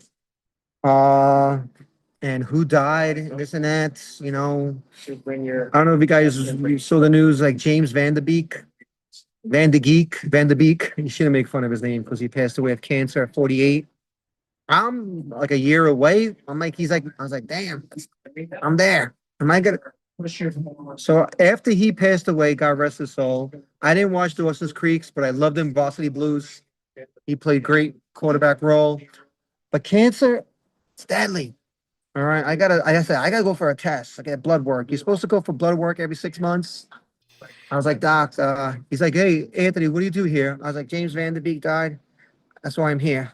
All right, just give me the shots. All right, I'm clear. My PSAs are good. My numbers are good. I have blood pressure of a 17-year-old. Like Lena Dunn's boyfriend, 17. I heard she's going out with a 17-year-old. Like Britney, you see some of these celebrities going out with younger guys, like Britney Spears. Anybody watch like Instagram videos of Britney Spears with machetes? And I love Britney Spears. I thought she's one of the most attractive women in the music industry in 90s, late 90s. And Shakira supposedly had a divorce and she has 2 boys and she's going out. She's like 49. She's going out with a 23-year-old. Like that's the new thing. All right. What's going on here? People working out. That's what they're doing. They're working out. All right. So let's stop getting all political here. All right. So I'm gonna talk about some things that I've been experiencing. Anybody fascinated? Everyone watches their Netflix series and their Hulu and their whatever, Disney Plus, and they have like 5 series they're watching. I was talking to a coworker. It's like, yeah, I'm Netflixing this show. It's called, Unavailable. I'm like, oh, okay. I said, what season are you on? I'm season 18. 18. It's like, how do you watch 18 seasons of shows? I was like, do you have something called a life? All right. If you don't, maybe you should get one. It might be available in Lane 3 or Aisle 3 in Dwayne Reed. Do you know Dwayne Reed now is owned by Walgreens? I just found that out 2 days ago. All right. Like, I can't Netflix like 7 seasons and 10 seasons. Like, I got things to do. All right. I got 2 jobs, play a little baseball, do a little, extravaganza with Andy Abramson and Lena Dunn. All right. The dynamic duo. But I do have some shows I do watch. One of them is one of my favorites for years. I don't know if you guys ever heard of this show. It's quite popular, but I don't know if you guys heard of it. Because some of you have never heard of it. It's called Sports Center. You ever heard of Sports? It's a reality show. It's based on sports, basketball, football, whatever's in season. All right, but one show I've gotten interest in.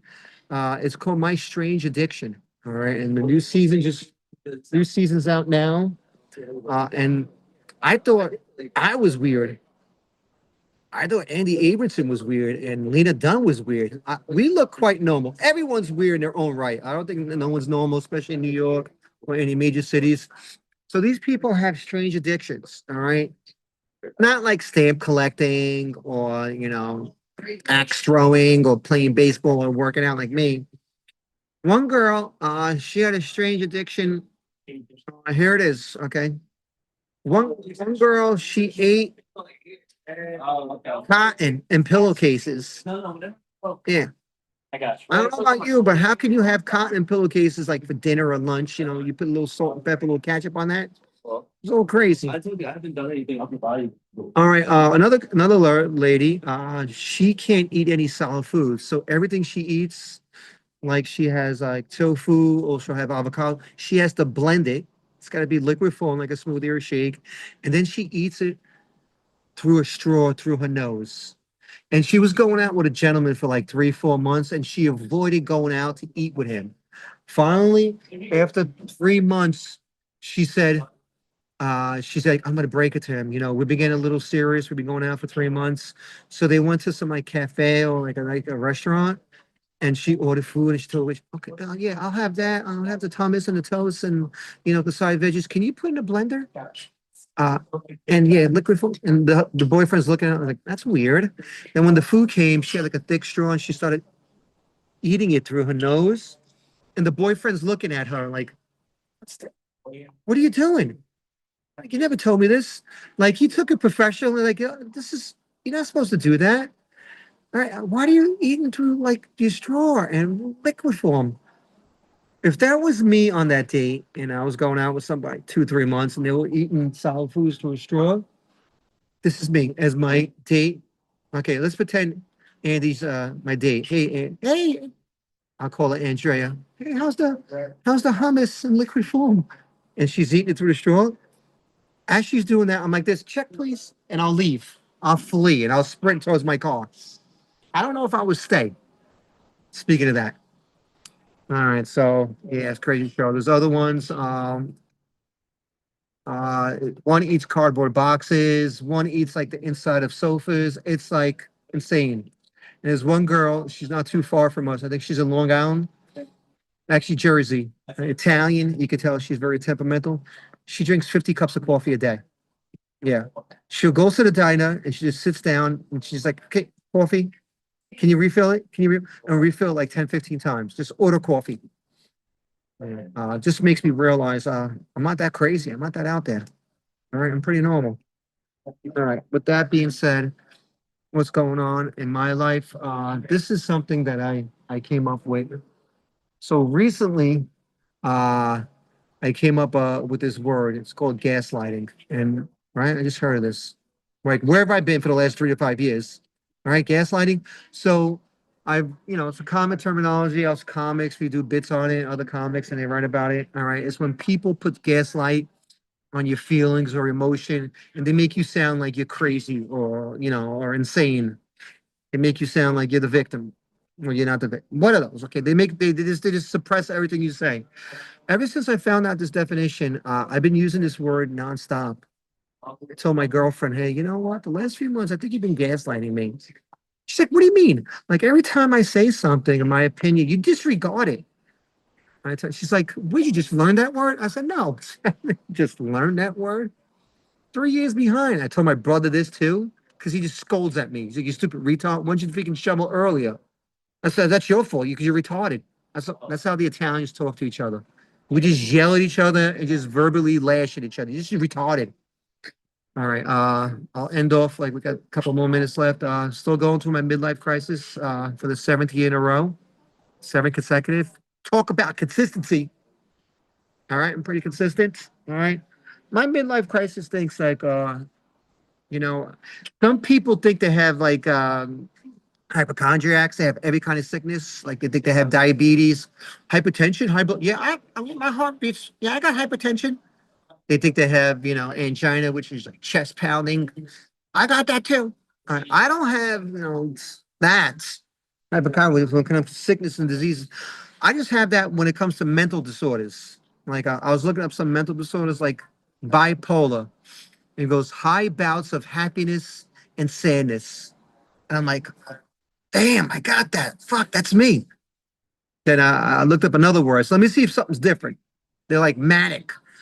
When you get low energy and you're just in a very stagnant state. I was like, fuck, I got that too. All right, and here's one, passive aggressive. In certain situations, you act very calmly or passively, and in certain situations, you act very aggressively where you want to erupt. I'm like, fuck, I got that too. So I think I have every kind of mental psychosis. All right, I think I need 5 therapists instead of one. All right, therapy. Speaking of therapy, my fellow comics, like everyone's seeing therapy. It's like this the trend, or it's the hit thing to do. Like, yeah, I see therapy. Ah. My therapist is me. It's my journal when I write in the morning. Apparently, it's not working. I think I might have to see therapy. So I'm giving myself like a 10-day radius. Okay, if things are improving, I'm going to see therapy. Or what I'm going to do what everyone else is doing. AI. I'm going to do Chat GPT. Chad, why am I so sad today? Oh, because maybe you're in a low medium zone. Speaks to me so kindly, so nicely. It's my new best friend, right? When they ask you, like, "Hey, who's in your posse?" I'm like, "Yeah, my best friend, Chad GPT." And they look at me like I have 3 heads. All right, Extravaganza, keep it going on. February strong, keep it going for March, keep it going on. Andrew does a great job. Thank you very much for putting me down. I hope you look forward to this end of the month. Peace. Great job, Anthony Renda. So, Anthony, out of curiosity, putting that off, what's your next place that you're going to perform in person? Where? Well, next place I'm performing is in Andy Abramson's living room, which is, I think he has me down for Monday, and then I'm going to Lena Dunn's. She wants me to perform in a bathroom. All right. Okay, interesting. Okay, so you're not No, doing I'm any live joking. shows?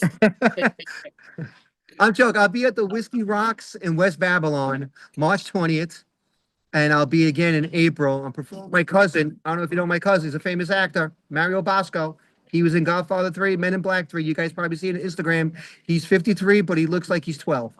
51 or whatever. Okay, yeah, that's my cousin. All right, but yeah, I do shows in Long Island every 3 or 4 weeks, and that's great shows. They love me in Long Island. Brooklyn, not as much. I don't know. Very woke. And do you have a website so people know how to find when you're performing in person or online, Anthony? You can look me at TikTok, Render Comedy. New videos are coming out because I have some old videos of me doing open mics at the Tiny Cupboard, which is a pink abandoned church. And it's so bad, these videos. They're like, how are you doing comedy? You're pretty horrible. Okay. Those are those are horrible videos. I got to change them. So TikTok, Render Comedy, and Instagram, Render Comedy. Well, thank you so much, Anthony Renda. Great job. Thank you, Andy and Lena. Kudos, guys. Congratulations on the show and continued success. Thank you. Thank you so much. Have a great night. So, right now, I'll just announce the Improfessionals. Come on up, group, and up here at the moment. I'm hitting this and that. So what is up? Looking right here with the numbers 02. Gonna put the numbers 3. Looking for them. I'm like, where did I go? But okay, so renaming. Just doing the good old 03 and 04, but yep, got you, and I'll put you in the order. But so yeah, just as I'm doing this, I'm like don't need to stop everybody else. But right now we are the Improfessionals. We have Lina Dunn, we have Melanie, we have Leah Goldfarb, we have Christine Supercalifragilisticexpialidocious, and we have Norm, and I'm Andy A. Obviously, I could never pronounce Christine's last name, but yeah, that's all great. And we are the Improfessionals. So I'm just finishing up the number thing here and putting that to the rename of that. And we're going to start off with, so we're going to do some short form and we're going to do some long form also, but we're going to start off with a good old pun game. I like to start off with the pun because we got plenty of time in this thing. So I number just all 0 through 6 and make sure we're all in the same gallery mode. So yep, as long as you're in gallery mode, you should see it in the same order as the whole season. Okay, so that should be put on and what's what. And of course, I didn't start the timer. That would have made too much sense, but it's all great here and there. So we're going to start off with a pun game style. So you know what? Freak it, we said the ambivalence, virtual, mostly comedic extravaganza. So we'll use the word for last Valentine's Day. I gave my blank whatever. I gave my ex a blank or whatever. So yeah, for last Valentine's Day, I gave my ex a, oh no, for last Valentine's Day, now I'm making this up in my head, obviously. For last Valentine's Day, I gave my Valentine a blank. So we're gonna use what a blank is. And I can pull these out of here. So I got many of them. And of course, that's gonna take me a moment to figure out where I put all those. So I'll just pull out left field and just start saying, you know what? For this one, we're going to stick to, we'll just say, don't overthink it. Just pull out a word and then use it. Try not to use something you've used before. Again, I've done this game 1,000,001 times, so that's pretty much mission impossible. But obviously, and not the Valentine thing that I'm saying. But so we'll just say, you know what? Live stream, heck with it. So for Valentine's Day, I gave my Valentine a live stream because I wanted her to be staring all eyes on me. For Valentine's Day, I gave my Valentine a live stream because I wanted her to know how much I love her stream. For Valentine's, I gave my lover a live stream because she didn't like it when I gave a dead stream last year. For Valentine's Day, I gave my partner a live stream. It was kind of embarrassing though, so I set it to self-destruct after one watch. For Valentine's Day, I gave my partner a live stream, and I hope that in the future he'll still be alive to do it next year.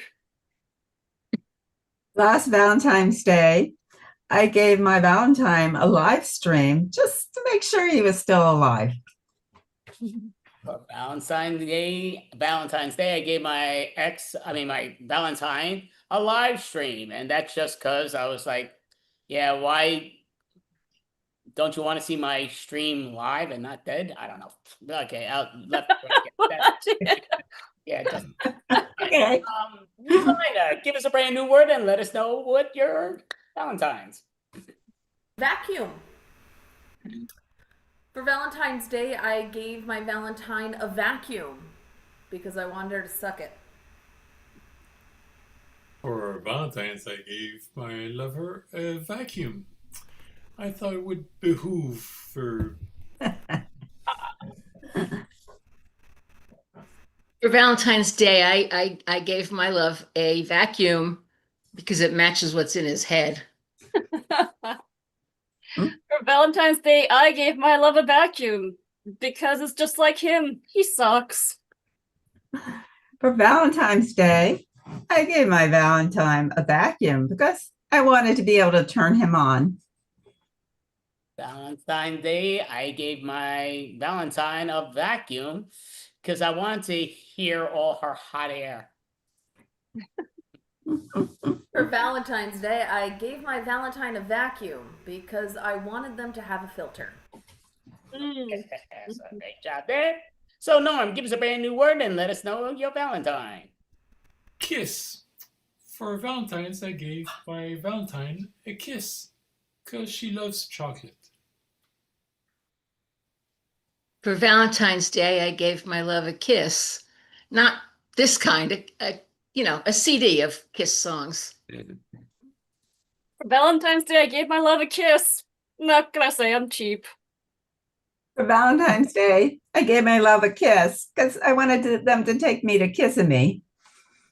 For Valentine's Day, I gave my Valentine a kiss because, you know, I didn't want her to be sucking on a Hershey. For Valentine's Day, I gave my love a kiss because I forgot it was Valentine's Day. For Valentine's, I gave my lover a kiss because I'm French. That's what we do. That's a good hand there. Boom. So, Melanie, give us the word first and let us know what you gave your Valentine. The word is book. Book. For Valentine's Day, I gave my Valentine a book. That way he can maybe learn a little something. For Valentine's Day, I gave my lover a book. I told him to book it. For Valentine's Day, I gave my Valentine a book so that he'd be able to read me. For Valentine's Day, I gave my Valentine a book because, as you see, I got a lot of pages here and I don't know what the hell I'm doing. But yes. For Valentine's Day, I gave my love a book because I wanted to make sure they knew how to read. For Valentine's, I gave my Valentine a book. It's about time she gets a spine. For Valentine's Day, I gave my Valentine a book. The only way I'm going to get a fantasy. Very good. And all right, Christine, please give us a word and let us know Valentine. Donut. Donut. For Valentine's, I gave my lover a donut because I do not know what he really wants.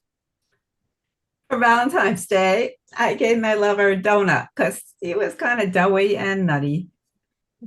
For Valentine's Day, I gave my Valentine a donut because I wanted us to both play with each other's holes. For Valentine's Day, I gave my love a donut because I wanted to get him glazed. For Valentine's, I gave my lover a donut because my name is Duncan. For Valentine's Day, I gave my lover a donut because my favorite type is cream filled. For Valentine's Day, I gave my love a donut because I was feeling a little frosty with him. After that, and we're going to do this one more time. So, Leah, please give us a word and let us know for Valentine's. Bra. Bra. For Valentine's Day, I gave my lover a bra because I wanted him to support our relationship. For Valentine's Day, I gave my lady a bra because I didn't want people to keep staring at her boobies. For Valentine's Day, I gave my love a bra because I wanted him to finally figure out how to take it off. For Valentine's, I gave my lover a bra because I will make it disappear. Abracadabra. For Valentine's Day, I gave my love a bra. He has no idea how uncomfortable they are. Valentine's Day, I gave my love a bra because I wasn't really needing mine anyway. For Valentine's Day, I gave my lover a bra because I wanted to be able to cup him. Give a hand there and put that down. All righty, so do have a lot of listings of games. So I will say we won't do it for this game, but we'll probably do it for the next game. So just have a book around. And we're going to do Actor's Nightmare in a few moments, but we'll do another game. So it doesn't matter what the book is. You'll just change the pages and switch it. Again, I use my phone. You could always use your phone, but even your texting, like Whose Line Is It Anyway used to gather two people's phones and they did their things, but that's not Actor's Nightmare, but we're doing Actor's Nightmare. So if you use your phone or whatever, I'm using my phone because my vision's not great to see in the books. And I'm just going to read what this has. It's got different lines from very famous films when I do that. But again, we're not there yet. We're going to do another improv game on the list. So you know what? We're going to do That's what I was blanking in my head, and I keep forgetting everything I'm doing. We're going to do the Orlando. So the Orlando's a real fun game, and we haven't done this in a long while. So that's all fun, and I'll give the rundown how this is with the Orlando, I'm going to put these individuals into a breakout room. And the only one I'm not going to put into the breakout room in the beginning is Lina. And I'm going to put everybody else into the breakout room, and then they're going to reinvent. So the key goes down to, they're going to come here. I'm going to tell, I just want to make sure I did, because always the number changes it, but. Okay, so nope, I'm going to keep Lina and Norm here for the moment. And I'm going to give a suggestion to Lina. Lina's going to tell Norm a story. She's not going to charade it or anything. She's just going to tell him a story. She's got 30 to 40 seconds to tell the story. I'm going to give the suggestion, and she's going to make it at least 2 people in the scene. But just remember, every time you're telling the story, it's your story. So when she tells it to Norm, Norm is then going to tell it to Melanie when we call Melanie back, but he's going to tell it to her in charades, and he's going to mime it to her. Every word, so he's not going to lip it. He's going to do it all in mime. And then Melanie's going to tell it in words to Christine what she saw. And then Christine's going to tell to Leah what she saw in charades. And then Leah's going to tell us in words. And then we're going to switch them around and do it the other way around too. But everybody's going to get the chance to do both. And I'll tell what the story is in most cases. You can always rewatch the video also, but it's how it goes. So I'll put you, I believe I did that right. So let me see. Yep. Okay. So I'm putting 2 of you. Actually, you know what? Yeah. So I'm gonna put you all into the breakout room, but I mean to the thing because it just goes quicker in the waiting room. But I'm gonna put Norm in there also, just so he doesn't have an idea what the suggestion is, because he's not supposed to know what the suggestion is. But put her into the waiting room, and there we go. So I'm going to give Lina a suggestion. Sorry about that. And your suggestion is, I'm just looking at who I'm putting in Norm. This being when you don't see very well, not the best of things. But yeah, your suggestion is going to be amusement park. So I'm putting that. Are we ready for Norm to come back? Yeah, so we're going to wait for Norm. Norm, do you see Lina? Yes. Okay, so yep, you may begin, Lina. I went with my friend to the amusement park, and we went on a roller coaster. And at first it was going up really, really high, and I started getting scared, but my friend was really excited.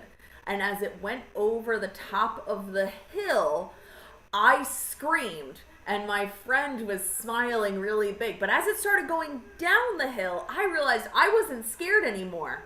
But my friend started to get scared. And they actually puked all the way in front of us. And then I got hit by a bunch of puke. So then I wasn't really happy anymore. And then we had to get off the ride as soon as it started because, well, they had to clean up all the puke from the ride, which was really upsetting. So that's it. So we're going to put, Lina, just put down your video for the moment. And we are going to call back number 4, which is Melanie. So we'll wait till Melanie sees it and we'll explain it to her. Some of these connections go immediately. This is one that's in between some of those slow connections for where they're located. But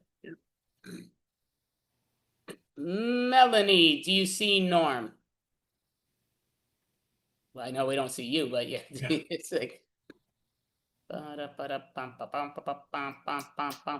okay, Melanie, do you see Norm? Yes. Okay, so he's going to tell you a story, but in only charade. So when you're ready, Norm, you're going to tell him.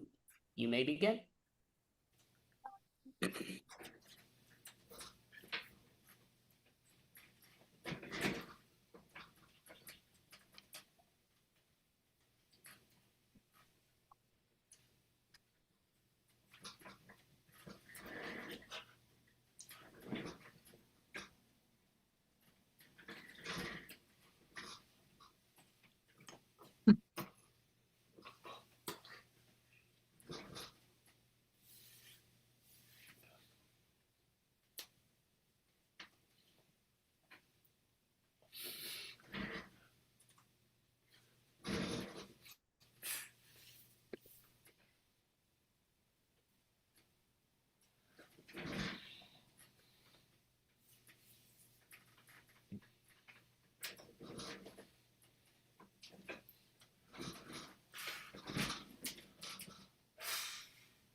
right, so we're gonna have Norm put down your video for the moment, and we're gonna call back Christine. So, wait till Christine comes back here.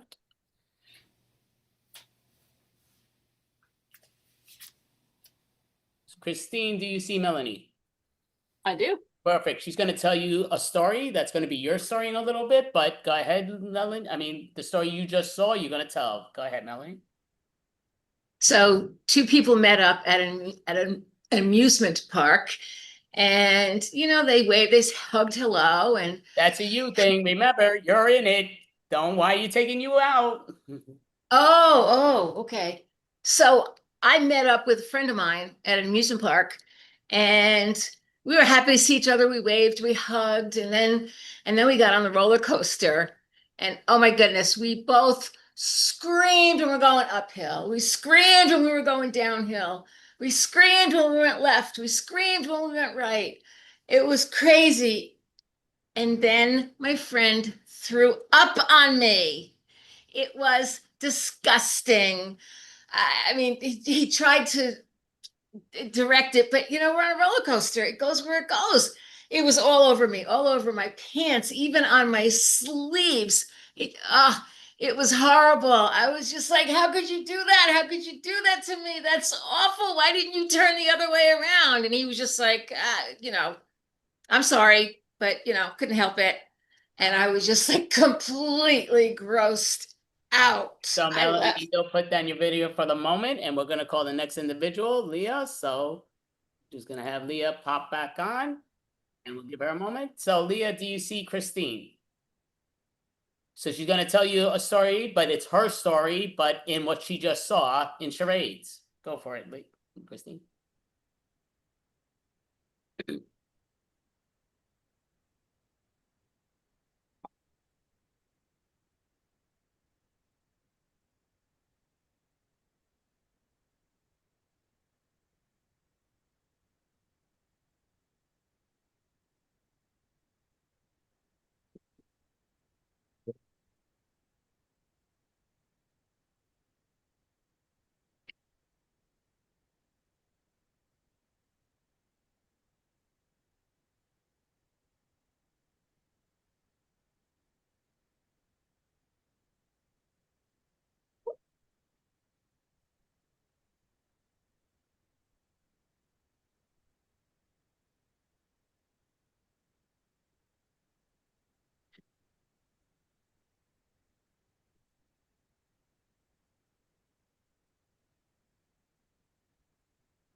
All right, now we'll all pop on up, and then Leah will tell us the story that she just saw, but she'll tell us as in that, so you all can hop on up, and go ahead, Leah.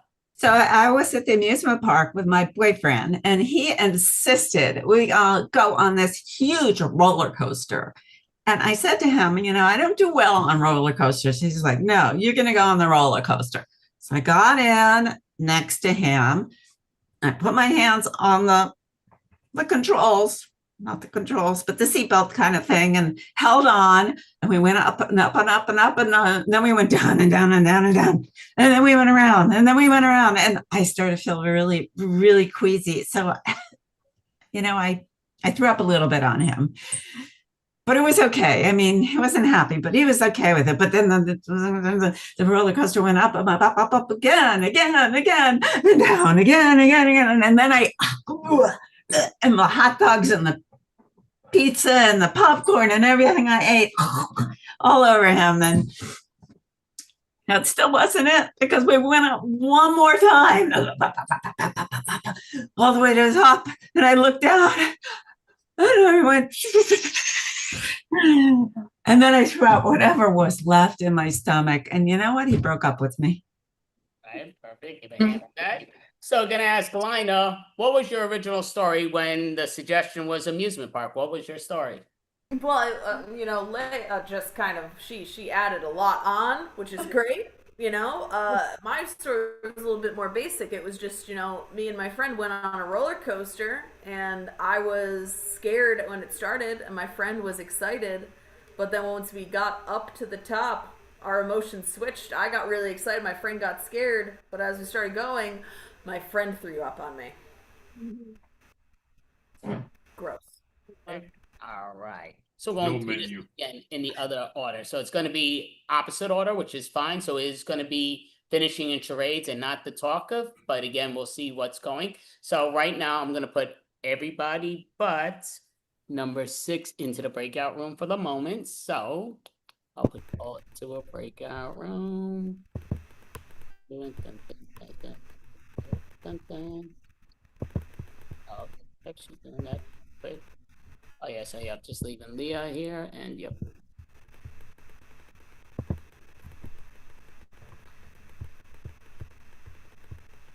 Oh, I gotta take this off. Yeah, I hate that it makes you take this crap off. It's so stupid. You can't put the host or the co-host. You can't put yourself in, right? Well, no, that's not the funny. I'm trying to figure that out. Yeah, Let me see.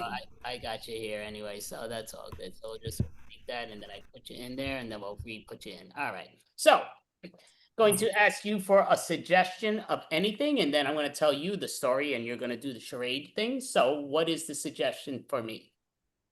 Valentine's Day. Valentine's Day. Okay. I'm writing it down like a moron, but okay. Just look behind you. Sorry, go ahead. No, it's all good. So yeah, so basically me and my partner, we went over and we went down to the factory of the chocolate factory. So got all this other stuff. And the funny thing is she loves to try all new candies and everything.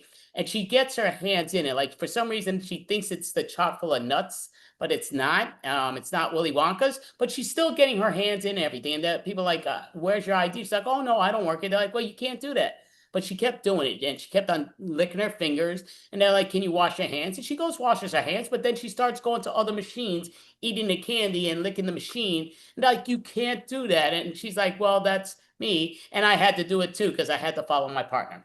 So you're going to tell us that scene without me there, and we're going to call back the opposite order. So this is Leah, going to put in, oh, she put you guys in actual breakout rooms. That's cool of her, but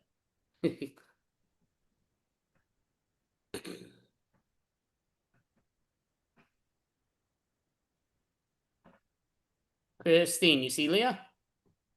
Okay, she's gonna tell it to you in charades, the story. This is her story now.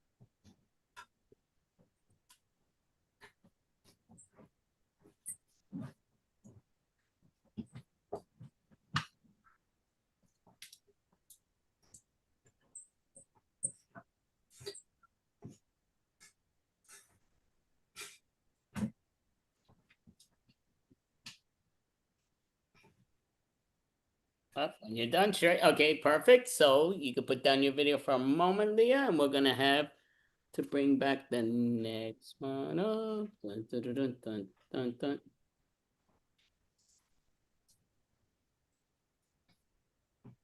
Yeah, it's saying she's in joining, so it's in between the connections, but yep. You see anything? I got it quick, but just some reason Melanie's is the slowest of the connections. At least it goes from room to room, but yeah, hers is by far and away the slowest.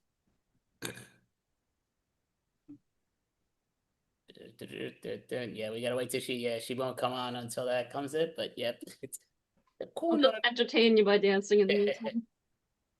Dance it away, you can, no question. It's going here and there. I don't know where these connections come from, but yes, it's in.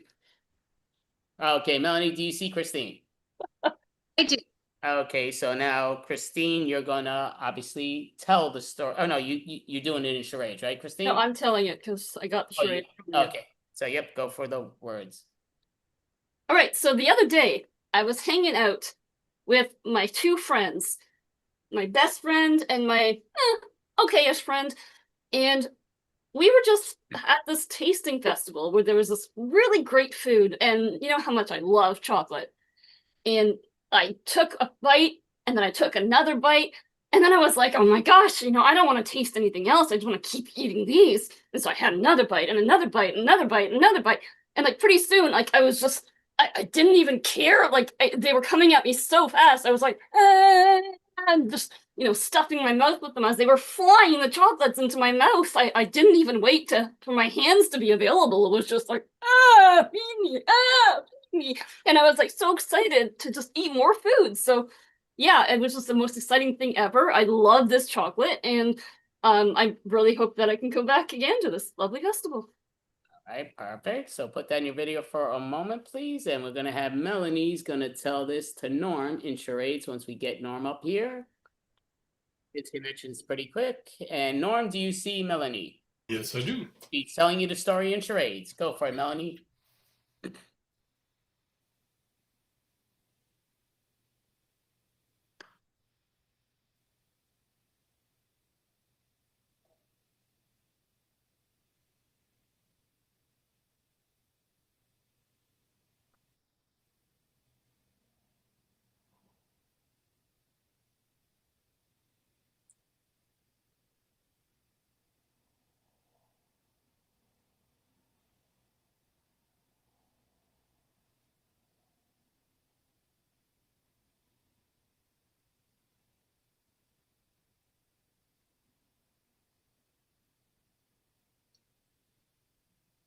Okay, so I'm gonna put down your put down your video, Melanie, and we're gonna have Norm tell this in words to Lina.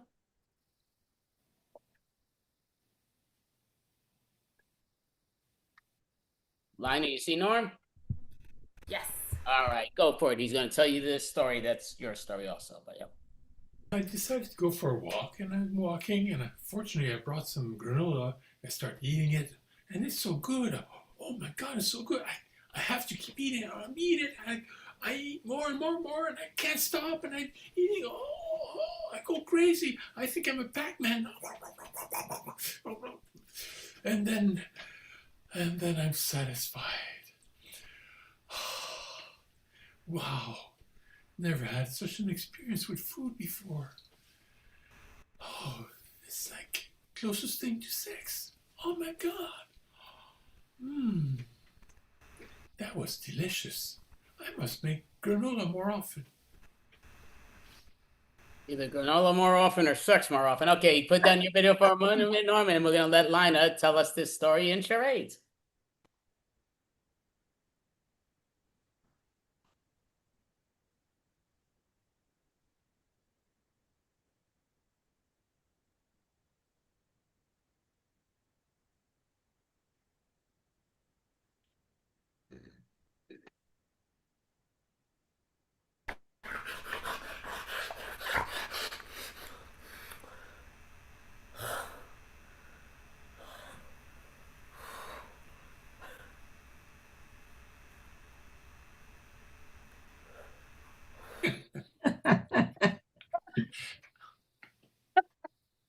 All right, so everybody drop your videos back up, pop them up.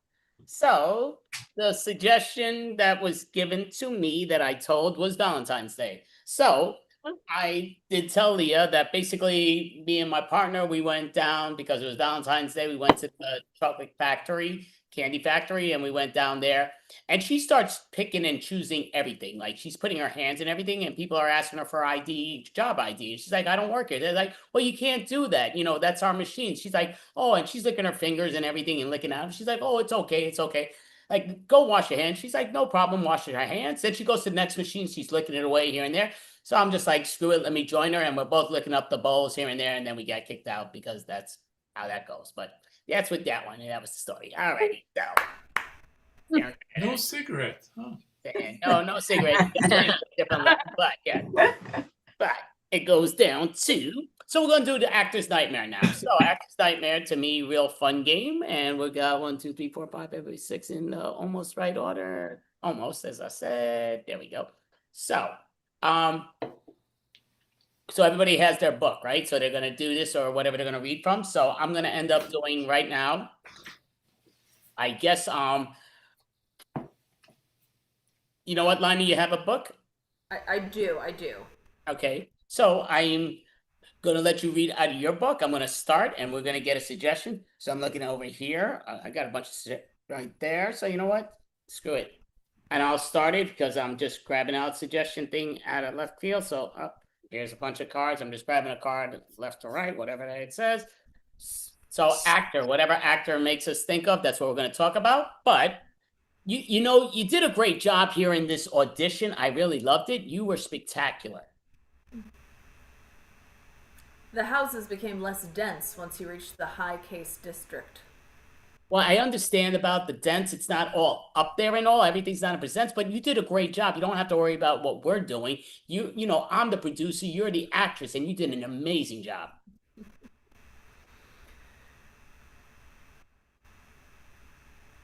Studied that face for a moment, wondering what piece might be coaxed from the dreams of such a man. You know, you're so funny. You already got the part. I mean, you are so sexy and all, but you don't have to flirt with me. You got the job. You are a great actress, and we are hiring you. It's pointless to fight. Well, yeah, there's no reason to fight. You got the job. I mean, that's what you were seeking, and you were, again, thousands of people auditioned, but you got it because you are just so perfect in the role. Liar. I'm not lying. Again, listen, we auditioned 1,000 people. It wasn't like you were the 10th person that we called. But you, again, you did such a great job, so we are thrilled to have you. He would leave no rose signature behind this time. Okay, even though I'm not flirting with you, I don't know to know what he's telling you. I mean, unless there's somebody giving you a problem, you don't have to tell me about your problems. I mean, you got the job, and I'm not your psychiatrist.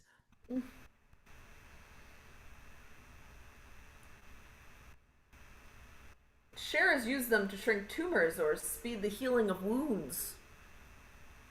Well, you know, I understand sometimes you might be talking about here and there, and I know this is a Western, and you do a great job with the Western, and you like to play with the revolver, but your part doesn't involve dealing with the revolver. Until you've had your pleasure. I mean, well, it's not my pleasure. It's how the script was written. So I'm producing, I'm getting it right. So I got to get it. I can't rewrite what the writer did. I'm the producer. I got to stick to my job. Like, you're supposed to stick to yours. We're not asking for you to change the script either. You do a great job. Please continue doing it right. That knowledgeable is he? Well, you don't want to question the writer's thing, because if you question the writer's thing, nobody's going to want to see the play if the actor doesn't want to be in the play. That's kind of weird. So yeah, you don't want to offend the writer. That would be bad. I think perhaps they want pain. No, again, again, I'm just a producer. I'm trying to get this movie filmed, and I don't give a crap what they're into, but this is just their writing, so we're trying to stick to the script. Only to halt statues still, as the tip of the stick came to hover before his face. Okay, yeah, you know what? I'm going to call a lunch break because I think you're somewhat crossing the path. Again, you got the job, but yeah, let me step away because I don't want, there's nobody else around. Yeah, that sounds a little weird. And we'll call C. Give a hand. There we go. All righty, so going to do this again.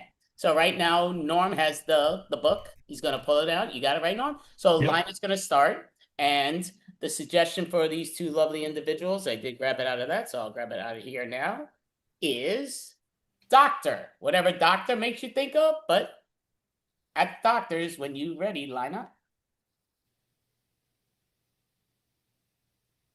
Dr. Smith, I'm glad you brought me in for the test results today. I'm a little nervous. We're reluctant to acknowledge the present. It's too embarrassing. Well, I mean, I know it's a little embarrassing. I mean, I came in and it's on, my, I think the medical term is butt. And I know it's embarrassing already. I want it gone. There's really no harm in reviewing the pats from time to time. Okay, I mean, I'm fine with you reviewing them. That's good. I'm down with that. Yeah. Knowing where you've been is part of knowing where you are. Well, I mean, I've been to the store today, grocery store, and then, well, before that, I went to the pharmacy to pick up the cream you had recommended, and I guess before that, I woke up. Does that help? If they were able, I'm sure they would pay equal attention to the future. I mean, I am able to pay attention to the future. I mean, that's why I'm here. I'm trying to plan for my future, depending on what you tell me about the thing. Trouble is, they don't have any film on it. Wait, but they took so many images the last time I was here. They took I was here for like 3 hours. You're I mean, the resident took like 17 pictures. I had to have the gown open in the back, which is so weird, and it was drafty and I was cold. And what do you mean you don't have any film on it? Remember, soundbite is their phrase. Soundbite?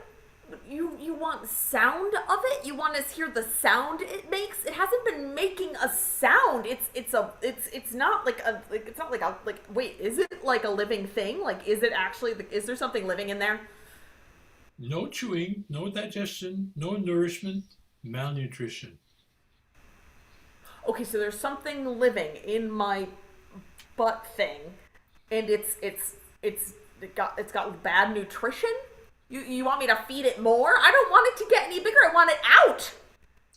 Another way they avoid the present moment is to look ahead on their own schedules.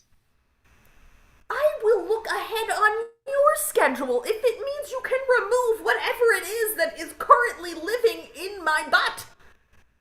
And so it goes around the clock. Okay, I don't expect you to work 24 hours a day. Okay, I understand you have office hours, all right? I am fine working within your office hours if you can just work on me.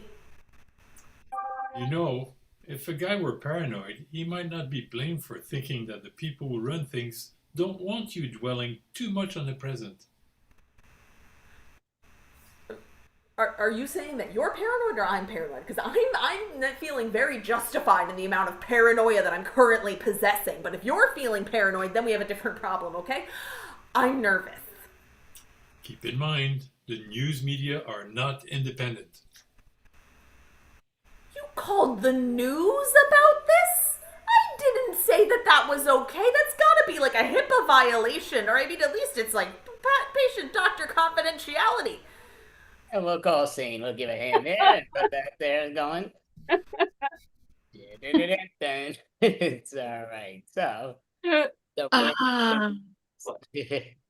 So, Melanie, you have your book? I do. Norm, you're going to start, and she's going to change pages, reading one line of each when it goes. But Norm, your 2 suggestions, which I'm putting out of here. Secretary, whatever that makes you think of. But yep, secretary, you are ready, Norm. Well, I hope you finished all the work that needed to be done. There was a stain around her mouth, and when it opened as she spoke, I could see the teeth had dark margins. Yeah, well, she can see the doctor later, but she needs to finish the workload. So that's why I keep thinking I'm going to die? Well, you can die on your own time. This work needs to be done. I pay you for this. As Bill drove me home that night, he seemed to be in an excited mood. Yeah, I'm glad you finished the work after all. But we'll get you fixed up so you can get back to work tomorrow morning. I'll just follow you with your luggage. Yeah, I just there's some extra work you have to do tonight. It's all in here. Some early warning system kicked in when we were within 6 feet of the vamp. Ooh. I didn't think anything here should be beeping. While he's working on your hair, you're going to walk through that night at work. Yeah, keep working. I'll do your hair, so it'll save you time. Well, he sure enough has a hole in his head. Well, didn't stop me. I keep working. Never mind those dark margins.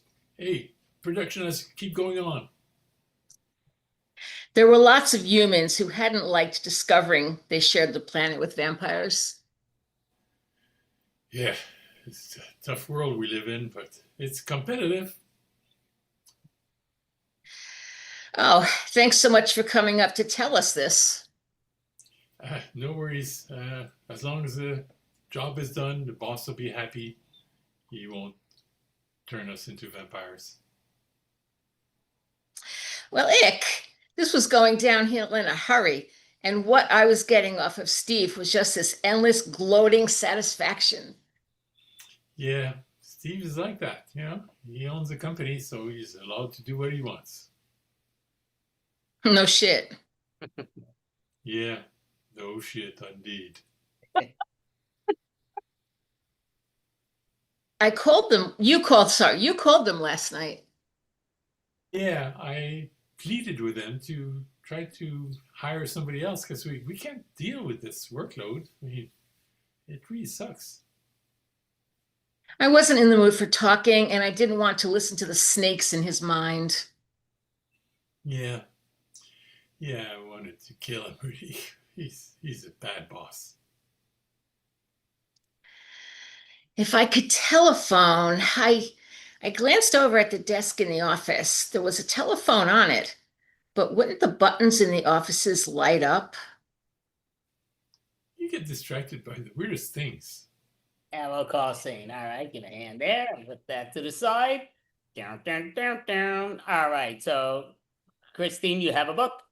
I do. All right, perfect. So Melanie's going to start, and your two suggestions is lifeguard, whatever that makes you think of. That's going to be your scene, Melanie. It's going to be both your scenes, but mainly you, Melanie, because she's going to be changing the pages. Go for it. Hey, we better take a look at those two girls out there. They're goofing around an awful lot. Did you ever try and think like other people so you wouldn't have to be so different? Well, we have to be different. I mean, these people's lives are in our hands. Perfectly understandable. I suppose I am a bit of an old donkey now, although at one time I was quite a bit handsome. Yeah, I mean, the girls still like you, but it's not about your looks, dude. We gotta watch these people in the ocean. We would be most honored, Maestro, if you would grace us with a song. Oh, nobody wants to hear me sing, and I don't want to distract you from doing our job. Tendons? Keys? Look, I don't care what part of their body that you're looking at. Just make sure they don't drown. For the young, there is too much time, but as one grows older, there is never enough. I see that much has not changed. Yeah, well, we want to make sure those young girls have plenty of time left, so keep your eye on them. Look at how they're goofing around. Oh, look at that wave coming. Yes, I've been preparing for my departure for some time. Yeah, well, you're not going to leave in the middle of our shift. You can divide the work, and there should be enough books for each of you to take home, in case you haven't finished in class. Wait, you're still taking the class? I thought you were already certified. So, let's see if we can finish this outline before period ends.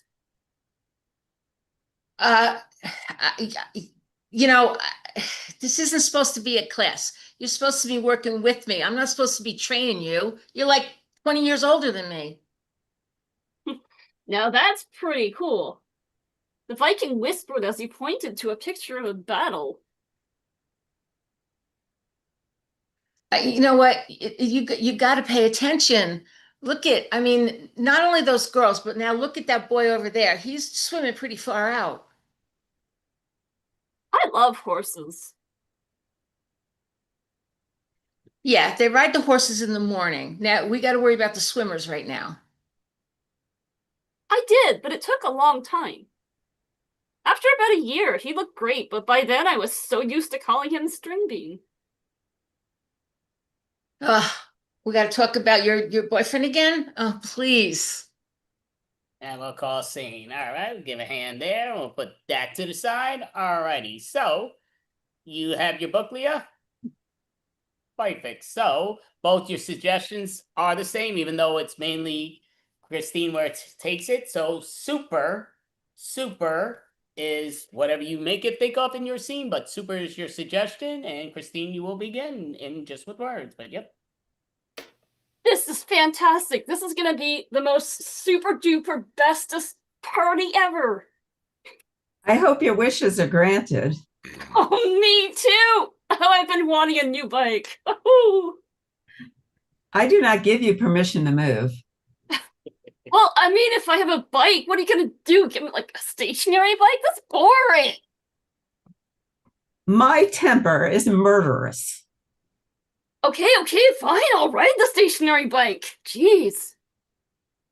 The balance of the sword is wrong for you because every balance has been conceived for 5. Okay, you know what? I think maybe I should just stick to riding a regular bike. The sword thing might get weird with the tires and all. I will beat my body into runes for you.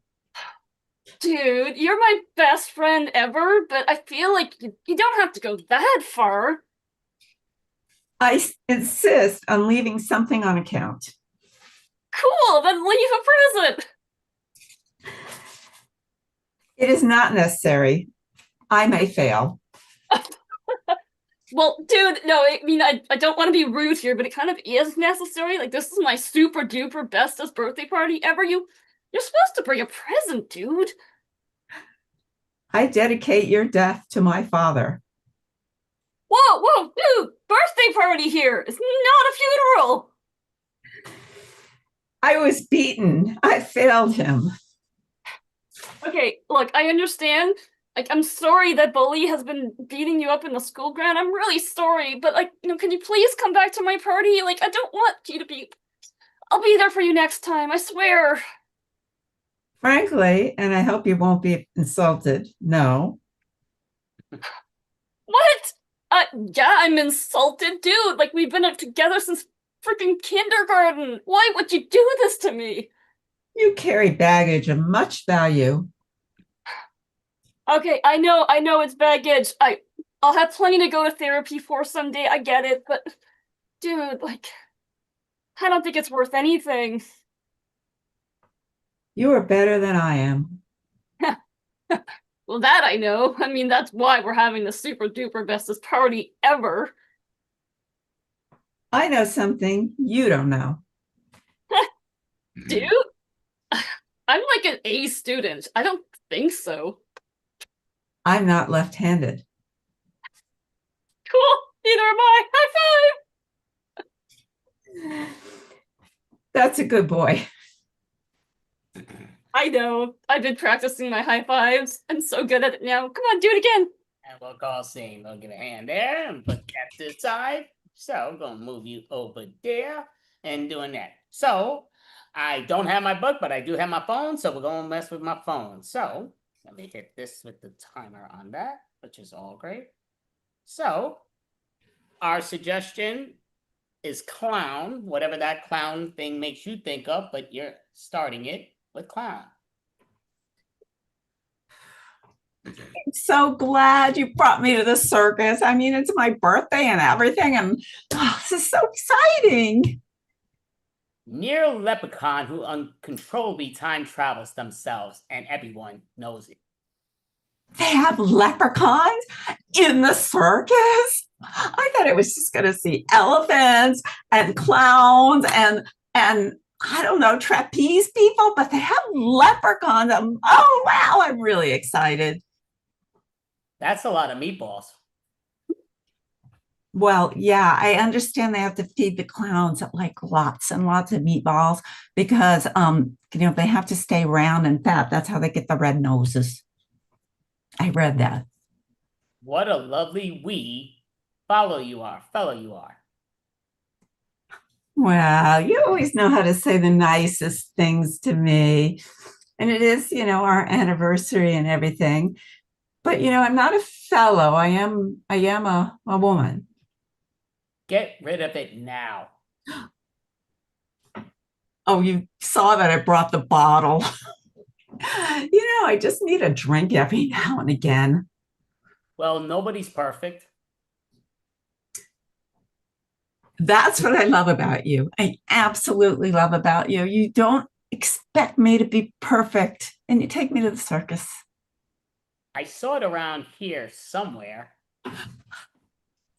Let's go find our seats.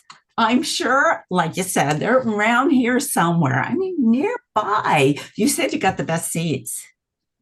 Take your stinking paws off me, you damn dirty ape. I'm sorry. I was just going to give you a kiss. And thank you for bringing me to the circus on our anniversary. But I could see you don't really want to be with me. Nobody puts baby in a corner. Yes. Nobody puts baby in the corner. And it's been a long time since you called me baby. It's alive. It's alive. Yes. The leprechauns are alive. I can see them coming out now. Oh, this is the greatest date ever. I'm walking here. Yes, I want to walk with them too. I mean, wouldn't that be the best? We'll just climb over the side here and we'll walk with the leprechauns. How much do I owe you again? Everything. You owe me everything. Life is a banquet, and most poor suckers are starving to death. Are you trying to tell me something about our relationship now? You're starving. That's a game I like a lot. It's Actor's Nightmare. It's a great improv game, and going with the internet, which I really like a lot. So we are gonna, like I said, we were doing some short form, some long form. That was a short form game, even though we did expand it into a long form style. But we're gonna do an actual long form game now. So we're gonna do monologue, scene, monologue, which I do like, and we're gonna do it a little differently, which is fine. I always let people know when it's done differently. And we're going to keep everybody on screen, which makes it easy. And I'm going to let you know who's performing because they'll go. But it goes down to, and it will change up. So it's good to pay attention to the story, but the next story has nothing to do with the other story because I'm going to give you a new suggestion and you're going to bring it to where it takes it. So just making sure I got all that stuff down. Alrighty, so the first two that I'll just put you both in head. Oh, well, nope. The first person that is going to be monologuing, which is number 3, Norm. So I'm going to put Norm in the spotlight for the moment. And then afterwards, once I put him down, we're going to have 2 and 4. So Lina and Melanie will perform the scene he's talking about. But it's not a redo of the scene. It's just what that makes them think of an expansion. So he'll talk until I tell him to stop, and then you'll do that. But we're just going to put you in the spotlight. That might even take longer doing that. You know what? You'll do the monologue. I'll put those 2 in the spotlight because they're doing the scene. But you're going to talk a monologue, and your monologue is talking about hairstylist. You hairy bastard, but hairstylist, yes, when you are ready. This is take me down memory lane, but yeah, women often change a lot of their hair, but guys tend to have the same thing all the time. And I remember going to a hairdresser and he said, "Oh, I would like to have you try an afro." No, I don't want to do an afro. The same way every time. So yeah, guys are more traditional. They want the same thing. No colors, no new wave. So we like stability, and women like variety. Perfect. All right. So we're going to put these 2 lovely ladies and spotlight. It just takes me a moment with that, but that's all good. So you 2 are going to do what he was just talking about, what that makes you think of. Oh my God, honey, I love your hair, but I really think we need to do a perm. I was thinking about a perm, but I'm not really sure what I want. Oh, no. Let me tell you what you want. You want a perm. They are all in right now. Everyone is getting a perm done. Everybody likes a nice perm. All right, and then we're gonna do some soft highlights, really balance out that really dark, rich color you have going on. We're gonna make it very nice. Don't worry. Just let me do what I want. Let me do what I want. Okay. Okay, but I mean, I'd like a little bit of the length taken off, but not too much. Maybe some layers. Layers. Oh no, no, no, no, no, no, no, no, no, no. You don't want layers. We're gonna do a perm, all right? And that's gonna create the vision of layers. But you don't want layers cut in. No, no, no. And we're gonna cut a lot off. We're gonna cut like 5 inches. We're gonna bring that length up a lot. We're actually gonna probably have to buzz in the back a little bit. It's gonna look perfect. Just put your hair in my hands. I know what I'm doing. I'm an artist. I'm an artist. You love this. You're gonna love this. Don't make me look like a man. Oh my God. You want to look like a man? Because I can do that. If you would like to look like a man, I can make that happen. Not a man. No, you said you're gonna buzz it back. I said, don't make me look like a man. Well, why not? I think it would look really cute on you. We could do like a fake beard. I can like glue some of the hair that we're cutting off like to your face. We can like trim it down. We can like give you a little goatee. Wouldn't that be like cute and adorable? Wouldn't you want that? It might be fun to live as a man for a while.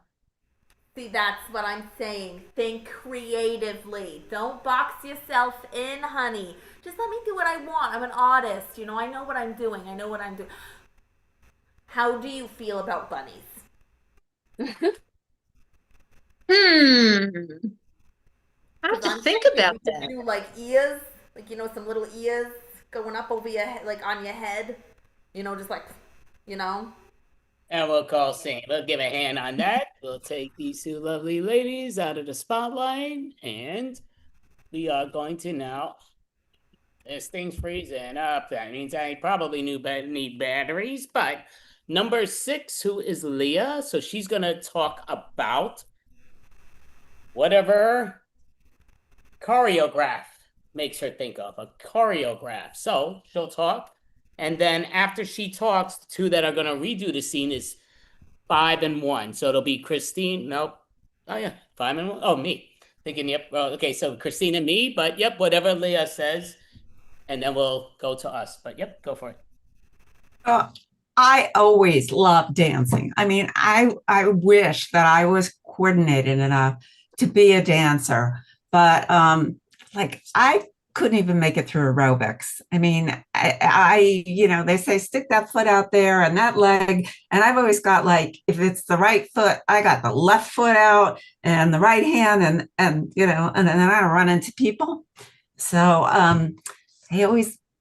my dream of being a dancer was kind of ruined by my total and complete uncoordination and inability to listen and make my body do the things that the instructor is telling you to do. So it kind of sucks, but we all have our dreams. Some come true and some. We'll go to that scene, me and Christine, putting us both in the spotlight. And all right. 5, 6, 7, 8. 1, 2. Yeah, this is kind of dull, to be honest with you. I mean, I deal with the 1, 2, but I'm enough with the numbers. What's with this number game? Okay, well, yellow, green, foot, right, head, bop. Can you try that? Well, yeah, you could say your right foot, your left. What's with this number stuff? I don't get it. What's with the 1, 2, 3? I don't have a 1. I don't have a 2. I don't have a 3 unless I count my toes and fingers. It's weird. Okay, can you count the music? When the music's going da da da da da da da, it's 1 and 2 and 3 and 4. You're not No, I mean I listen to tons of music and I never hear people singing the number song. That doesn't make sense. It's pretty ridiculous. Do you hear Lady Gaga singing 1, 2, 3, 4? No, she's great, but nobody needs her to sing numbers. Okay, I completely understand where you're coming from. So let's maybe try it again. This time I'm gonna talk about your feet. So we're gonna go right, left, right, right, left. Can you do that?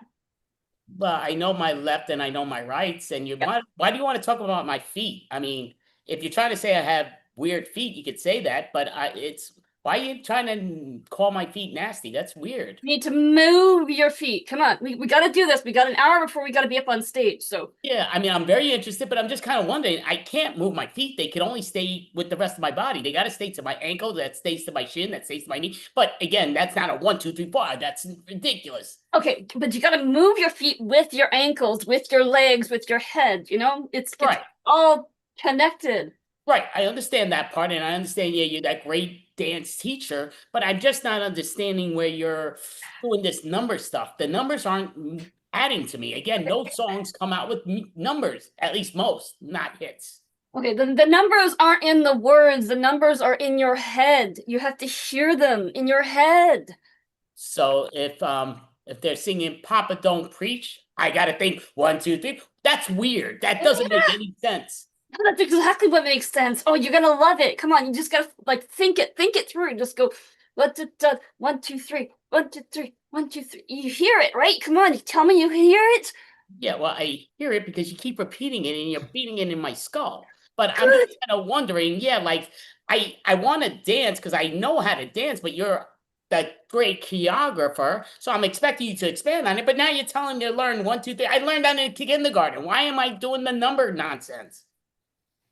Oh Lord. Okay. We got 10 minutes before we gotta be up there. Do you remember the hokey pokey by any chance? Yeah, I know the hokey pokey, but I don't go, let's do the hokey pokey 1, 2, 3, do it, spin yourself. No, that's really weird. Doesn't make any sense. Okay, you just put your right hand in, put your left hand out. You know, we'll be fine. Just where do I put it? You're saying in and out. Oh, that's weird. Where am I putting in and out? Into the center, into the stage, into the oh Lord, they don't pay me enough for this. And we'll go scene. All right. So right now, who's gonna do the talk about is number 2, who is leading Lina. So Lina is gonna talk about game designer, and she'll talk about something with game designer that the other 2 will reinvent to what she's talking about. But when you're ready, Lina. Oh, and I'm sorry, the other 2 are, I should tell them, it's 3 and 4. So Norm and Melanie will be performing what Lina's telling us. Yeah, I don't know who designed Monopoly, but it is a very frustrating game and I hate it. You know, like people seem to enjoy playing it for some reason, but it's a lot of counting, which as we saw in the previous scene, not fun. And you know, it always seems to end in people being either horrifyingly bored or hating each other. So I don't really understand why people keep playing it, and then they come out with all these new additions that are all like, you know, like, ooh, like the Harry Potter themed Monopoly, you know, the Game of Thrones themed Monopoly. And I'm like, yeah, are we not thinking more creatively than this? Could we not come up with something better than somebody getting sent to jail for not having enough money? Like that seems very capitalist. So we're gonna put Melanie and Norm in the spotlight. They're gonna redo that scene, sort of. Yep. Hey, Susie, we always play the same games. Let's create a new game. Wouldn't that be fun? Ooh, that's a great idea. Yeah. Do you? Yeah. I'm thinking, you know, we play hide and seek, but this time we count the steps as we go and hide. Yeah. Out loud? Yeah. It'll give you a easier time to try to find me. But then if you're counting out loud while you're hiding and I'm it, then I'm going to know where you are because I'm going to hear you counting. You're not that good. Well, we have to add another twist to it though. Skip numbers. That'll throw you off. Oh, so we'll count like 1, 17, 94, 182. Yeah. Yeah, you'll be all confused. You won't know where to go. I'll still it'll hear help you. with your math. I know how to count. Yeah, that's not what your report card says. Well, the teacher doesn't know what she's talking about. Okay.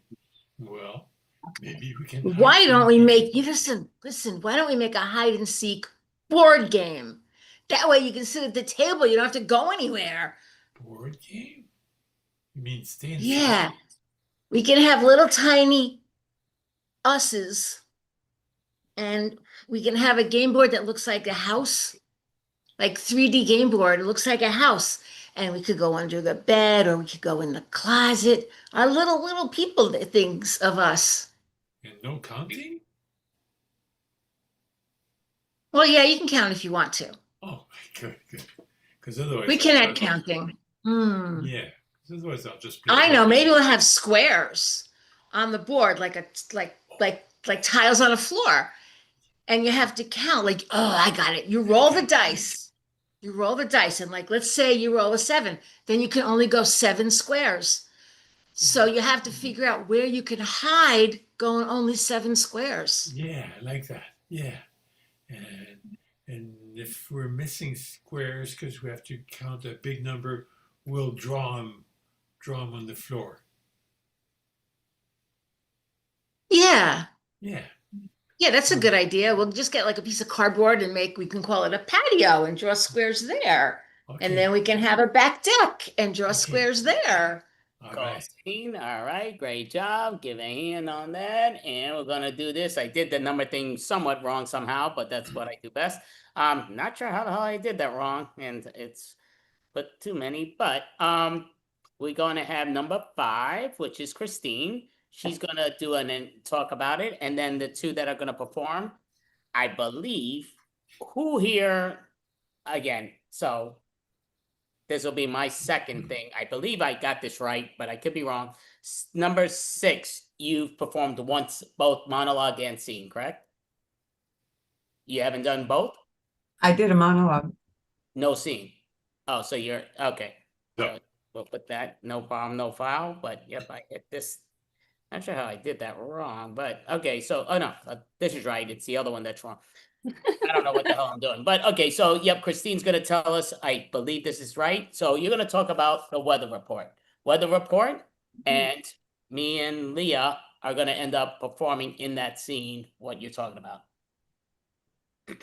You know, the weather report is one of these really ridiculous things. It's kind of like fortune telling. It's really not going to be all that accurate. I mean, you're going to find out, like, oh, there's like a 26% chance of rain. What does that even mean? You know, by the time the afternoon comes, does it matter if it was 26% or 48%?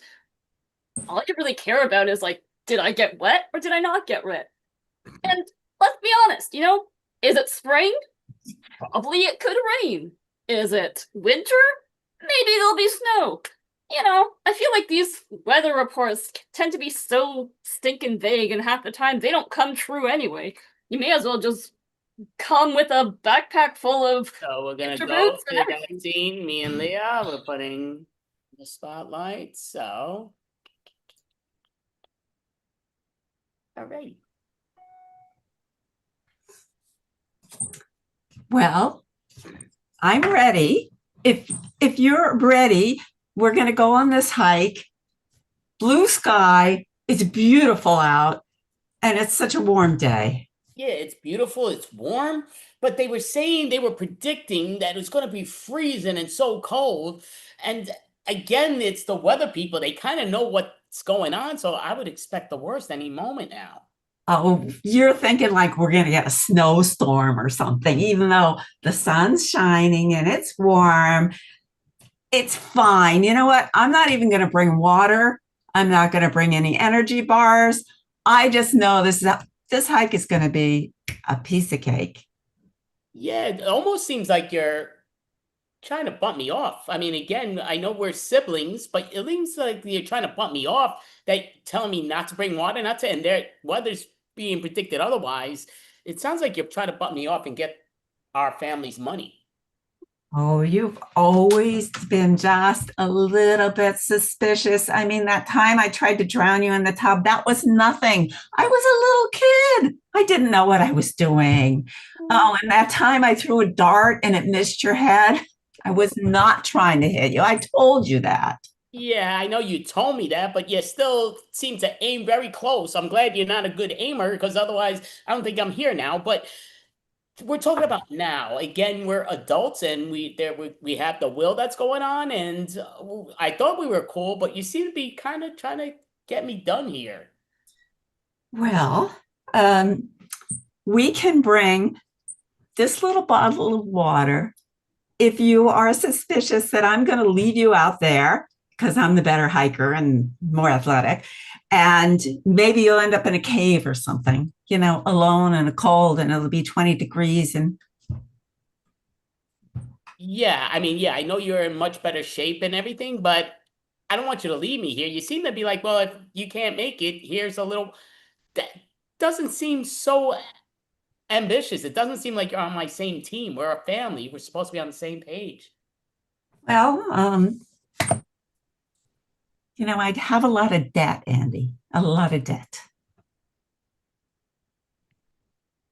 See, all right, so. All right, so going to ask this dumb question. So 4 still hasn't done a monologue, correct? Correct. Okay, so how, besides 2 and 3, who else hasn't done a scene twice?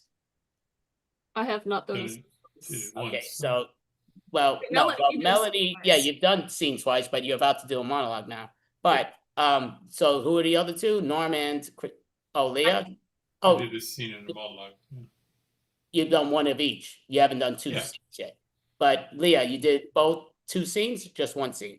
Okay, so I got your number. Somehow I messed this up, but 6, 3. Got that there, 6, 3. So let me click on that. And I also did 1 of each. You did 1 of each. So we have you as here that I'm putting there. Number 5, you're doing your, oh, you only did 1. Wow, okay. And you didn't do a monologue yet. You're about to. I did a monologue. That's Melanie. Okay. I'm about to, I think. Okay, so yeah, that's why I'm throwing, the number thing's throwing me a little off, right? Okay, so Melanie's doing her monologue now. So you're about to do your second scene, right, Christine? Okay, so we're gonna have Christine and Norm are gonna be in this one. I believe that's correct, right? No, Norm, yeah. I guess so. I don't know. No, wait, Norman, who else hasn't done a second scene? Leah. So we're gonna have Leah and Norm. And Lena. Everybody hasn't done a second. Okay, no, I got it. When I say I got it, let it go. Okay, so we're gonna do Christine is gonna do a monologue. And don't worry, I'm gonna cut her off, but her monologue's about copywriting. And then we're gonna have Leah and Norm perform a scene on that. But go ahead. You mean Melanie, right? You meant me, right? Melanie, yep. Do your monologue, Melanie. Sorry. Okay, I'm sorry. What was the prompt? It was Copywriter. Okay.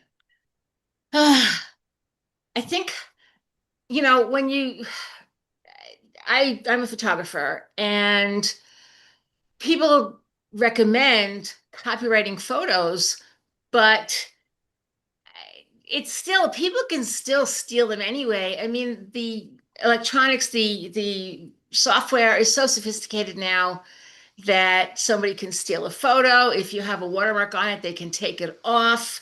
It's really pretty bad. One of my friends found one of his photos in People magazine. It's ridiculous.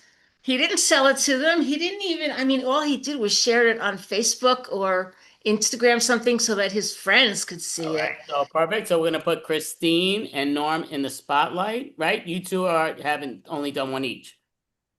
Yeah. Okay. Because I know you guys keep, and Leah, you still doing the 1? Yeah, you're in the next one. I'm sorry. Yep. Yeah, Leah and Lena. Yep. So putting that. You may begin what you just saw. Hey, how are you? I'm doing great, but what the heck? I don't understand why you've taken like 25 pictures of the same thing. Well, because some people might steal some of them, so I'll still have some left. Okay, but do we really need to have like 30 pictures of the Eiffel Tower? I feel like that might be a bit overdone. Yeah, 30 overdone. 25 is perfect. Well, I didn't count them, but I okay, all right. So, like, what about this one here? Like, the difference is so tiny. I don't know. Oh, but you see how the shade has moved? It's totally different. Right. Okay. Well, my magazine can only print 1, so I do have about 20 other people who submitted pictures of the Eiffel Tower. I'm not They're sure. all mine. They're all my pictures. See, you can't print theirs. They're my pictures. Oh, well, Yeah, well, Mr. Smith sent one, and Judy yeah. Jones sent one. First hint would have been Mr. Smith. Talk about generic. Jeez. Well, okay, well, you know, sir, I'm gonna need some kind of evidence that this was your picture, because I don't want to put your name on Mr. Jones. All right, now show me. Yeah. Yeah, that's mine. Okay, well, I mean, you said that the shadow was a bit different. Of course. Yeah, that's my style, definitely. The shadows. You control the shadows. Yeah, that guy's picture normally would have a thumb in front. Okay, well, people all over the world have taken pictures of the Eiffel Tower. I'm just not sure. How do you prove that this shadow on this building is your picture? Just ask me. And scene. All right, so we'll put that there and go in there and we'll do that. So this is the final one in this thing. So I'm going to give the monologue and then Leah and Lina will perform it. And Baker is the suggestion here with these are all random mixed order. So I'm just looking at the timer. And yeah, so basically to me, Baker in general is, I love the wedding when they had the bakery and they had the women's that what's their partners called that always in weird outfits. The ladies, whatever they are, the ladies that are in the wedding with the bride, but she invites the girls with the blade. So they're all there and everything, and they're all popping out of cakes, which is great. But what I do love that it was just really weird that they're all popping out of cakes, which I thought was brilliant in the style because they're wearing their bad looking dresses, but they pop out of cakes. But the one girl didn't pop out of a cake, and they see that she ended up getting murdered inside the cake. Great mystery. But let's see, Lina and Leah perform Elias. Down, down, down, down. I'm not Leah. Oh. Do you want to spotlight Leah, or Leah can talk for the shadows? Maybe she's in the cake. Yeah, I'm doing the wrong thing. Holy cow. I'm in the cake. Let me out. Get her out. All those L names. The L names, Leah and Christine. There's an L in my last name. Guys, there's a show going. You can let the show go. Let's hear you. I had the weirdest dream. Go ahead. Go ahead. I know your dreams, you always think they come true. It doesn't mean anything, but tell me. I'm really worried about Patricia's wedding. All right? I had this dream where there were all the bridesmaids were inside cakes. Or inside kicks? Inside cakes. And inside cakes. Inside of cakes. Yes, they were inside of cakes, and then one of them died. Well, I wasn't going to tell you, but I had planned to put all the bridesmaids in cakes. I mean, it was supposed to be a surprise for the bride. And I hope you were not letting that surprise, the cat out of the bag. I don't want to let the cat out of the bag. Don't want to let the women out of the cake. Don't want the women to go into a cake. We gotta kibosh that idea. No more surprises. I bought 10 huge human-sized cakes for this wedding. Okay, it's my daughter. She's getting married. All the bridesmaids are going in those cakes. Deborah, I know I'm not her father, but 10 cakes, that's a lot of money. Human-sized cakes, it's even more money. And then in light of my prophetic dream, there will be death. There will be bridesmaids in these cakes, dead or alive or dead. And I know you feel so strongly about your dreams. I'll tell you what. We'll let them, give them cell phones or something so that you can check and make sure they're alive. Deborah, the nonchalance that you just said dead or alive or dead, it really lends me to think that maybe, do you want one of the bridesmaids to die? Is that like a thing that you're hoping for? Imagine it would be the wedding of the year. It would end up in all the papers, on the internet. Everybody will know my daughter's finally gotten married. Freak, who thought that would ever happen? I mean, it is a surprise. Patricia is a, she's a. Oh, see. All right, great job, ladies, and give a hand. All righty. So, to me, another real fun game of monologue, scene, monologue. I like that. It was just changed a little bit with the way we took that, but again, I think they did a great job, most definitely, and a lot of fun. So, looking here with these cards, trying to get some of them out of the way and not mix them up, which I always seem to do every time. But not that big of a table, and I got tons of different things here and there. That's why I always have a hard time with it. What we're gonna do, looking right here with the numbers, that makes the most sense. You're doing two. What's that mean, Mel? I mean, Lionel. I'm just putting up. I'm number two. No, I don't. You said we're looking at the numbers. You're having so much trouble counting. We're putting numbers up there. Everybody get their numbers up. Yeah. It goes down to is we'll do it. You know what? I think people like this, so we're gonna do it a few times, which is fine. So we're gonna do the wedding game. Not the wedding game, the dating game. The dating game. So with the dating game, we're gonna put the one that's choosing one of the dates into the breakout room. They're gonna be by themselves. So, actually, no, we're not, because we want to make sure that sometimes people like when they guess it so quickly, they here and there, and Lina was one of their people that got pointed out, Lina and Mel, that both did it so brilliantly, and then people are like, oh no, they're cheating, blah, blah, blah, just because of how quick they were guessing, and for so long, so then we keep it here where everybody has to stay online, so they're like, oh no, they're watching it, and it's going in the breakout room. So to me, I avoid that. Got a lot of listings here. Hopefully we don't get the same ones we keep getting, but just never know till we know. So we're going to have it where Lina's going to be the first to guess right off the bat. So it's going to be Norm, Melanie, and Christine. They're looking away. And, you know what? Screw it. We're going to have 4 people in it each time. Why not? We could do this each time. There's no reason to have one person sit. So we're doing the wedding game, I mean, not the dating game, but with the 4 and 1. So everybody's going to get that chance to be the guesser and what's what, but they're going to be different characters. So, and obviously you may or may not know some of these people. I don't know all these people, but these are all online popular characters supposedly, but doesn't mean who knows what, where, why, or how. So, and again, Lina may not know them all, but we'll find out, and it comes down to. So I'm going to ask Lina to look away for the moment. And so this is for Norm. So Norm is, I mixed up these cards, and I'm just, you know what, I'm going to mix them up one more time. Then I'm just putting them out in order. Screw it. So this is one we just did. So I'm going to take this, but I don't think we did this one, even though, tell me if you see it. Yeah. Okay, so that is Norm, that's your character the whole time.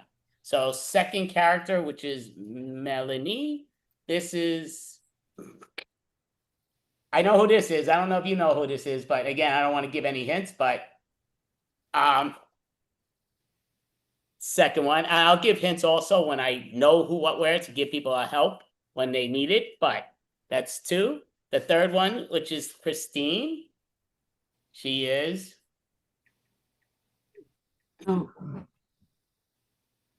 And the 4th one, which is Leah, she is. I actually know all these people, shockingly, but you see it? Yeah. If she's seeing it, I don't know. That means she knows what it is because she's looking at it. Yeah, I see it. I'm looking at it going, what? But yeah, it's great, guys. So you turn around. What's up, young lady? Welcome to the wedding game. I mean, not the waiting game, but the dating game. And we're going here and there. So please introduce yourself to the audience. Hi, everybody. My name is Barbara. I'm a secretary at a dental clinic. If you want a clean smile, come sit down here for a while. That's our motto. And I'm just really looking for somebody to love. Oh, that sounds great, Barbara. So I'm going to ask you simple to the point. We have 4 individuals. Usually in the show, we only have 3, but we have 4 individuals behind the curtain. You get your choice. You're going to get to choose who do you want to date in the first date. So what is your first question out of curiosity? I want to know what book you would recommend me to read. Okay, so we're going to ask contestant 1, which is number 3. What book would you recommend to read to the lovely Barbara? Hello, Barbara. You look scrumptious. Well, if it's for yourself, I would read anything about gastronomy, recipes and stuff. But if you're reading to a child, maybe Mary Had a Little Lamb.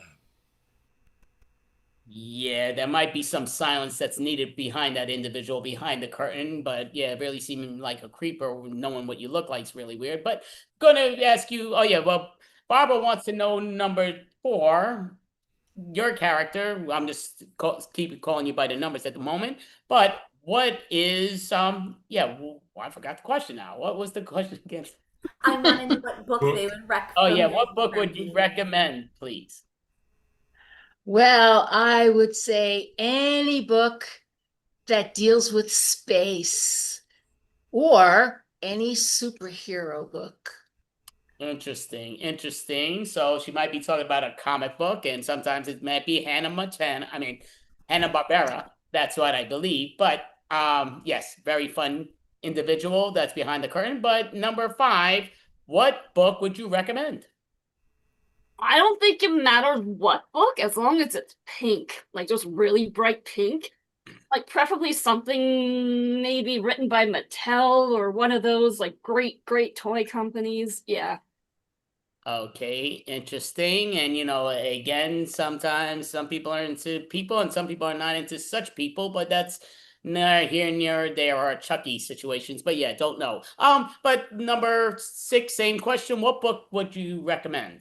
I highly recommend that she read a book about English comedians because they are the most entertaining type of people out there.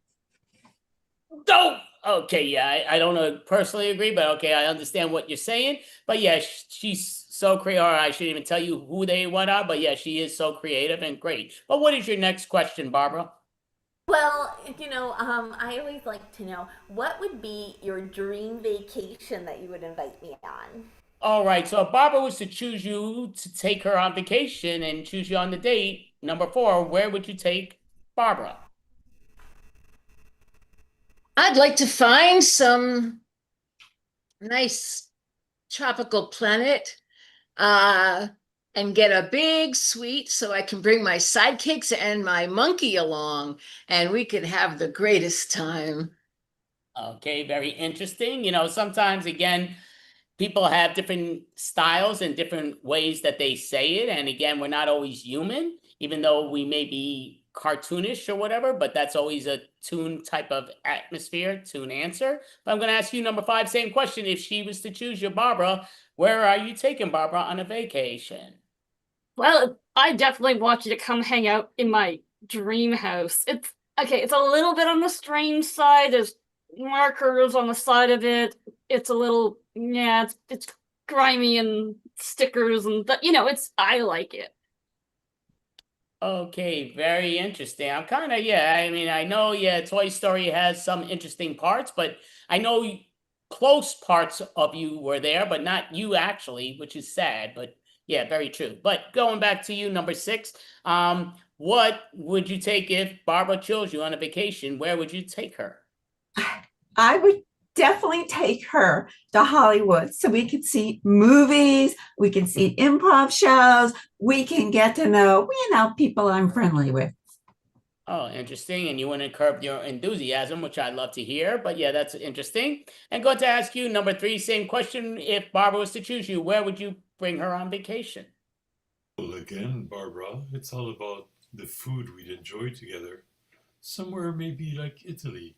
We could eat some fava beans accompanied with a fine Chianti. Delicious. Yeah, and I do apologize. Sometimes we get individuals that we should not have gotten, but that's who they allow to be here. So hey, if that's your choice, that's up to you. But I'm not saying yes or no. But what's your final question, Barbara, for the individuals before you choose? If you could take me to any particular kind of outing, you know, like ice skating or going to the movies, what would you pick? All right, so we're gonna go to you right now, contestant number 5. Where would you take her onto an event? What event would you take her to and why? Well, I think wherever we go, it's gotta have to be gymnastics because I'm always doing the splits, and I think you should learn how to do the splits too. Yeah, no, that's true. I know Ken used to tell me that about you, especially in your situation, not always in the crazy mode, but yeah, Ken used to be in that kind of way, but I'm not supposed to reveal any answers behind the curtain, but I'm going to ask you the same question, number 6. What event would you take the lovely Barbara if she chose you and why? I would definitely take her to a show, an improv show. I mean, that's where you get to see everybody acting. And again, it's all people I know. So I would enjoy it immensely. Oh, well, I do think it's amazing that, again, you're talking about the longest sitcom in history that's still going was on your original show, which was brilliant, but yes, very creative. But number 3, same question. What event would you take the lovely Barbara if she says she's choosing you and why? Barbara, I'm kind of a homebody, but if we're going to go see a spectacle, I would suggest something outdoors. Maybe go see my friend Buffalo Bill. He puts on a great show. Interesting. And last but not least, number 4, where would you take Barbara if she was to choose you to what event and why? Well, Barbara, I would like to take you to the zoo because my little buddy Blip has been wanting to see his family again. We'll go to the zoo.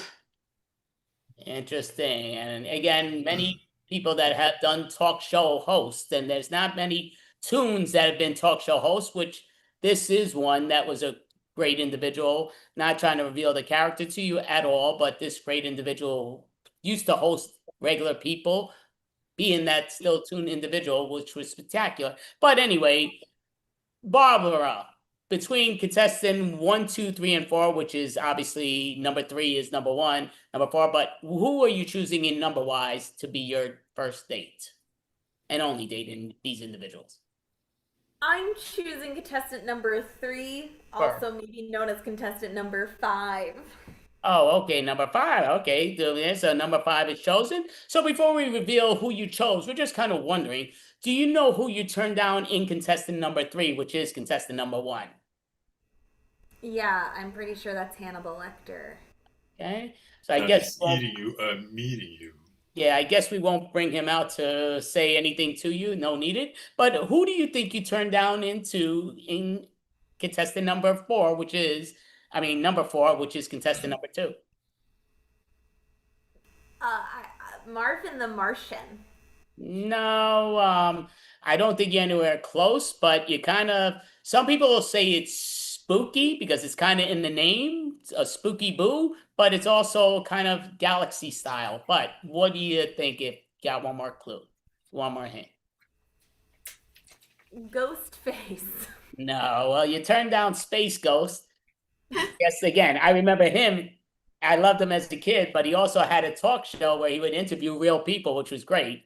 Space Ghost, but go there and there.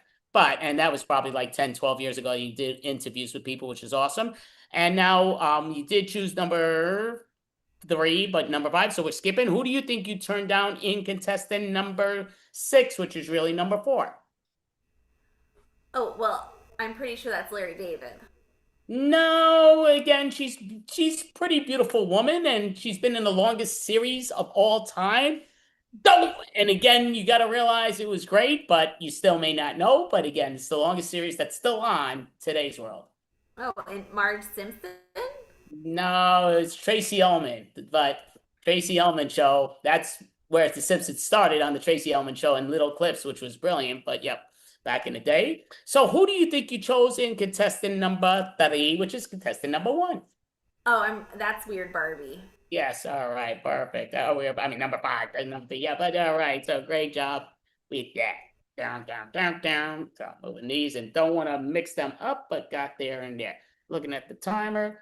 Yep, we got time, so we could do this at least one more time. So we're gonna have it where we're gonna have Norm be the guesser. So that means these lovely individuals, ladies, doesn't mean they're officially ladies once he picks and chooses, but it goes down to, we'll do it in the number order. So we'll have it where, yep, you just look away for the moment, Norm.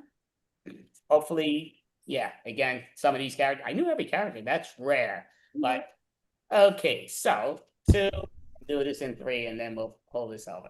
So 3. So basically, this is another one that was just done the other day when we did this. Not sure why that happens, but okay. So we're gonna have this be number 4, which is obviously Melanie, but can you see that?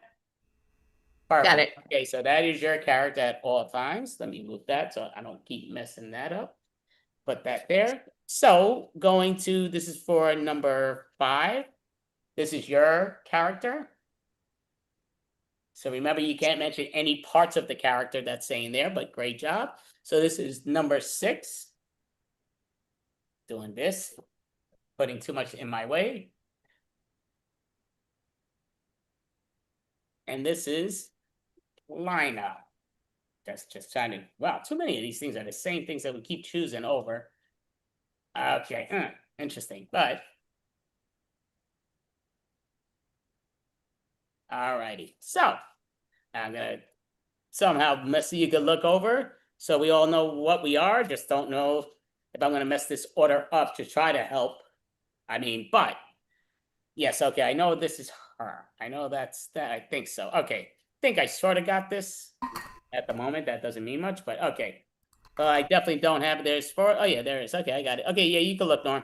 Alrighty, so right now, Norm, behind the curtain are 4 lovely individuals trying to get a first date with you. Can you please introduce yourself and let the audience know who you are? Hi, I'm a chef at a fancy French restaurant, and I'm interested in making an acquaintance because I'm so busy working all the time. I would like somebody to make my life happier. Okay, I don't know if that's the best way to start off a date, but okay, that's interesting. So behind the curtain, what is your first question that you're going to ask? And yep, we'll move it like this, sort of like this order, just because of how it went, this order, and we'll still say, so I'm going to say your actual number, but that means it's you, but go ahead. So what is your first question, chef? Well, of course, since I'm a chef, I'm interested in what's your favorite type of food? All right, so number 4, what is your favorite type of food? Well, I really like all kinds of food.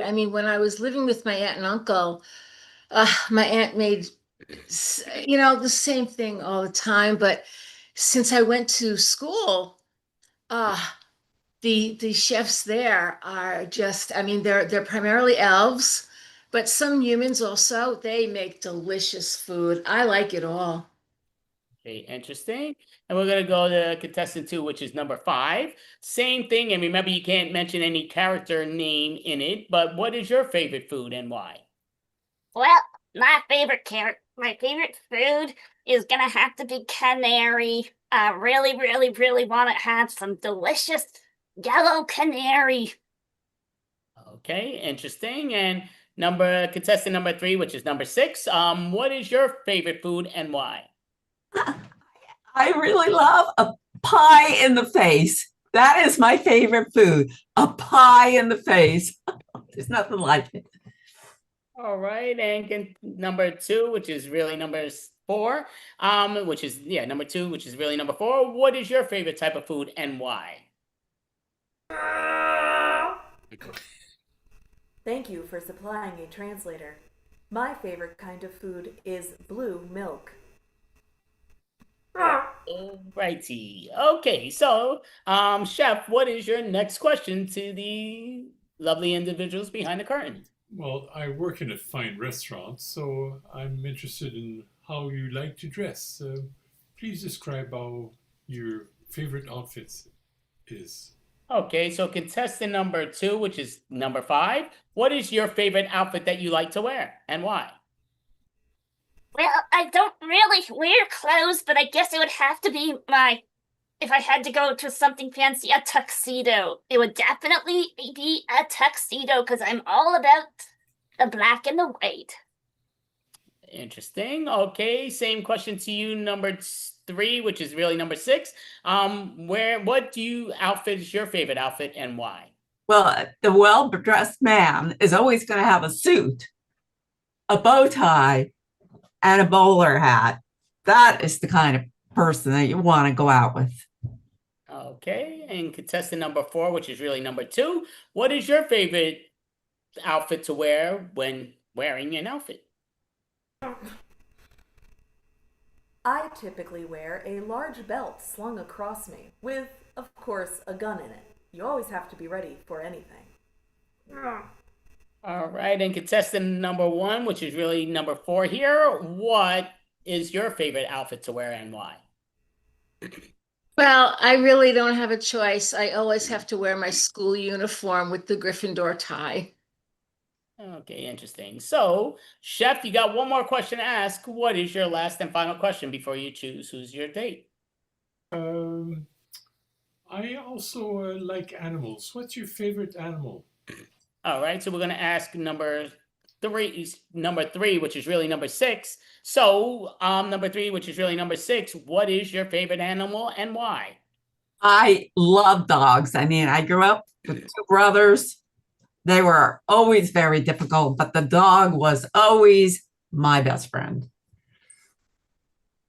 Hey, you're probably not used to not getting hit so often. You haven't been hit yet because nobody's really sitting next to you, but that's interesting. Yeah, I know you like getting slapped around, but we're going to ask the same question to you, number 2 officially, but it's really number 4. And that is, I forgot the question. Oh yeah, what's your favorite animal and why? Do Ewoks count as animals? Ha ha ha ha ha ha ha ha ha. I guess it would have to be a tauntaun because they are very good at running at high speeds in winter weather. Right? Contestant number 1, which is really number 4. Same question. What is your favorite animal and why?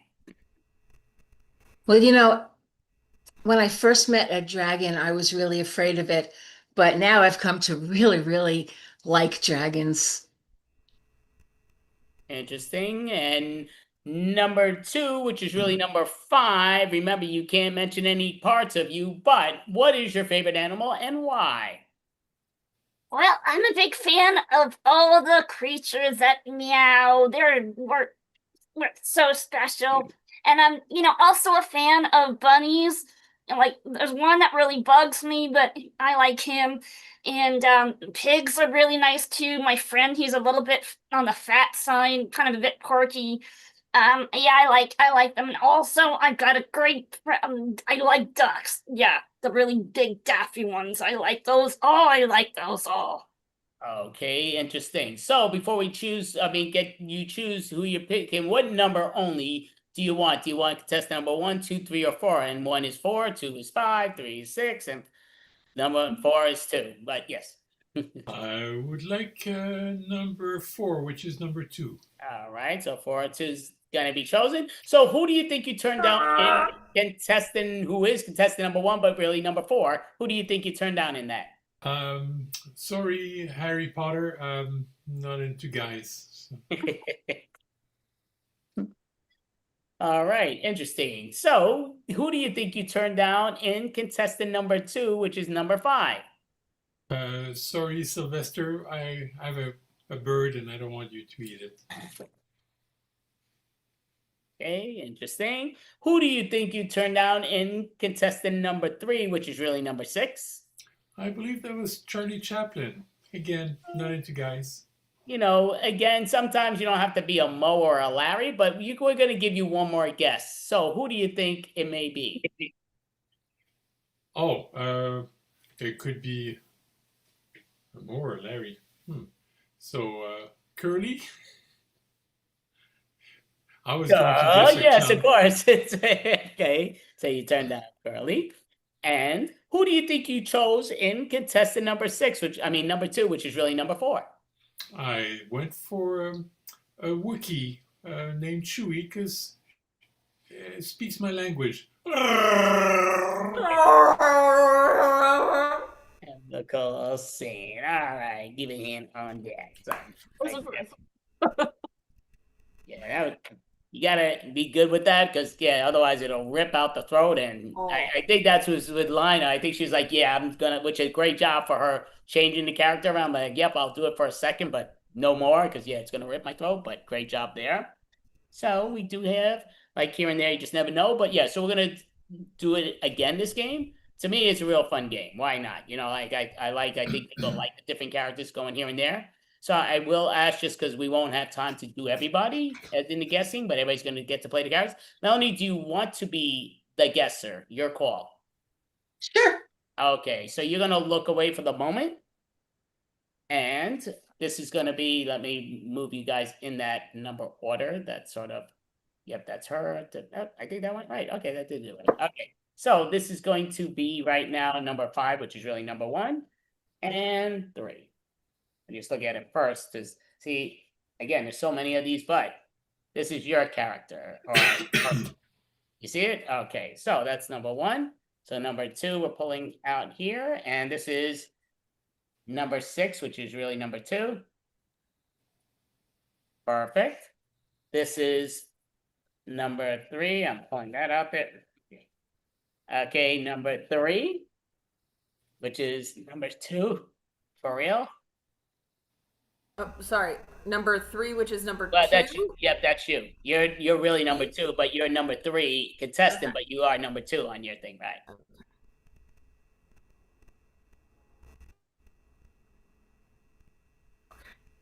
Yeah, okay. I'm like, look, I mean, obviously I'm looking at it, I'm like, yeah, I see it pretty easy. And we're gonna make sure we're gonna have him. Let me put this in here because he's gonna be up next, but let me put this down. Make sure this is up. Dun, dun, dun, dun, dun, dun. All right, so we're bringing him back in. That's the next individual, so we'll put that down for the moment. So this is, that of course throws me out of whack when I'm looking at that. So that was number 2. So this is number 3, which is, you know what? Gonna hit. Is that the one? This is you, Norm. Good luck. Can't see anything. Closer. Yeah. Don't see. It was showing so clear. And it was before.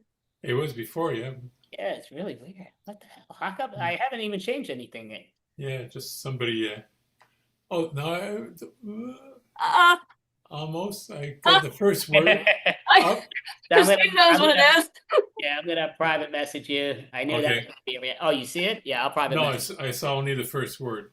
Okay, no problem. So, make sure that I send this to you. So, Norm. Yep. And of course, my typewriter's got paper all over it, so this is gonna be even harder. But alrighty, so I'm having juice all over it. Ask me how I know.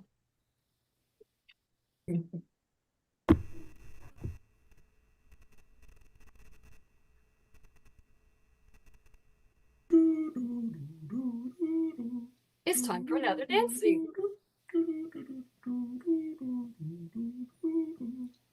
okay, so you see it. You may not know who it is, you may know, but we'll find out afterwards. But that's it. And I'll give you hints because I sort of know, but I sort of don't know also. But I mean, I do know definitely, but maybe not as much as I should. But okay, you may look around now. So yes, welcome behind the curtain here and there. So you have 4 contestants here that are, one of them gets lucky to get on a date with you. So just your curiosity, what is your name? Please introduce yourself. My name is Lolly, and I'm looking for love. All right. Well, Lolly, what is your first question that you would like to ask one of the individuals behind the curtain? I would like to know if I pick you, Where would you take me for our date? All right. So for our first date, number 5, which obviously contestant 1, but number 5, where would you take her, Lolly? Oh, yo. Well, I'm just the most gosh darn loving dog you ever seen, so I gotta take you on a walk. Okay. Contestant number 2, which is number 5 or number 6 officially. Where would you take Lolly on the date if she chose you? Take her to the forest so she can meet all my friends and particularly Christopher, my very best friend. Okay, interesting. And same question to you, number 2, which is really number 3, but it is number 2. Where would you take her on the first date if Lolly chooses you? I'm interested in making this deal with you, a deal for a good partnership. But I want to know, are we going in on this 50-50? Is this a Dutch situation or is it more of a 60-40? How much are you going to invest and how much out of the partnership would I be getting? After that, I can tell you where I'd take you. But first, let's make this a deal. Yeah, I mean, thank you. Again, no business says we're here trying, this is a date. It's pleasure before business here. But anyway, number 3, which is really number 4, but number 3, where would you take her on a first date if Lula chooses you?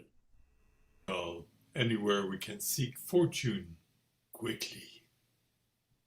Interesting and very evilishly, but yes, very wicked. So gonna get Lolly, Lolly, what is your next question? My next question is, do you prefer movies or television? And tell me a little bit about what you like about them. Okay, so number 2, which is officially number 6, what is it, TV or movies you would like to take Lolly to? And what do you like more about the TV or movie? I like TVs a lot. I like cartoons the best. But my really favorite thing is books. And I would be so happy to be able to read you a bedtime story.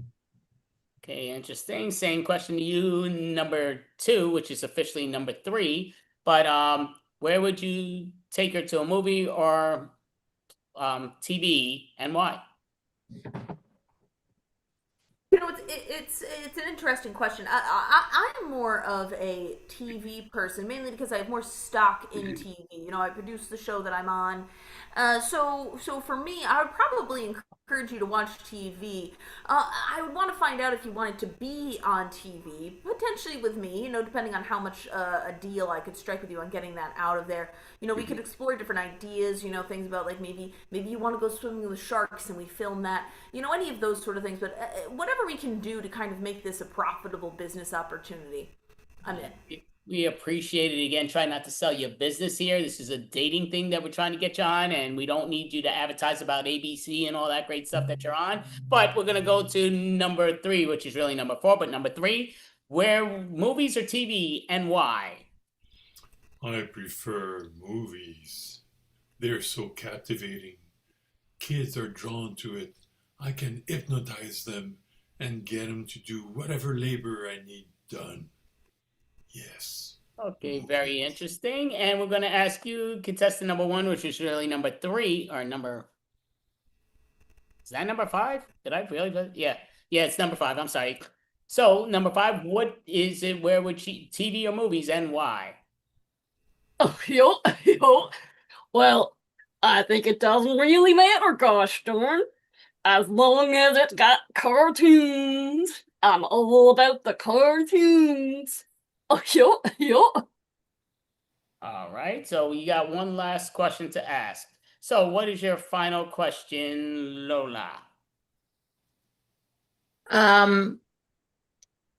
If we end up getting married, what kind of place do you see us living in? All right, so we're going to go to contestant really number 3, but it is number 2. Not even on a first date, but now we're talking marriage. What if you two were to get married? Where are you taking her to live for her marriage, for your marriage? Lola, you're really putting the cart before the horse here. Before we can even think about marriage, we have to first think about a prenup. How much are you investing? How much assets are you bringing in? How many assets am I bringing in? I bring in a lot of assets. Given the fact that I'm Canadian, there's also that to impact the union. Are you going to allow me to utilize your American citizenship in order to get more business prospects in this country? Are you expecting me to allow you to do things in Canada? I mean, these are all the things that we have to think about before we can even talk about marriage. It's a business deal, and I want to make a deal with you. Lola. I gotta see it. Okay, yeah, we're still trying not to do any business here. We're just trying to get you a date. So, but would you like to choose, now gonna ask you contestant 4, which is really number 3. Now I forgot the question now, my mind blanked out, but what was If we got married, where would we live? Yeah, she's skipping to marriage. So where are you gonna live with her, Lola? Getting married, I like the idea of dressing up special. I like to disguise myself. There's so many places we could have a wedding. There's the vile village, the miserable mill, the reptile room. Yes, all fine choices. All right, thank you. And we're gonna ask you contestant 1, which is really number 5. Marriage. If you get married to Lola, where would you be living?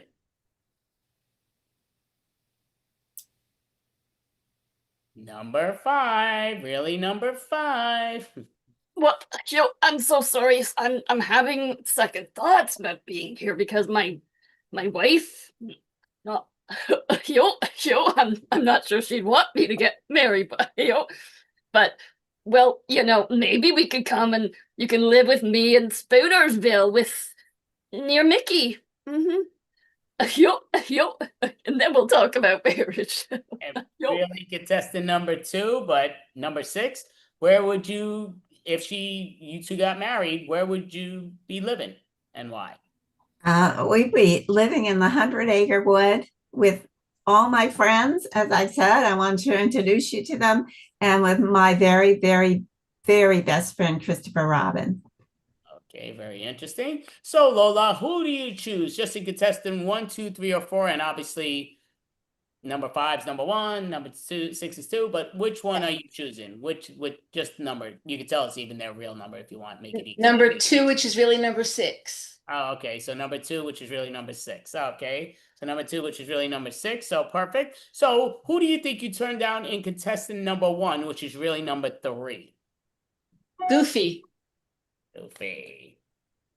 So yeah, wow, I guess I haven't watched Goofy in a long time. I didn't know he was freaking married, but okay, so yeah, great job. So who do you think you turned down in, you did pick number 6, so who do you think you turned down in contestant number 3, which is really number 2? That's a tough one. At first I thought Donald Trump until I said Canadian. Well, again, sometimes the Shark Tank is a big answer, but yep, that was a big clue to you given before. Oh, Robert, the guy who married the dancer from Dancing with the Stars. I can't think of his last name. Don't associate me with these that grossness. Don't do that. Don't do that. Oh, Mr. Wonderful, Kevin something. Yeah. Okay. Yeah, well, Mr. Wonderful. I'm so, wonderful, and you're turning me down. You're turning me down for being too wonderful. I don't want to do business with you. Thank you. So who do you think you turned down in contestant number 4, but is really number 3 here? That one I cannot figure out. Somebody evil. Yeah, so I would say a lot of times in the American version, Jim Carrey loved to replay the part, but some people don't agree that it matches well. I do like it, but it's a totally different character. But who do you think is it? Oh, is it The Mask? No. So go ahead, count Olaf. You come out, but count Olaf. But yes. Oh, okay. Can't recognize me. I wear Actually, many it's disguises. Neil Patrick Harris, which it does a brilliant job in that. But yeah. So who do you think you chose in contestant number really 6, but it's contestant number 2? I think the cute, adorable, cuddly Winnie the Pooh. All right, perfect. More choice. There and here. So I guess that, yeah, time does fly, and yep, we used all our time, which is great. I mean, just hitting this at the perfect mark to in reality here. I'd like to go around real quick, just to go right there, so we'll even do the number order thing. But Lina, what? Oh, now her thing blanked out. But yeah, I don't know if that means her. Oh, there we go. Welcome back, Lina. But do you have a website so people know where to see you online or in person when you perform? Yes, so I am on YouTube. On YouTube at Lina Dunn. Nice to meet you, Baka, again. I don't think anybody's hearing you. You're breaking up big time. All right. I'm on YouTube. Lina Dunn. It's my name. All right, so follow that link. Lina Dunn, definitely followed it. She's hysterical and very creative. And yep, great job, Lina Dunn. Norm, do you have a website so people know when you perform online or in person that people would know? And see me on Friday nights on with the Professionals, or Wednesday and Thursday afternoons with the Extreme Improv. Perfect. All right. See him always on Fridays, usually with, yep, Improv Professionals, and Extravaganzas, but thank you. And Extreme. But Melanie, do you have a website, something so people know when you're performing in person or online? I don't have a website, but same as Norm and this group, I can be seen on Fridays with Improv Professionals and on Mondays on Facebook with the Cyber Jam. Perfect. And Christine, yep, and Cyber Jam will be performing later tonight also here. But Christine, do you have a website so people know in person or online when you perform? You can find me on Socially Distant Improv with Norm and Melanie and Andy on Friday nights, and also here at the Extravaganzas. Perfect. And Leah, and that's everybody here also, when they can make it, they would make it. But Leah, do you have a website so people know when you perform in person or online? Unfortunately, I don't, but I do perform with the Professionals, usually around this time, 7:30 on Friday nights. And Leah, I forgot to mention Leah. I'm sorry. It's okay. I'm not terribly hurt, Christine. I'm not, really. Not. So once again, we're the Improv Professionals tonight. We have Lina Dunn, we had Melanie, we had Christine, we had Leah, we had Norm, and I'm Andy. Thank you, Improv team. Thank you, group. Definitely appreciate it. And have a great night and weekends. Appreciate you all coming. All right. Other button, and Lina, stick with me here. So let me make sure, because now I hit that wrong button. There we go. Host tools. Open up the door. Participate. Good, let it in. All right. So for the next individual, do you know who's next, Lina? I think you do. I do. Okay, introduce them, please. So next up is AA Ron and the Orb. Thank you so much. I really appreciate it. What a great show to be on. Yeah, it is. And welcome, my comedy buddy, my life coach, a giant one-eyed monster Orb. How dare you? What? I don't want to be introduced as a giant one-eyed monster anymore. Okay, I'm sorry, Orb. What do you want to be introduced as? A huge alien cyclops. Did you think that out? Yes, I did. You did not. Yes, I did. No, you didn't. Yes, I did. So let's think about it. H, yeah. A, yeah. C, so you're a hack. Oh, screw that, you are. Orb, I'm not a hack. Yes, you are. Can you introduce me so I can get started? Yes, welcome the biggest dick here, Aaron. Really? Really? We're going to go there? Yes, everybody. Well, he looks like a giant dick. He does. No, I'm not a giant dick. If he took off this shirt, the foreskin would fall over the top of his head. That is not true, Orb. Oh, you don't wear turtlenecks. My bad. Yeah, you're circumcised, aren't you? Okay. So how you been, Orb? I'm doing fine. Yeah, I went on a trip to Florida recently. Oh, yeah? How'd that go? Well, it went terrific. Except for the first day. What happened? Well, I watched a man slam backwards on the sky bridge when we were going onto the plane. He looked like he was having a seizure or something. I don't know what happened to him. So what happened? Well, Our plane got delayed 15 minutes over this medical emergency. And they finally they came over the intercom after that 15 minutes and said, now the captain's fine. We'll be flying. Thank you for choosing Spirit. Holy shit. Yeah, that's the last time I fly Spirit Airlines. Yeah, fly Spirit. You finally get to the other side. Okay. Actually, the flight attendants are good psychic mediums.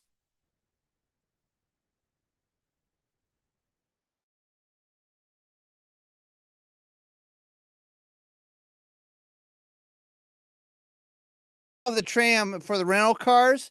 Yeah. Yeah. Who knew baby fighting was legal in Florida? That is the state sport, you dumbass. Okay. Yeah. Well, I won $20 betting on the girl in pink because the boy in blue was a crybaby. That figures. Well, then it got interrupted by the shortest cop on duty in the Tampa Bay airport. Yeah, he was like 4'10". I thought he was cosplaying as a cop, but he told me he works for the small crimes division. I bet you dorked him, didn't you? Hey, watch what you say here. I don't have to. Okay. And then my Italian wife almost got arrested for yelling at the car rental lady. She almost got in a fist fight. She was saying the C word like it was second nature.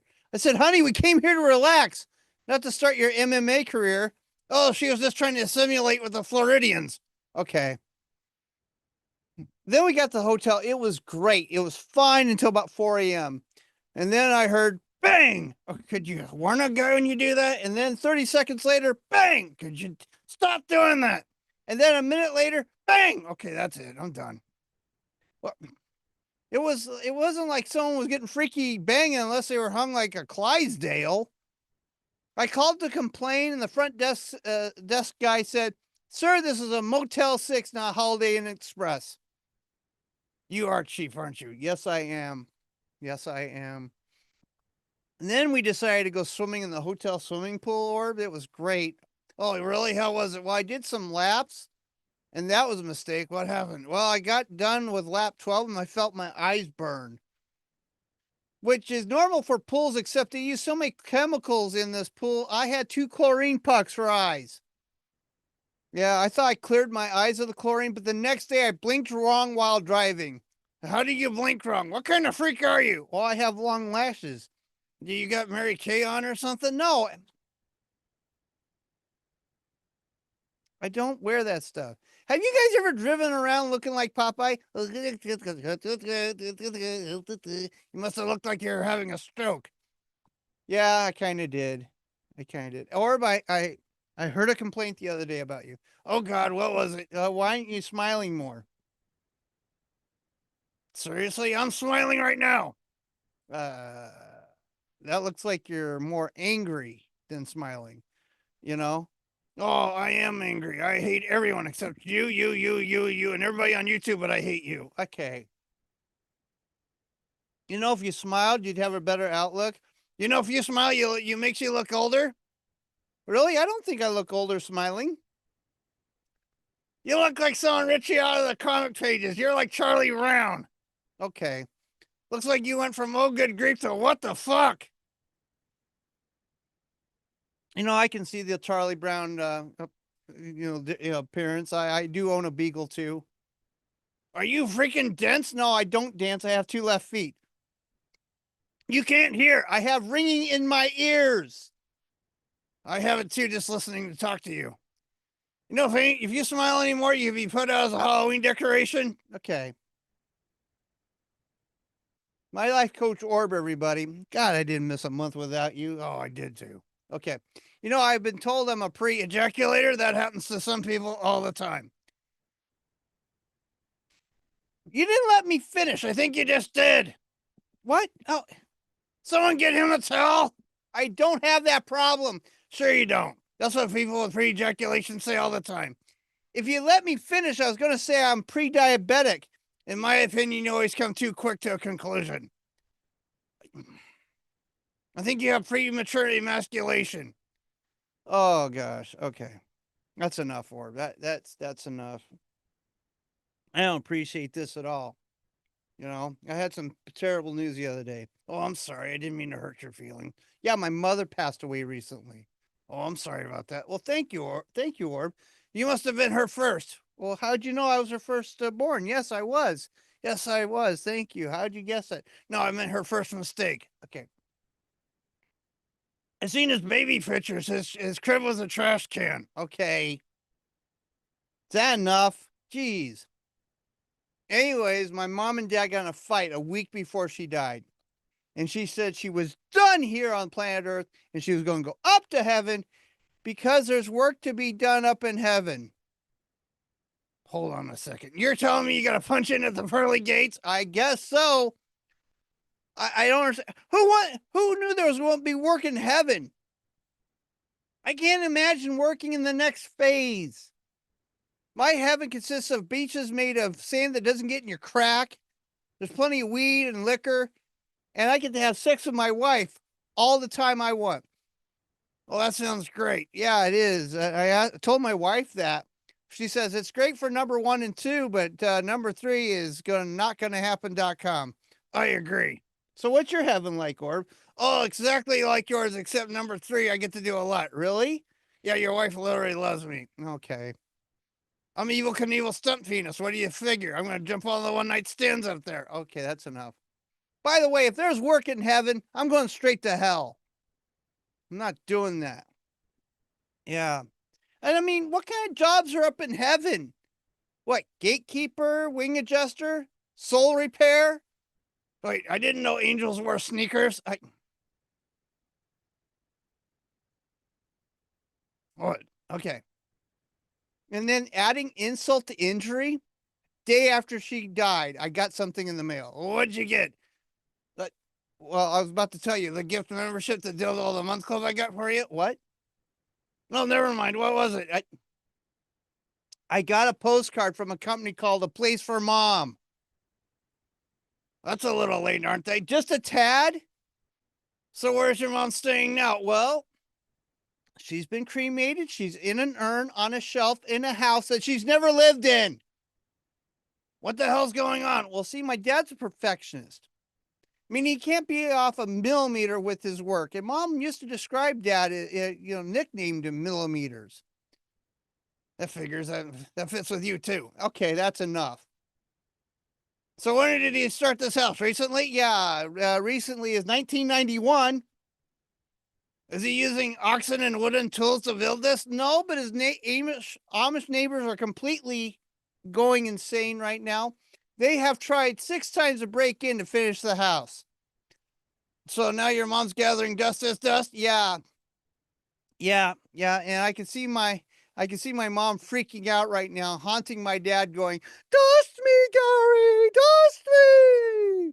Well, you got something from your mom. What's that? Her ashy complexion?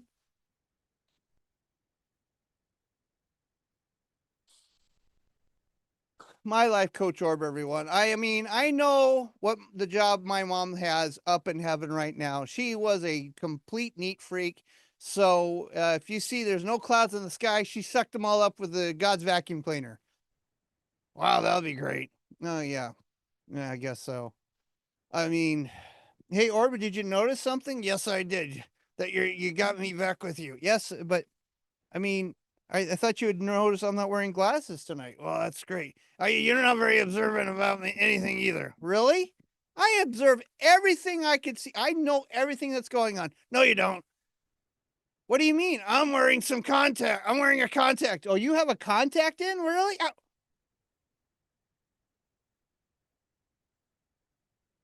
Don't move. Wait. Oh, God.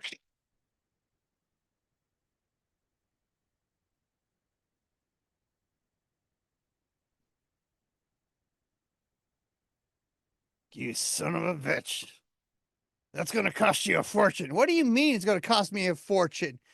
That's not covered by my health insurance. Oh, no, but you're going to get a bill from my optometrist. It's going to go on your credit card. Okay.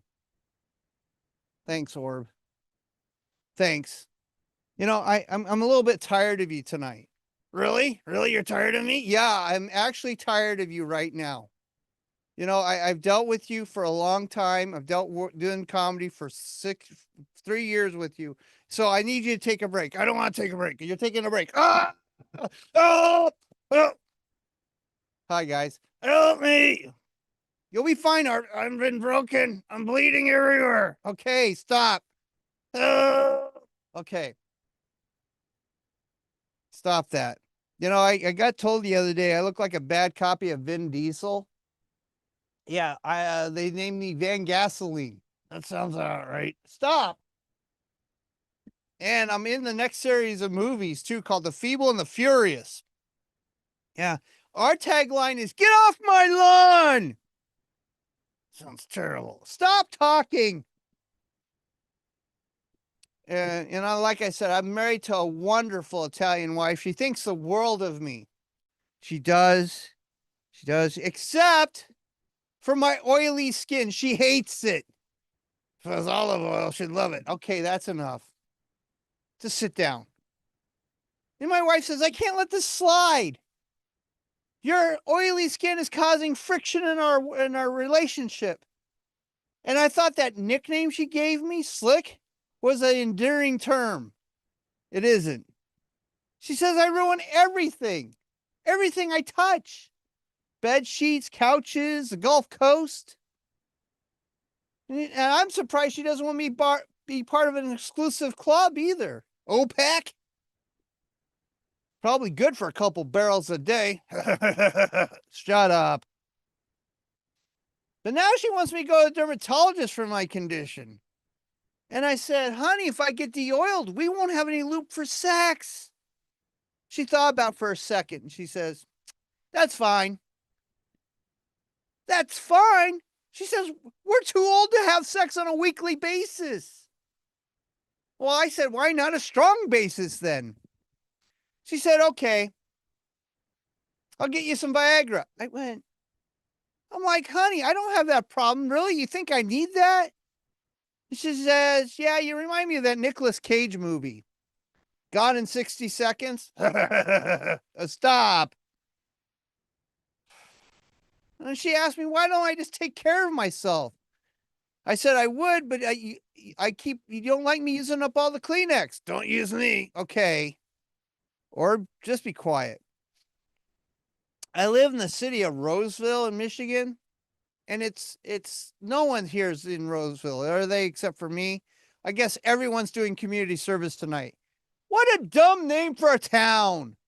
I've lived here 14 years. I've never seen a rose tattoo, a woman named Rose, or her bush. The only rose we have here is Tequila Rose in the liquor store. We have more liquor stores per capita than any town in Michigan. In fact, we should be renamed Skid Roseville. And if you haven't been to Roseville, it's real simple. You drive through, you either go to the posh establishment to eat, Texas Roadhouse, or go to the Macomb Mall. For you younger people, a mall is where I used to hang out as a kid. And you're going to ask, what's at the Macomb Mall? Well, our anchor store is Claire's, right next to Spencer's and the Dick's. I'm not talking Dick's Sporting Goods. I'm talking about the local pervs. If that doesn't say Skid Roseville, nothing does.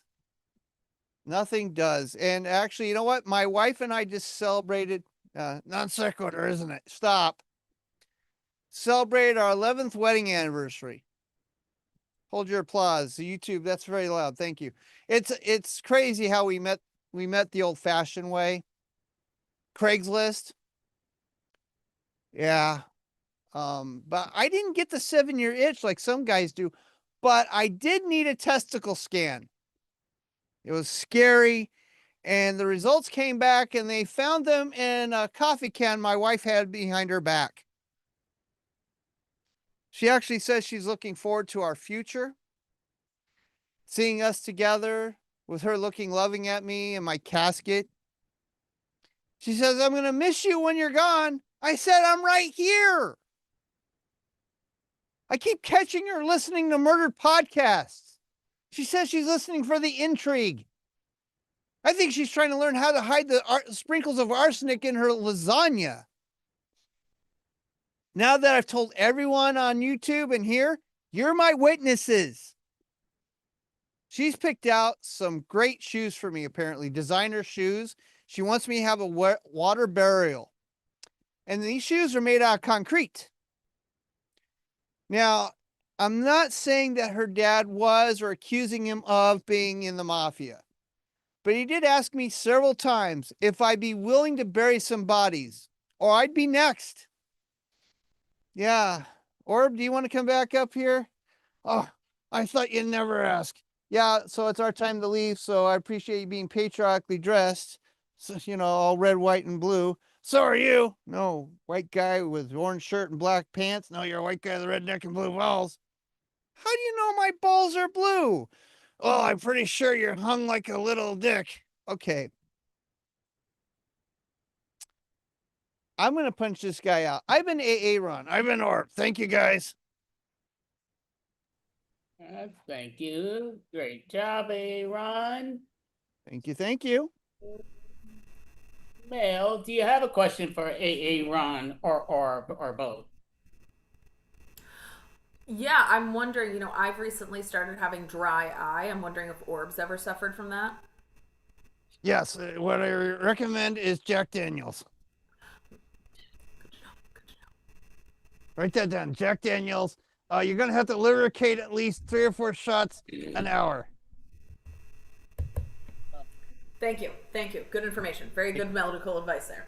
Yeah, three or 4 shots. Yeah, you'll be good and drunk. So you won't care about your dry eye anymore. And out of curiosity, do you have a website besides the one that's everybody could see, or is that the one that you're advertising for everybody? That's pretty much it. If you find me on YouTube, it's Oddly Funny, Facebook, Instagram, and on the Substack. We do weekly mics.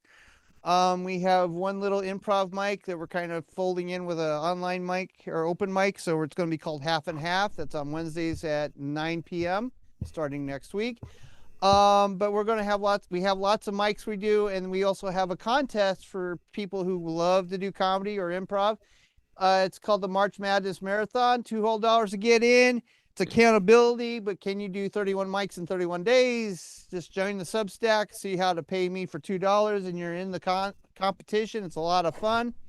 But we have lots of fun with that stuff. And Joker's Ace is still on DBTV, I think Sunday mornings at 3 a.m. Eastern, which is midnight Pacific time. So check that out. Is that it? Or yeah, that's it. I don't appreciate him doing comedy without me. I'm so sorry he did that. I'm sorry he made you listen to that. So sorry. Okay, Orb, stop that.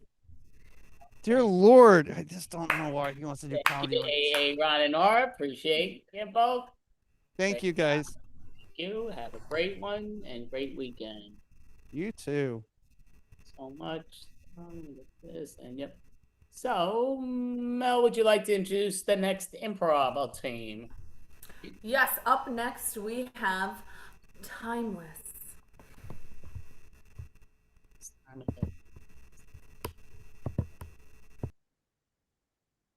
Are you very happy? I'm very happy. I know. I prepared all the food is ready for your guests. Yes. I know. I have letter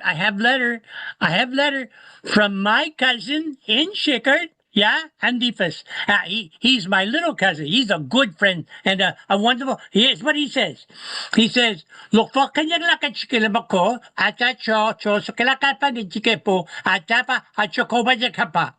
Yeah, I'm so happy. Yeah. You look the happiest I've ever seen you. I mean, it's been a while. It's been a moment, huh? Yeah. I not think he come to America. You don't think he's coming? I don't think so. But it's not easy, you know. You have to call Jose with the airplane. He has to get on the airplane. He has to go from there into the mainland. From the mainland, he has to take another airplane. He goes to the Europe states. Then he takes a flight from there all the way to America, and then he has to find us here at the Double Nickel. Right. And there aren't a lot of flights direct from Chickard to Davenport, Iowa, because you have to fly to like the main airport and then take the bus here to From there, Davenport. then he would have to take a bus. And there's not a lot of like Ubers in Davenport I either, hope so. I hope so. I hope so.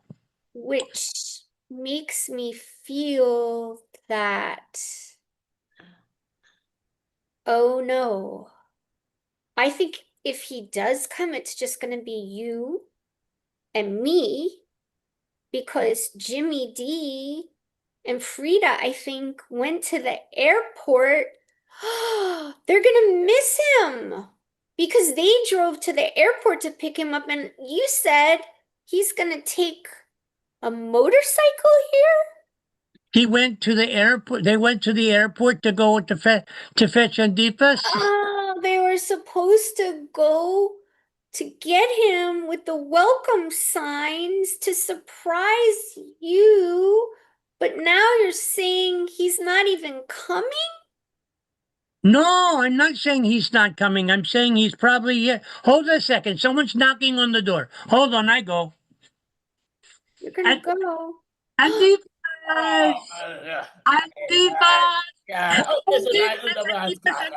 Loko pa ka chigla ko ko ba senior man siya. Tu patatas piso petutubara. To shaba? Oh. Patoto taray pat susat so much pura. Welcome. Welcome. I'll be right back. I'll let you two have a family moment. Yeah. Chula patana, nonatas, pesum. Oh, okay. We practice American. We practice American. I told you, he didn't let her. So, hello. Yeah, highs. Very good. Odd, annoy, nuisance, too. What? Yeah, nuisance. I think nuisance. Yeah, nuisance. Bad. Yes, you nuisance. What bad? No, everything's good. What bad? The car, streets, major. Oh yeah, with the buses to take a bus here is almost impossible. You know, in Shigard we call up a Dodi, and Dodi he comes with his bus. Yeah. Here you have to go from one bus to another bus and that bus. It's okay. Bus. It says butts. It's saying butts is ass. You call me ass? That's no good. I'm family. How's the family? How is everybody? How's Noko? Noko, it just comes down to you kind of leaving enough. Yeah. And Pika, okay. how's Pika? How's Pika? Pika, I just mad at you because I love rasa, but you not nice. Do not What nice. mean not nice? What mean not nice? No, what you talking? Well, because you don't come see ma or auntie. Hi! I see you're getting along so well. Oh yeah, we getting along very well. I'm not expecting so much. You look so happy together. Yeah, I go change the oil in my car. I'm changing the oil in my car. I'll be back. What? Yeah. Where are you going? Welcome to Iowa. I am Genevieve. Yeah, Genevieve is beautiful here. Iowa. Oh. Nice Iowa. Nice knowing Iowa. Hi, Iowa. Oh, good. I love your cousin Howie. He is nice. He is very nice. You love him too. He my family. He's but yeah, you Iowa. Hi, Iowa. Hi. Hi. Look. Man has something Iowa, and I pay. Oh, you want a drink? Yes, I have a fruit smoothie that I made. We eat healthy in Iowa. No, we don't. But it's a lie. So yeah. Ooh, Brain, they say brain So frozen. healthy. Brain frozen. Oh, Vegan smoothie. Vegan. Howie loves it. Howie, yeah, he not so nice, but yeah, he okay. He fam, he family. Yeah. He is your family. He was so happy to see you. Yeah, he's just fine. But those I kind of but Iowa. Hi, Iowa. Yeah, just You're cute. You're nice. I like Iowa, and this is good. Just freezes skulls. Oh yeah, you get rain, freeze. I made it super cold for you. So it would be fresh with our ice maker. Ooh, you're getting a brain rush, aren't you? Yeah, it's trying to go out ahead, trying to it's driving Yeah. nuts. Oh, here, I'll rub your head there. Thank you, so yeah. That feels good, right? After a long plane trip. Thank Iowa. You're welcome. What are you doing with my what you Howie, doing with I was my just massaging cousin's head? Andiki is his name. And the fish. Yeah, I made him a really frozen vegan smoothie. Iowa, super nice. Here, take it. Be back going to that. We're getting along so well. I'm gonna leave you two to talk amongst yourselves. Bye. I'll see you later, cutie. Oh, he's so Bye, cute. Iowa.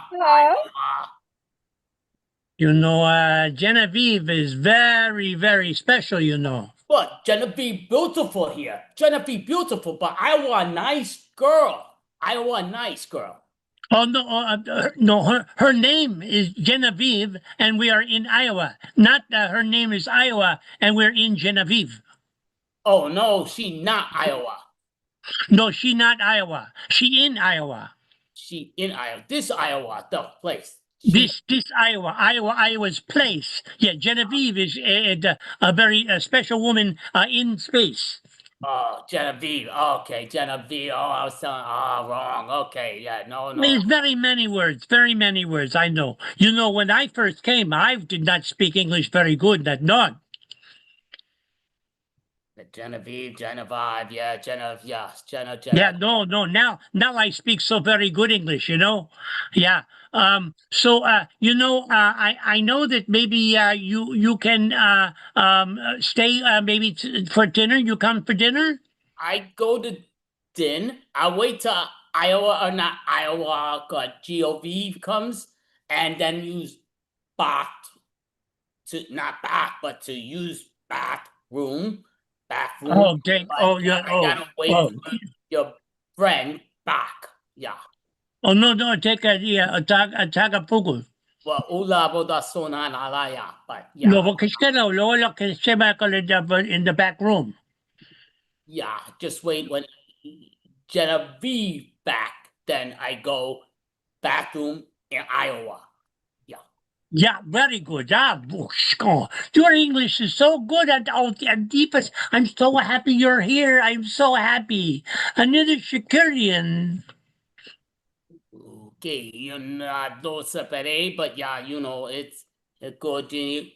Oh, but that's a good drink, but bad brain. Oh, that no good. Oh, yes. She's a very interesting cook. She's a not so good cook. Yeah. I'm kind of stuck in the kitchen. I can't seem to get out. It's locked. I'm unable to start the stove or the video screen that I need to program. Yes, the I meal. know. Yeah, I'm I stuck and locked in. Howie, can you fix it? Open up door. I open up door for you. I open up door. Yeah. I'll open door. In and I go to. Oh, you fix things too. Yeah, and Genevieve, no Iowa. do. Oh, my name is Genevieve, and I am in Iowa. You are in Iowa with me. Where you should stay in my apartment. Oh, yes. Apartment will go to bathroom, be back, and let Jim You are going, okay. There's a bathroom in the back here. back. Okay. I'll see you. Okay, thanks. Howie, Yeah. he's so nice. Yes, very nice. But Very nice. I have a little secret from him. Oh no, what's the from him. secret? What's the secret? Andifas. Andy. Yeah. He run away. Yeah. Oh, that's He bad. he run away. He ran away. Nah. Wow. Yeah. And he needs to go back, but I don't think he wants to go back now. Oh, we'll make him go back. You know, Howie, he fixes things, but you're our person. You're part of our double nickel family. I feel you're family, and I want you to stay here. I don't want you to leave with him. Don't go back with him. No, well, thank you, Iowa. That's very special that you say. Genevieve. I'm Genevieve, not Iowa. Oh, You were calling me Iowa. I could. Oh, No, but Iowa is your special place, Howie. yeah. Unless you want to go back. You want to go back with him? No, I don't want to. I mean, I want to go, but I don't want to go. Right. Oh, you look so sad now. No papes, no papers. Hands. No, oh, no paper. Oh, no paper. Here's No. a napkin. Here's some napkins. Thanks. Iowa, thanks. Thanks, Genevieve. Genevieve. We really like having Howie here in Iowa. Howie is staying. He is staying here with me in Iowa, right, Howie?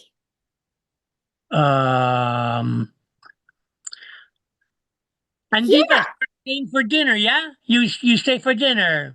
I stay for dinner. I'll go to the kitchen.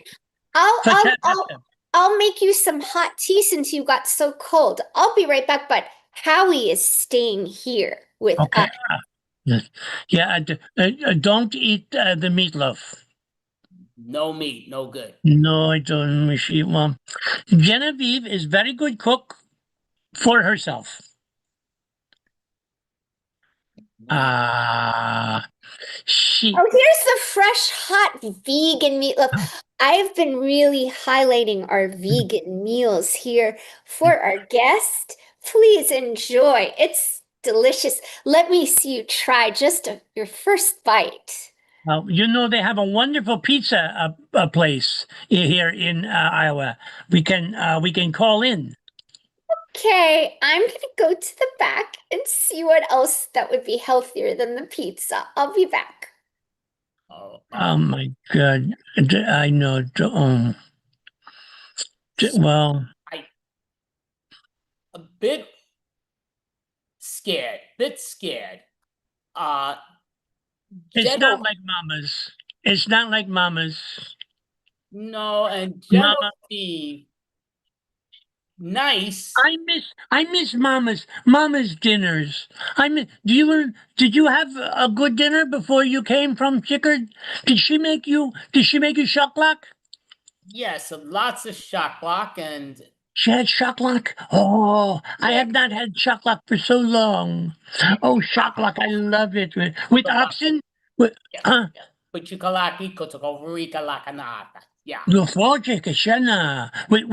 oxen or with a boar? No, with a boar, of course.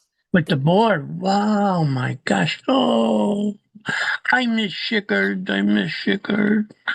I see.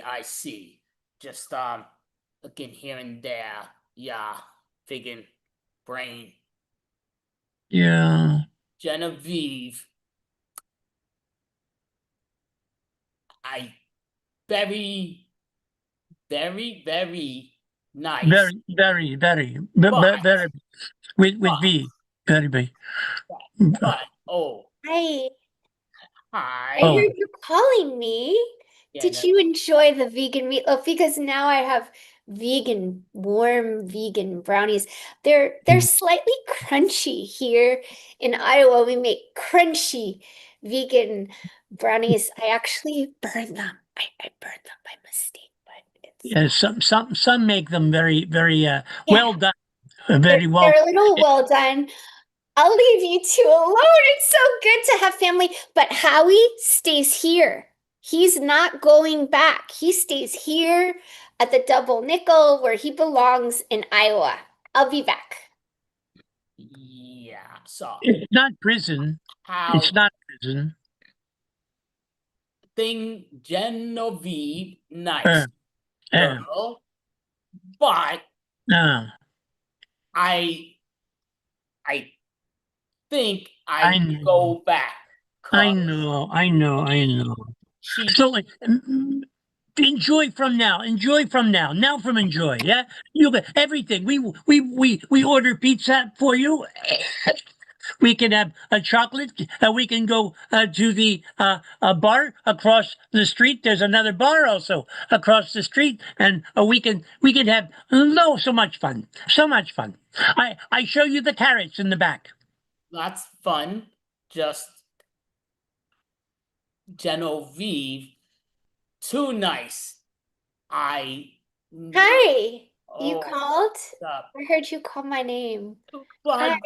yes, hi Genevieve. Hi. I check on the carrots. I'll be back. Oh, you're just so nice. You tried everything. You're great. Wow. I never get to meet any foreign men in Iowa lately. I mean, this is so cool. You should stay. Stay at my place. Right, well, real nice. Very nice. Genevieve. Yeah. Very nice. Thank you. Thank you. You are nice. You are nice. Oh. You very nice. Good. You are nice. You are the nicest man. I don't meet many exotic, interesting men here in Iowa like you that eat my food. Yes. You very nice. Thank you. You're nice too. I should go back. Go back. Howie stay. I should go back because Genevieve. Me? Yes. For me? Yeah, I'm making you. Oh, no. I don't know. You stay. I go. I leave you with your cousin. You go. He loves pizza. You need to go have pizza with him.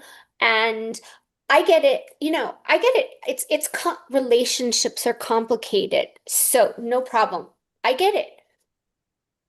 It's cool. Genevieve, very nice. Thank you. Yeah, no, it's good. Yeah, I'm nice and you're nice and you live across the world. It's complicated.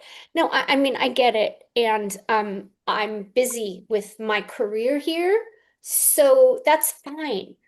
I'm gonna go to the back and get Howie. Howie, nice to meet you. You're great. You're great.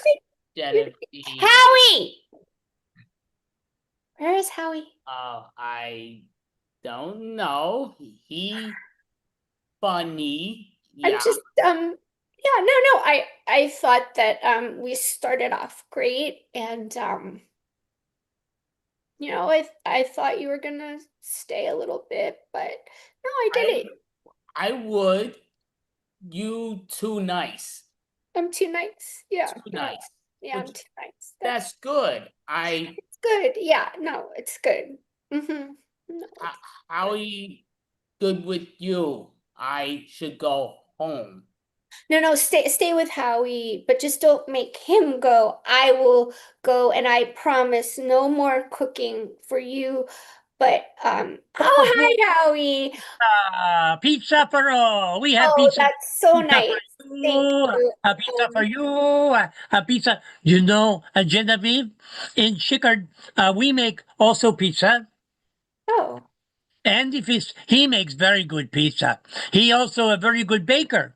He also make very good baking. He has his own bakery in Chickard.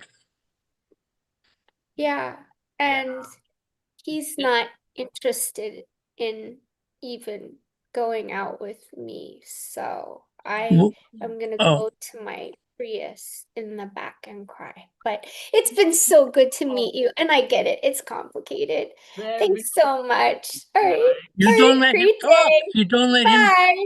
You don't let. Bye-bye. You don't. You did. Huh? Did you say? What did you say? No, said Genevieve. Nice, real nice. Genevieve, nice. Yes, you say. Yeah. Yes, this is true. Yes, you say Genevieve, nice. Yes. Right. I go home. I know. Real nice. Yeah, I know. I know. I know. But you can. I'm so happy you're here. Here, have pizza. It's not like Chickard pizza.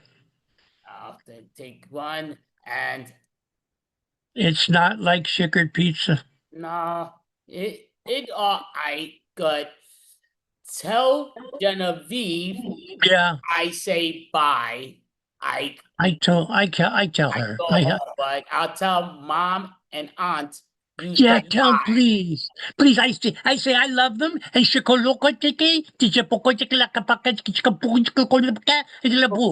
Yeah, kapuzula pochkala hawa. So tell Lama. Genevieve bye. Nice Genevieve. Bye. Nice to Genevieve. Huh. Long distance relationships are complicated. They are. Whether it's your relative or your would have been foreign boyfriend, they're complicated. And I'm fine because he's your cousin and he tried my food and it was a good learning experience.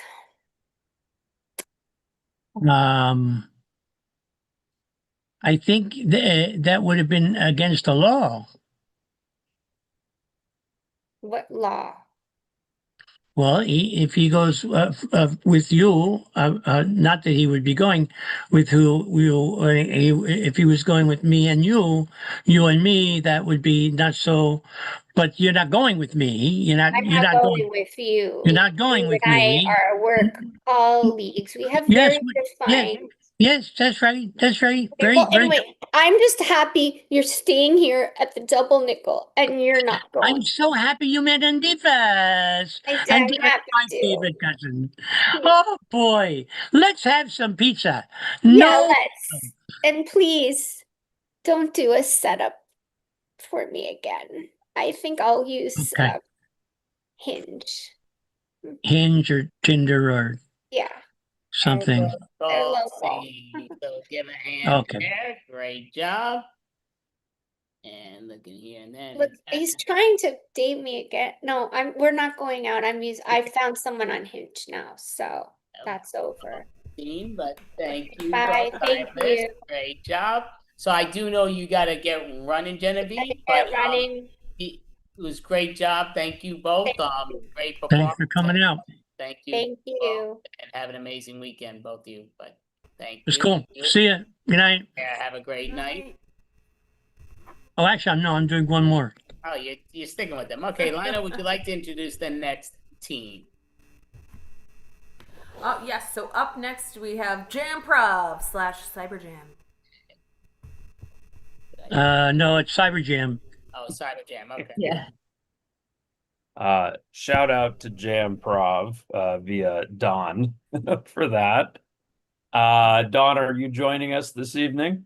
I certainly am. Let me switch over and let me just lie back over on the other side. Sure. while he's doing that, I'll do a brief introduction. So we are Cyber Jam. We are a weekly jam that is sponsored by the Pack Theater out of Los Angeles. My name is Jeremy. I'm your weekly host, and you're gonna get to know the panel here real quick. We'll do some brief introductions. What we're gonna do is name, location, and how about how you first got introduced to improv, however long ago that was. My name is Jeremy. I am from the great state of Arizona, and I was introduced to improv at the age of 13 when I was invited to a birthday party, and it was at a local theater where I got to experience short form for the very first time before I ever even saw Who's Line. How about you, Melanie? I'm Melanie. I'm in Maryland, and I had seen improv here and there on TV, but my first real introduction to improv was about 3 years ago. It was we found out one of our friends had done improv, and he started an online improv class just for our friend group. Terrific. And Nick? Hey, I'm Nick. I'm from Virginia. Originally, I'm from Florida. And I started improv when I was 18. At college, my freshman year, I joined, I was a theater major in college, surprising all of nobody. And I met my buddy who was an improv teacher, and I ended up signing up his class and being a member of the troupe. And even though I haven't performed with them in about 10 years, I'm still in their Zoom, like in their emails for players. And until very recently, I was always welcome back whenever I wanted to. Great, great. And Dawn, tell us about you. Don Slovan, New York. I first got into Second Sight Theater Lab, which was a creation of an improv troupe in Philadelphia, Pennsylvania in the 1970s. My English teacher in high school is the one who got me involved in it. Now, as we know, in terms of history of improv, I don't know, isn't it Christopher Applegate III? And I wish that he was communicative with me so he could make sure that he's checking all of my facts and figures. But the bottom line is that he was my English teacher. He got fired. I went to college. He kept calling me up and saying, when you get done with your stupid college crap, come on back and be in a real show. And that's what I did. I love hearing everyone's story. All right, we are gonna do a little montage for you this evening. What we would like is a suggestion of any word to inspire us before we begin. Not from us, right? Yeah, Andy or from anyone else that is not on screen. I don't think they can do chat. Oh, Andy, Lena, anyone? Is there any YouTube comments that we can't see right now? Throw us a suggestion, please. Okay, well. All right, otherwise I'm gonna have to do a random word. Yeah, Let's see do a here. random. Get my random generator. Yeah. Oh, here we go. Random word generator. The word of inspiration will be aisle. AISLE. Like I'll go to the bank. No, Like clean up on aisle 9. I knew that. Are you sure, Don? Are you sure?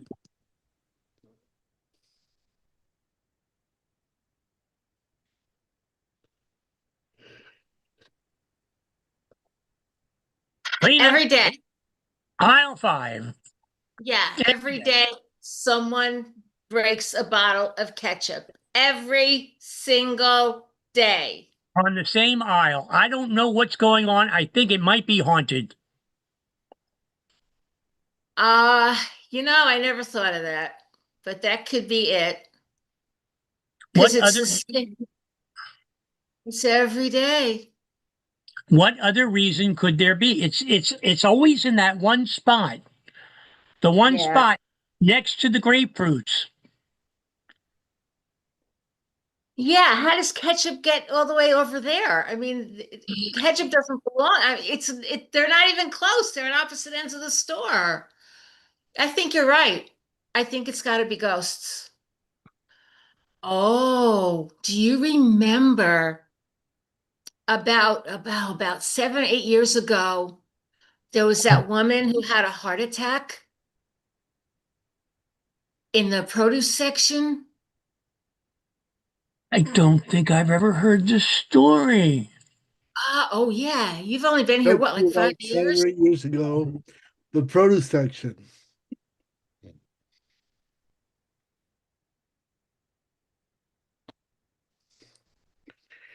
Hey, Fred, do you hear that?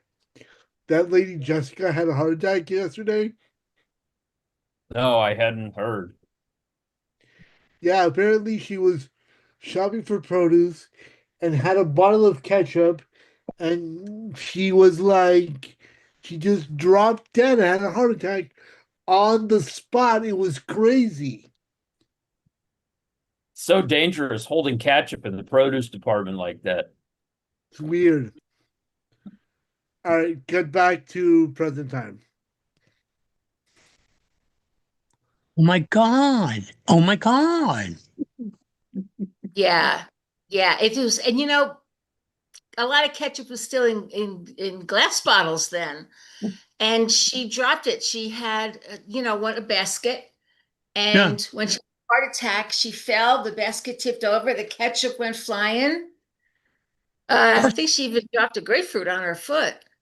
That's really horrible. I mean, the worst thing is, why would they put ketchup next to the grapefruit? They didn't. The ketchup was in the aisle that it's still in now, way over almost to the other end of the store. She had the ketchup in her basket. Oh, so it's tradition now to be able to have the ketchup and the grapefruit in the same space. I think her ghost is doing it. Huh, let's cut back to 8 years later.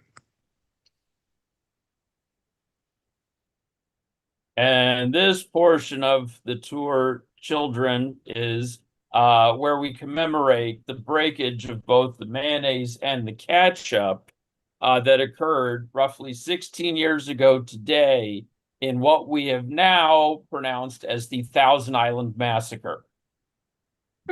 Indeed. I have a question though.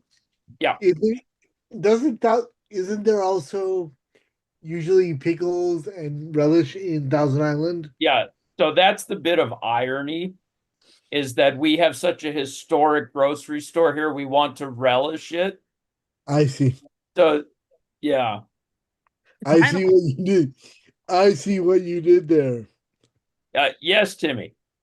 Yeah, I have a question. Why is it that if there have been all of these occurrences in the supermarket that not unlike many of the other buildings here in our town, why didn't they just tear them down and renovate it and turn it into a McDonald's? Yes, we asked this same question to HR. Their response was as follows. We see this landmark of a supermarket to be that of the same importance as Alcatraz, and the same reason thus that it has not yet been torn down. End quote. Well, that sounds like it could work for a lot of other buildings. Like, for example, our childhood home. I would really appreciate it if they don't tear that down. I mean, look, it is a historic Ralph's. Yeah, Timmy, I'm afraid the vitrified zone. But good news is they're more than likely going to build something in its place that will beautify the area. That's 8 years in the future.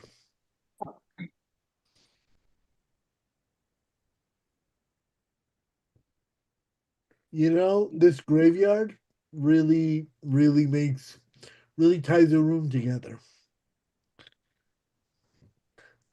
And can you believe that 8 years ago this was a supermarket? Yeah, I heard that. I also heard that it was haunted. Yeah, it was haunted by the ghost of Reuben, who loved both sauerkraut and Thousand Islands. Red Hots, get your Red Hots. Can't go to a funeral without your Red Hots. Wow, funerals are different here than they are back home. Yeah, their big celebration. Yo, Red Hot guy, can I get 3? Sure can. Would you like ketchup, mayonnaise, or our traditional Thousand Island Massacre sauce? We have sushi. Who would like sushi? Who wants I'll sushi? take the Thousand Island Massacre sauce. It's my favorite. Um, weren't you going to buy me one? Oh yeah. He bought Can I get 3. 2 for the lady as well? Yeah. Thank you. Did you sit it? Did you? Are you okay, Timmy? I think I saw a ghost. Oh, probably. Well, You're I know quite that. fortunate. You're quite fortunate, kid. Not everybody can see them. I mean, it probably makes sense that they would be here, but I was a little. You don't seem to be afraid of them at all. I ain't afraid of no ghosts. Most of them are harmless. Huh. Yeah. As long as it's not the woman with that long black dress and the black veil. The others are fine. Huh. Yeah. Spread the word. I could really use the business. It's really Business good. has been a little dead, as you could say. Ooh. Oh, look. One of the locals has come out. Yeah. Tripping over my black dress. It's so long. Ooh. Ooh. That's the Oh my God, mischievous. I don't know why like- ghosts are always moaning like they have gas or something. I mean, look, isn't that the Thousand Island ghost? Ow, someone stepped on my toe. Ah. See, that's the mysterious part there. I would think if they tried to, it would go right through it. I don't understand why ghosts can walk through walls, but then they don't fall through the floor. Exactly. The laws of gravity are completely gone. Ghosts and physics make no sense. Cut to a ghost in physics class in college and their living counterpart also in the same college class.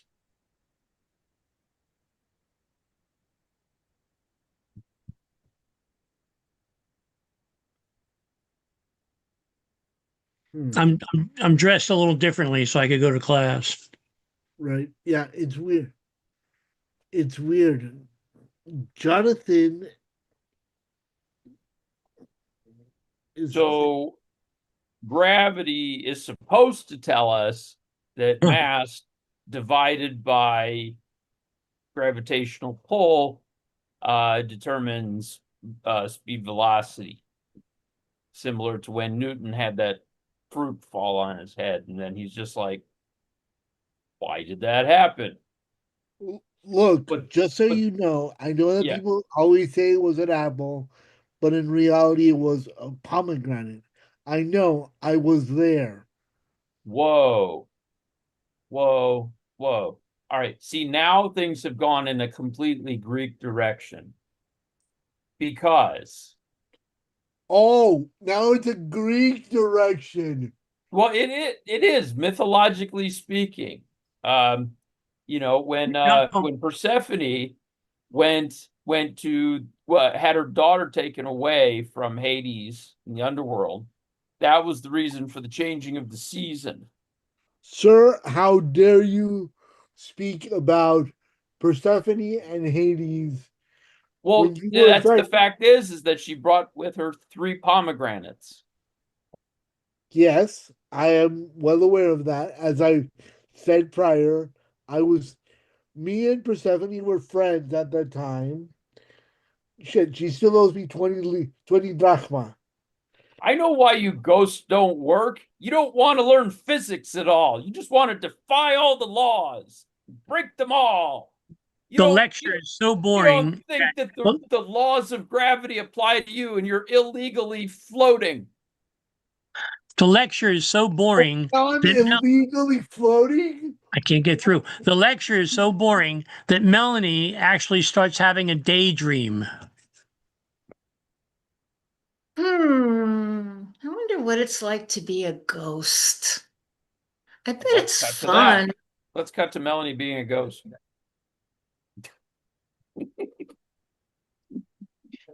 I don't think they can see me. This is so much fun. I mean, the being dead part kind of sucks, but this is. Hey, dude, you've been a ghost for a while, right? Yo, what's up? You done fired? You just come right on me. I'm new at this. I just died last week. I'm not really sure how to be a ghost. Like, can they see us? No, they can't see nothing. They can't even see their own shadows. Geez, they don't even see nothing. Okay. You didn't go to college, did you? No, no, I didn't get no degree. Why, are you an educated ghost? Check out Dawn. Okay, so tell me why you want to apply to be a vampire. Well, I'm kind of getting tired with people not being able to see me as a ghost. So I thought if I was a vampire anyway, I don't get up until like 4 or 5 in the afternoon as it is. So I might as well. You said something very important. You said you didn't think people could see you as a ghost. So I guess my question has to be precursory is, how do you think people will see you as a vampire? Well, vampires are solid. They're not. What the hell is a ghost anyway? Vapor? I don't know what the hell I am. But, people can see vampires, right? I see them on TV. That's the thing, though, is that vampires are only seen by other vampires. The word that Melody was looking for a second ago was intangible. Ghosts are considered to be intangible. Proceed with the scene. I just hooked up the Alexa device. It's listening to us. Anyway. That's what that was. Yeah. Okay, so yeah, How may I help you? Got it. Alexa off, but thanks. You're welcome. It's surprising. I didn't think Alexa had vampire capabilities, but who knew? Oh, the technology is amazing these days. All right. So we don't necessarily want to turn you down. I would like to turn you over to my friend here. This is Frank Williamsburg. He's one of our elder vampires. Yes, yes.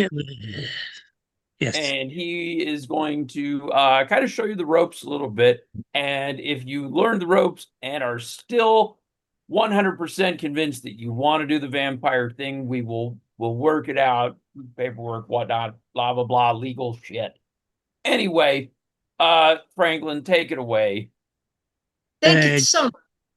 Do you brush your teeth? Well, not since I died.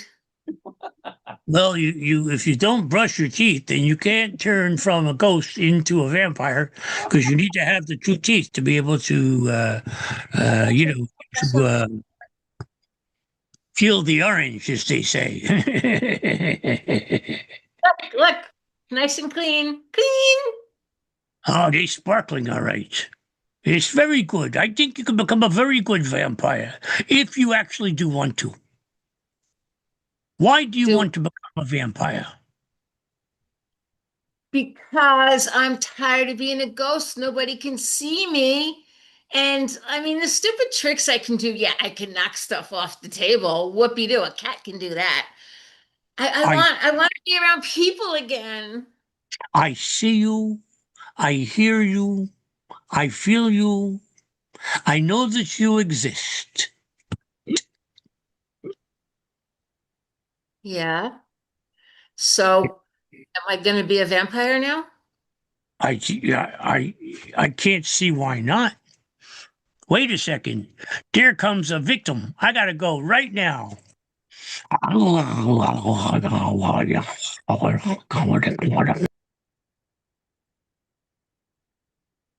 Every time. Every Go time. get him. Go get him. Hi.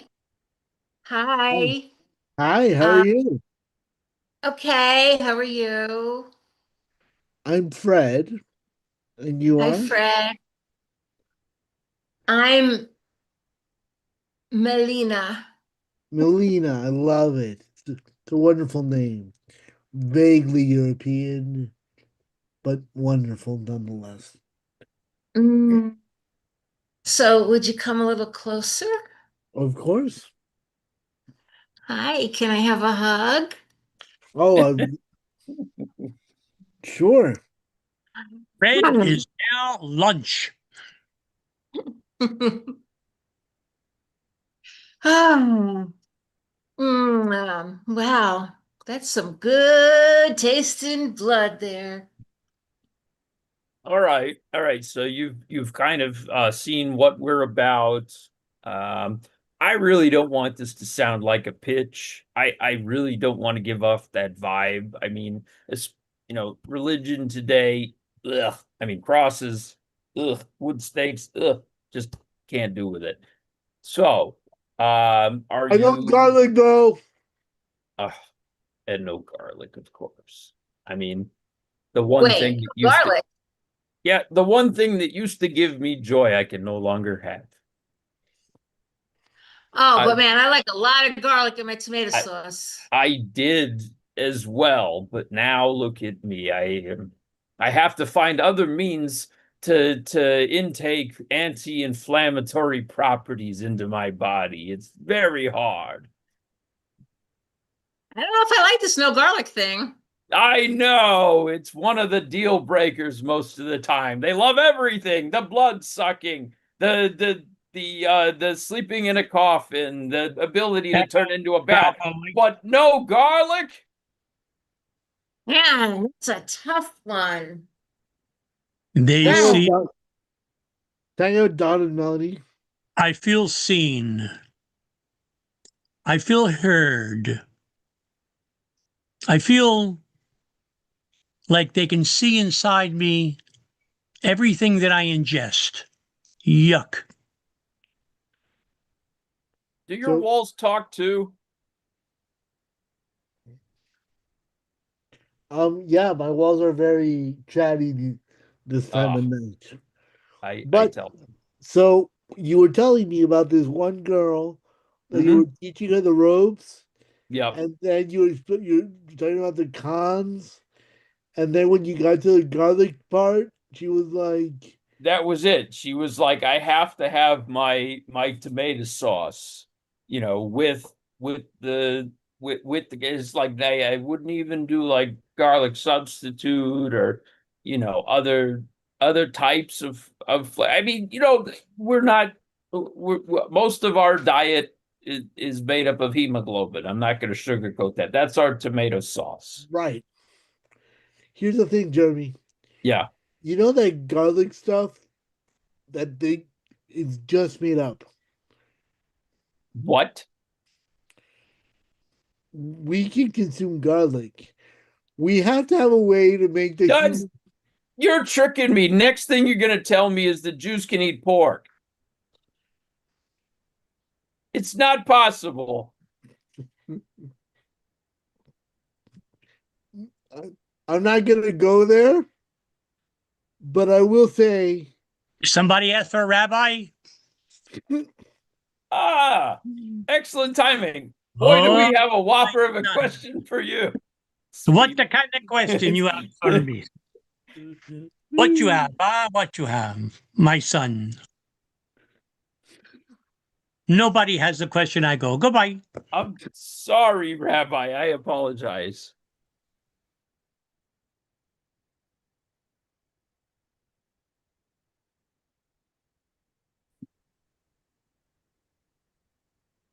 Let's go back to the supermarket.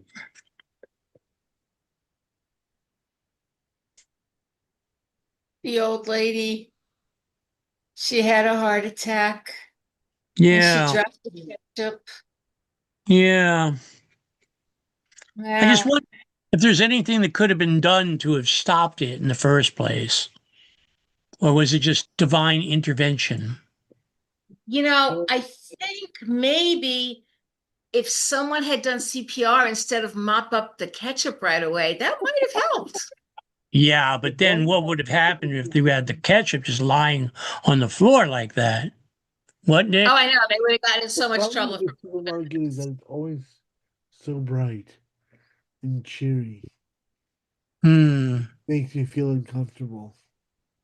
For reasons that I can no longer say. Almost sanitized. Yes, definitely. Being that I am 17 years old. Oh boy. That's amazing. You don't look a day over 325. Well, thank you. What are you talking about? What are you talking about? You're a good looking guy, other than those two front teeth things. I have no idea what you're talking about. Aren't you a vampire? Sir, that is unbelievably uncalled for. How dare you? Oops. Sorry. You're almost right, sir. He's under the control of a vampire. You've got a crop. I Guy's thought, carrying a steak. yeah, I love steak. Filet mignon or porterhouse? Porterhouse usually rare, bloody. I don't know why people like porterhouse.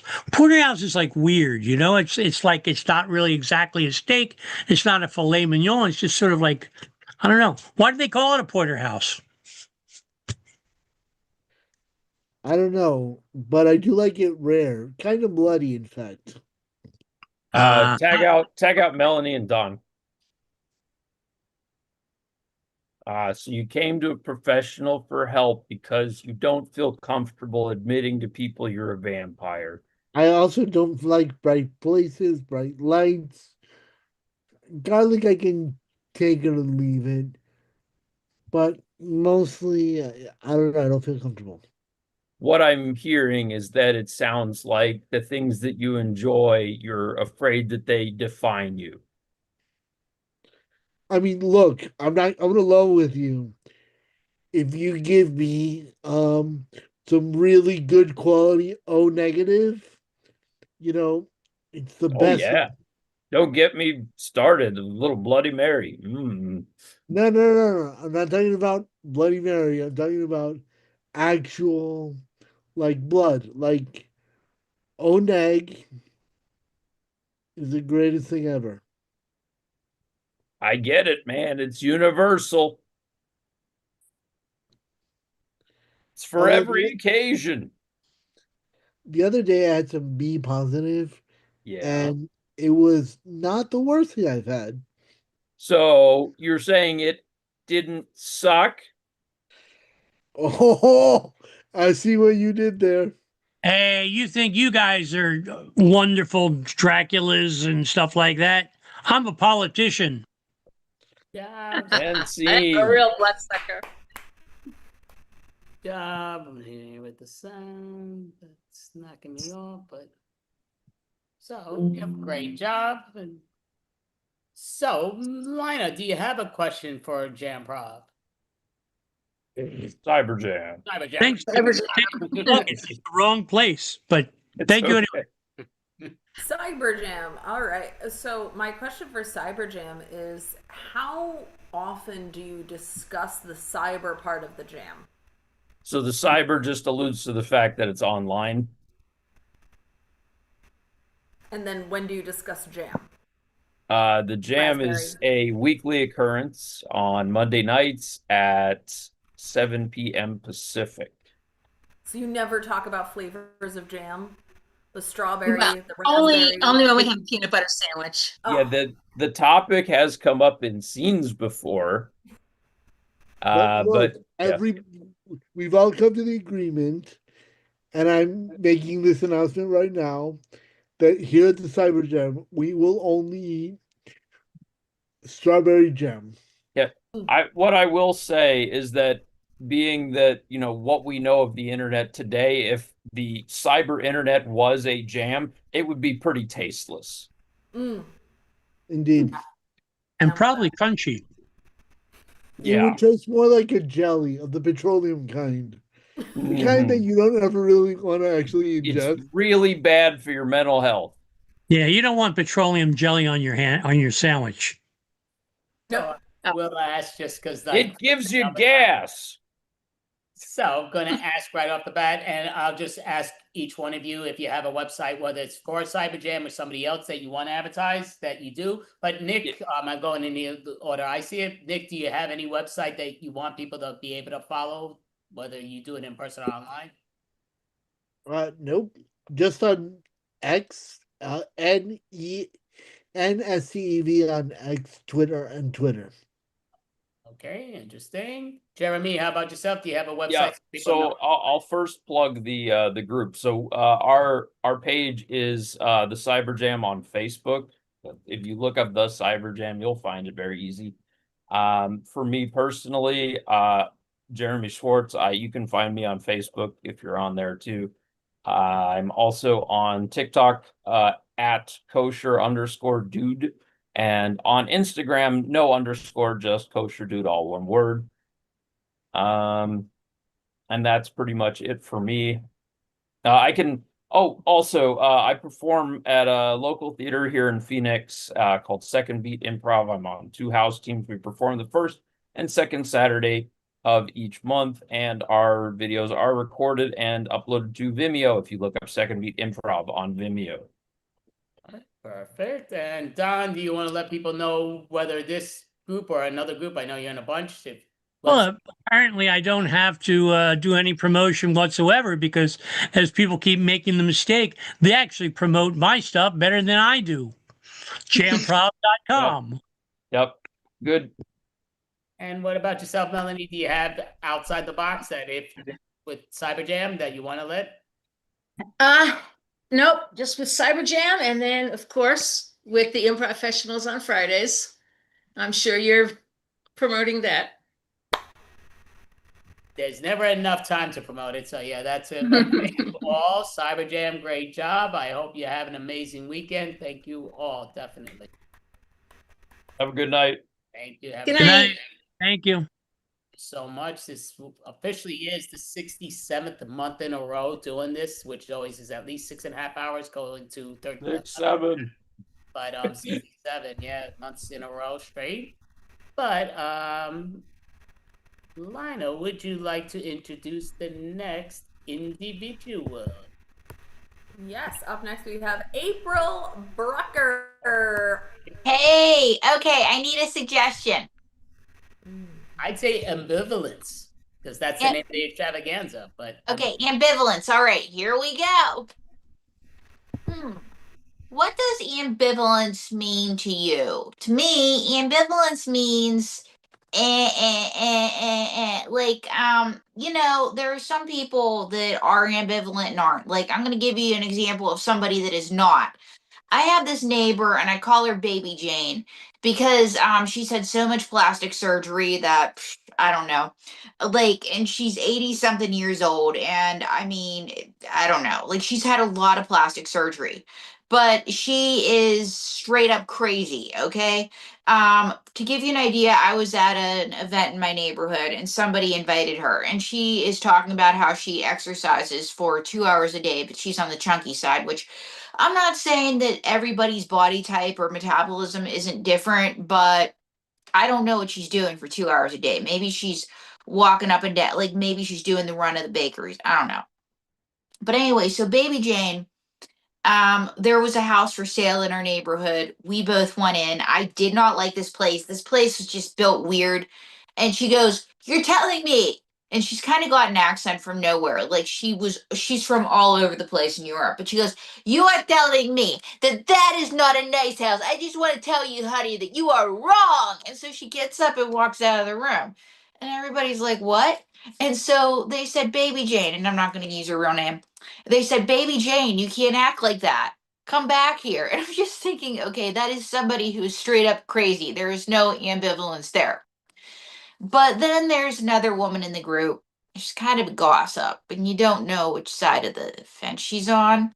So that's what I call ambivalence, not Baby Jane, but the eh. So yeah, that's my experience with ambivalence. But let me ask a citizen. I'm going to do some puppet on the street. Kimmy, what do you think ambivalence is? Ambivalence! Ambivalence! Yes, ambivalence, Kimmy. What do you think ambivalence is? The government is controlling all the faces of the moon! The government's controlling the faces of the moon! No, Kimmy, we're not talking about the government. We're talking about ambivalence. The government's controlling the faces of the moon! The government's controlling the faces of the moon! We're talking about ambivalence. See that cactus? I don't see a cactus, Kimmy. Oh, okay, the cactus right there? Yes, the government is using the cactus to control the phases of the moon. Any other government conspiracies here? You see this price tag? Yes, Kimmy. You might think that I'm only a puppet, but let me tell you that I know the government's controlling the faces of the moon. The government put this price tag on me. So, but we're talking about ambivalence. I can tell you one thing that's not ambivalent. What's that? The government's controlling the faces of the moon! The government's controlling the faces of the moon! The government's controlling the faces of the moon! You said that, so you're not ambivalent about that. What is one thing you are ambivalent about? The government! Well, you told me that they were controlling the faces of the moon. Yes, they're controlling the faces of the moon. The government's controlling the faces of the moon. Okay. But what is one thing you're ambivalent about? The government. So you're ambivalent about the government itself. Yes. Okay. What do you think the government can do to not make you feel ambivalent about it? The government needs to stop controlling the faces of the moon. The government needs to stop controlling the faces of the moon. The government needs to stop controlling the faces of the moon. Okay. So aside from not controlling the faces of the moon, Kimmy, what can the government do better? I can tell you what the government can do better, girl. What? They need to stop controlling the faces of the moon. We've been through this. So any other government conspiracy theories? Yes, April. You know your neighbor, Baby Jane?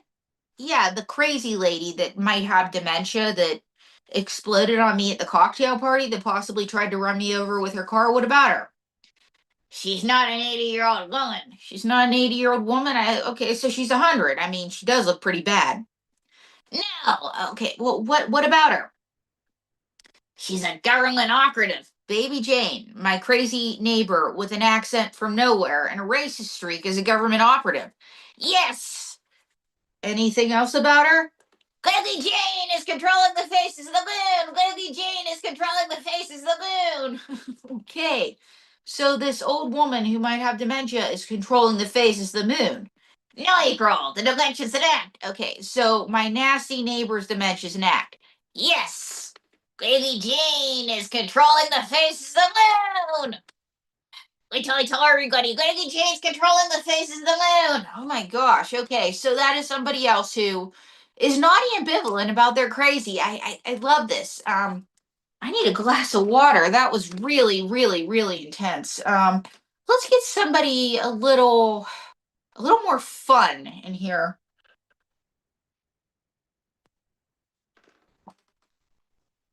Mae Wilson, where are you? LMG, April, what was that? That was Kimmy, on the latest conspiracy theory. Oh, you mean like the government totally controlling the... Don't say it. I can't hear it. Faces of the moon? Yeah. So, do you think the government is controlling the faces of the moon? The government can barely deliver a piece of mail on time. And can I tell you what else the government can't do? What? The government takes how many days to clear a wire transfer? You see, my sugar daddy tried to transfer me a weekly allowance, and it took 3 to 7 days. Oh, okay. So, do you know what ambivalent means? Well, actually, April, I do. What does it mean? It means wishy-washy.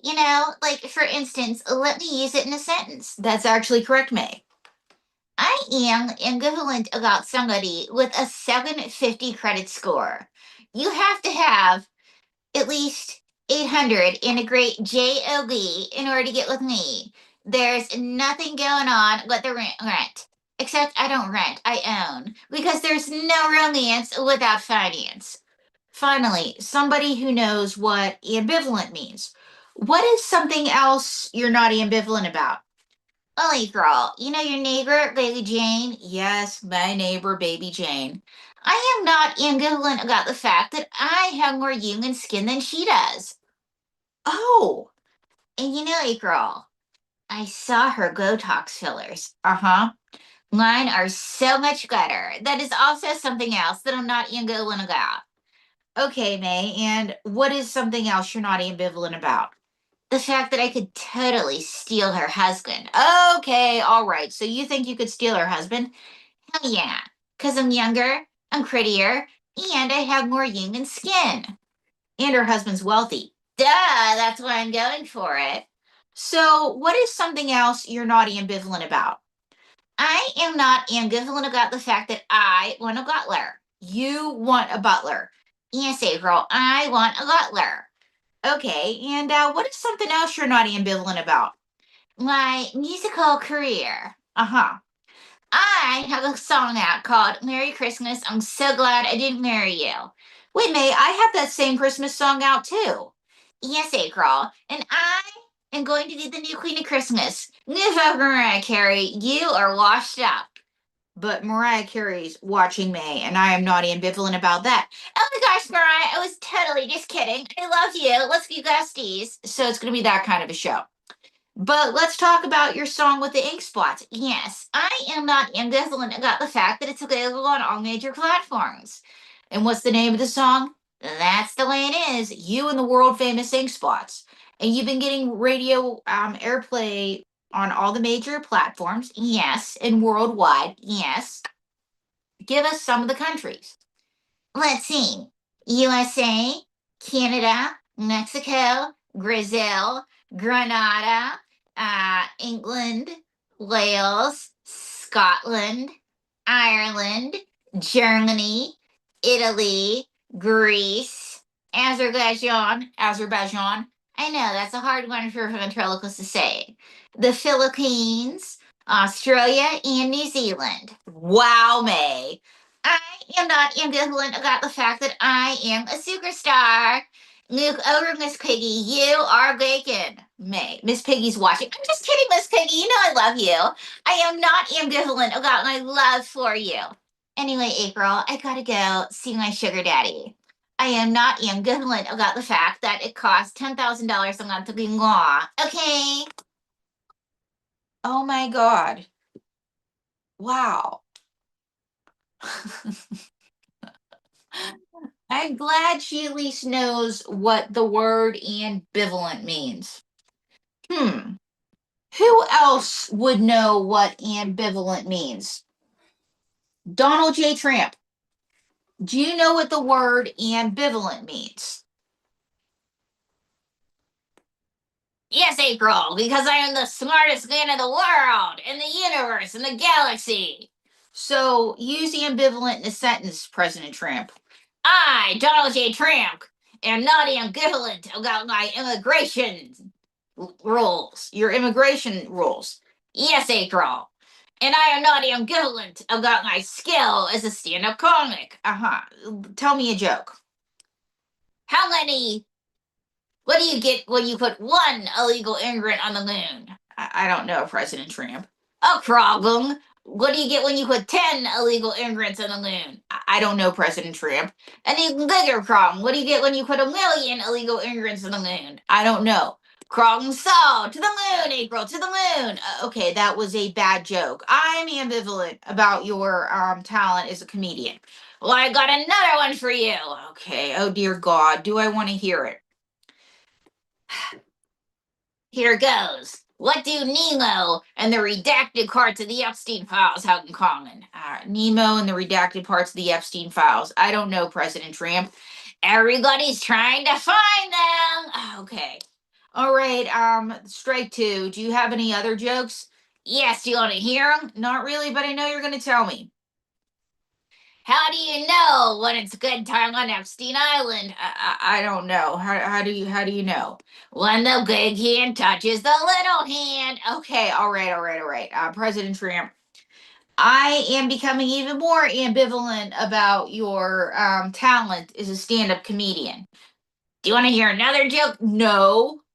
Okay, here goes. How do you know that it's time to play football on Epstein Island? Time to play football on Epstein Island? These are getting more and more bad, President Trump. When there's grass on the field. Okay, President Trump. These are really bad jokes. Let's go back to your immigration policy, something that you're not ambivalent about, and I know you're not ambivalent about. Okay, girl. How should I deport all the Mexicans? You shouldn't deport anybody. Juan guy Juan and Jose guy Jose. I told that joke in front of my Latinos and thought, what could possibly go wrong? Okay, I'm still ambivalent about your stand-up comedy career because you keep telling all these racist jokes. Fake news, April. I'm not racist. I don't like to run. Okay, I'll fine. Okay. What are you going to do for America? Let's talk about something that we're not ambivalent about. Like, let's talk about what you're definitively going to do for America. Well, April, I'm going to make America white again. But isn't your slogan "Make America Great Again"? Great, white, what's the difference? All right, let's just talk about something else. Your neighbor, Baby Jane? Oh, God, please no. I can't talk about Baby Jane anymore, President Trump. Well, I know Baby Jane. You know Baby Jane?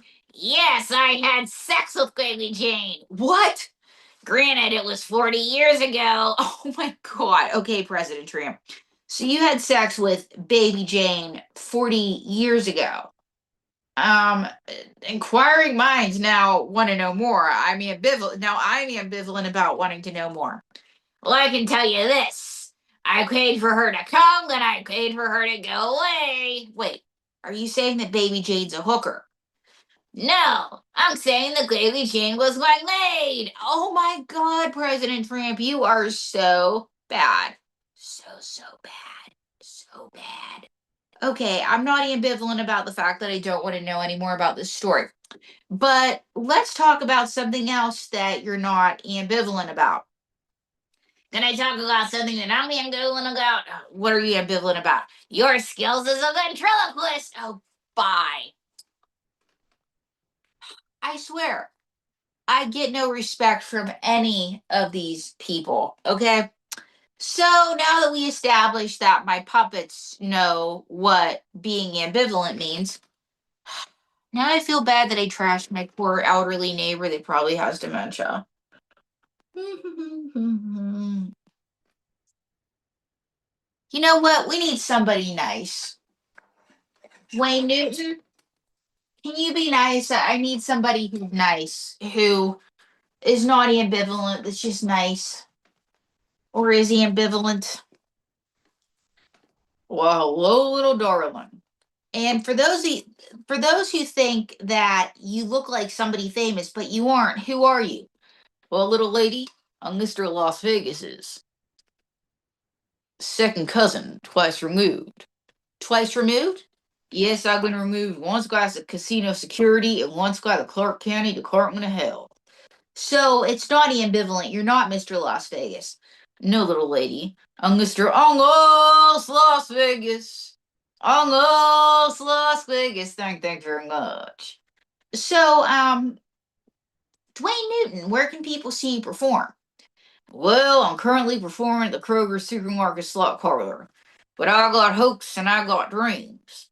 And someday, when they get a gang license, I hope to appear at Whole Foods. Clean up in aisle 5! Clean up in aisle 5! What's going on? Sorry, I'm still on the clock. I'm not ambivalent about that. So, but speaking of being ambivalent, can you sing a song about being ambivalent?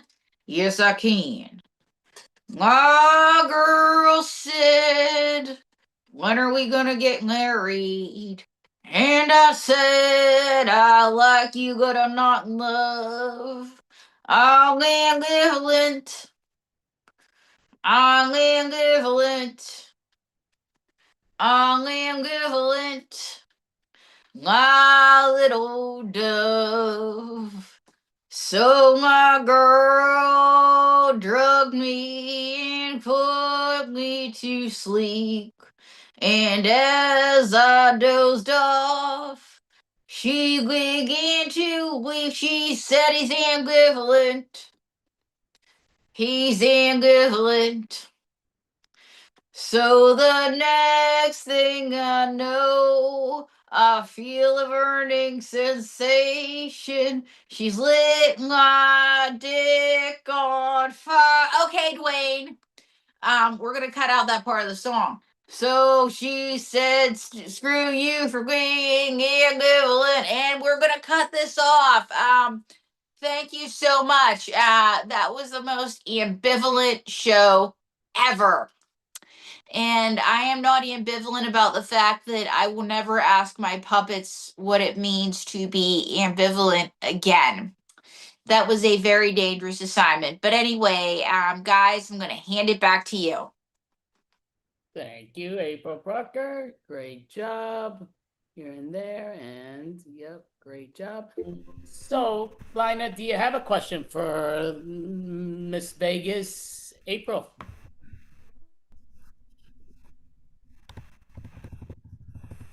Yes, I do. I think my internet is being a little choppy right now, but I do have a question. Yes. My question is, what are you ambivalent about that's coming up in your life? Oh God. I'm ambivalent about the summer in Las Vegas because on one hand, it's beautiful in the spring, but and I like the summer because I like staying at the pool, but then it gets like to be 120 degrees and it's not pleasant.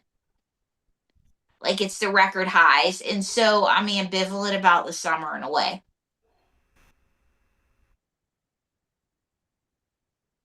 Interesting. And April, so kind of curious. I mean, this has again been 67 months straight, 6.5 hours to 11.5 hours. And we appreciate you being on tonight. Thank you. Definitely, you've been a big part of the show going forward, which we really appreciate. Yeah, you do a great combo act. What's the deal in Vegas? Because I know we've asked you in the past, are you coming back to New York for even just a visit or whatever? And you say you are, but yeah, I'm never getting, at least maybe you just tell me to go to hell, but I've never kind of. No. It just has never worked out. Things have just kind of snowballed here. I get busy with other stuff. I mean, I keep planning to do it, but work just gets in the way. But one of these days, when I do, you will be the first to know. I promise you. And I would never tell you to go to hell. Well, definitely appreciate it. And another great job by April Brucker and company. Definitely. You do a spectacular job and we appreciate you. I hope you have an amazing weekend and thank you. You too. And I'm not ambivalent about my love for you guys. So appreciate it so much. Great job, April Brucker. Thank you. Amazing one.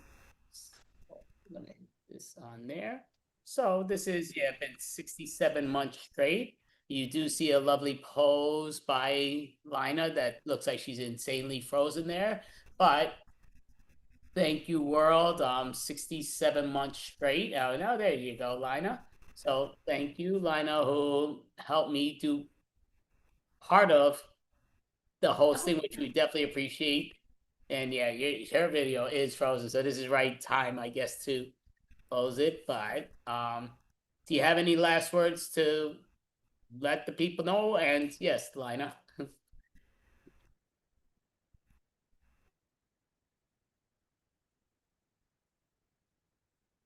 Okay. So she does look frozen, and yeah, we're not hearing her, so